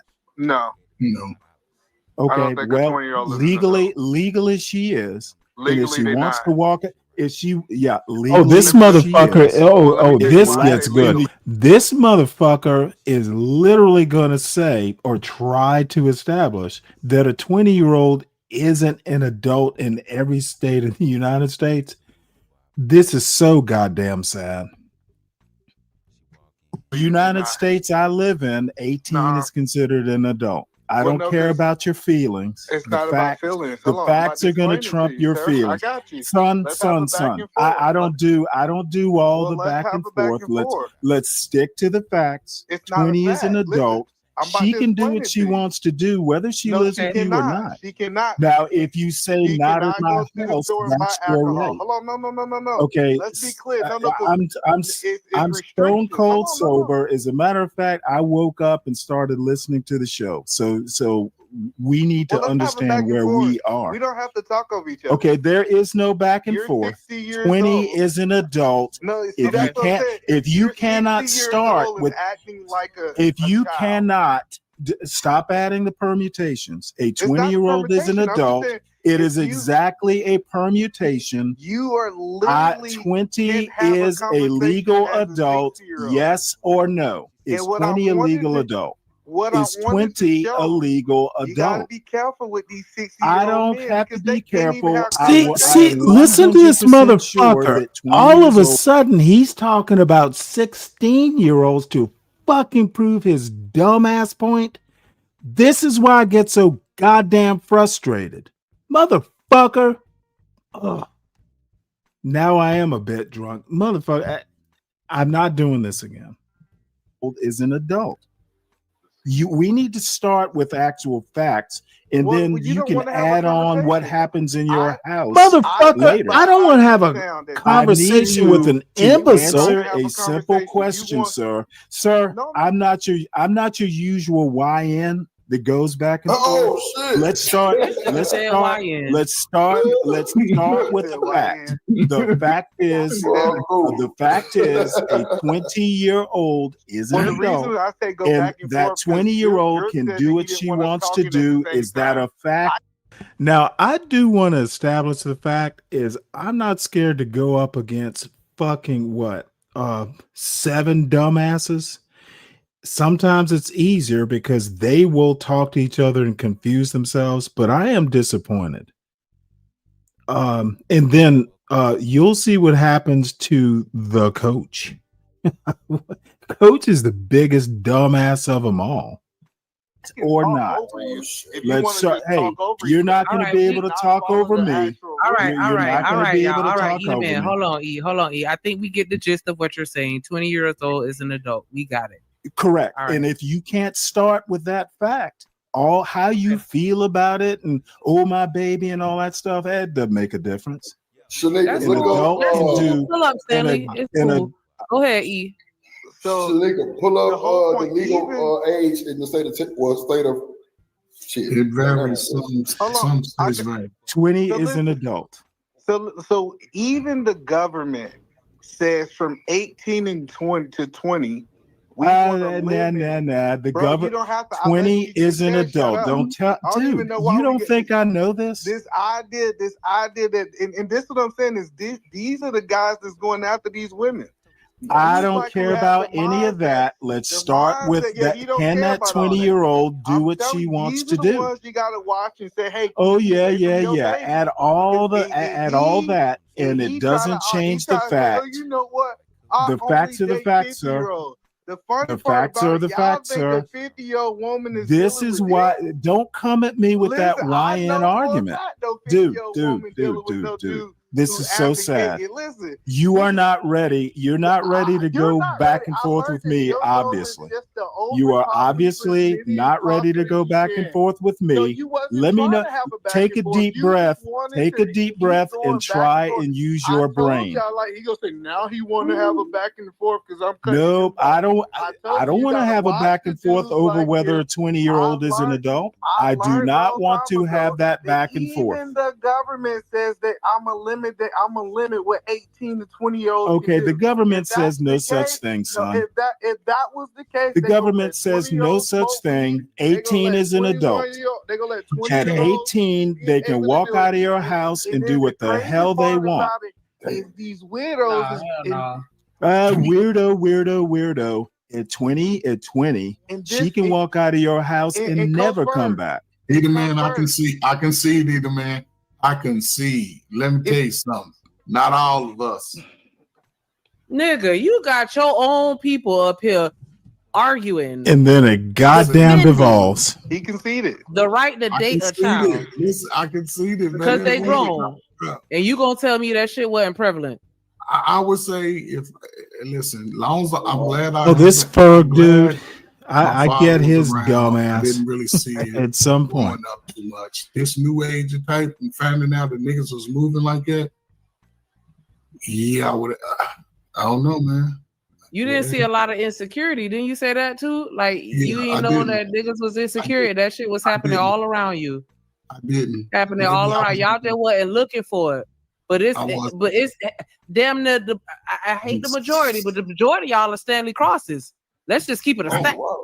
Let's just keep it a I stack. forgot to mention all of a sudden, I become the problem. I literally told them that I'm not going younger than 50 if I go at all. But all of a sudden it's the Stanley Crosses of the world. Really? I'm not doing this again.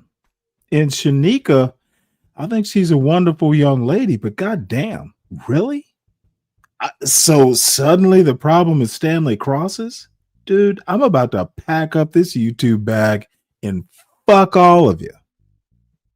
That's looking at them hoes that's walking out the high school saying, hey, she's 17, You she don't legal. know me very well, do you? I She literally legal. just said She's legal.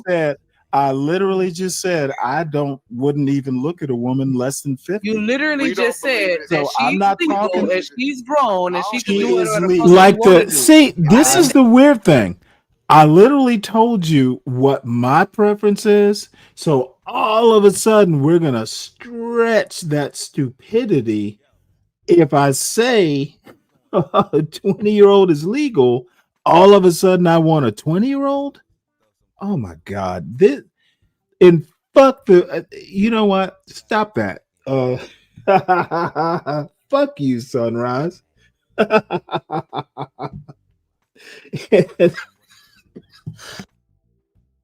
I'm guilty of arguing with people who are not ready to argue. I should have just let them like fucking just be high and speak their foolishness, but I'm not doing this again. Hey, I didn't mean when I say Stanley Crosses, I don't mean that you're gonna go for a 17-year-old, even though I don't believe that whole 40. I thought it was 20. Now it's 17. I don't buy that shit. 17. Is it 17 or 20, Shanika? She's advocating for it. I told y'all, you gotta watch it. You said that 20 is an adult. That's person that's legal. 20 you said is they're an legal. adult. 17-year-old is legal. 18-year-old is legal. So how is that any different? Hold on. Don't tell me what we crossed the line at 20. Like you can't go any lower than that. Again, moving goalposts. That's why I don't even like coming up into these 20 is the limit. conversations. 20 is the limit. 19 is when it's offensive. I don't think. Hey, I'm dealing with this cold, hard fact that an 18-year-old and above is a legal adult, and they can do what they want. Now, should they do it? That's a different argument.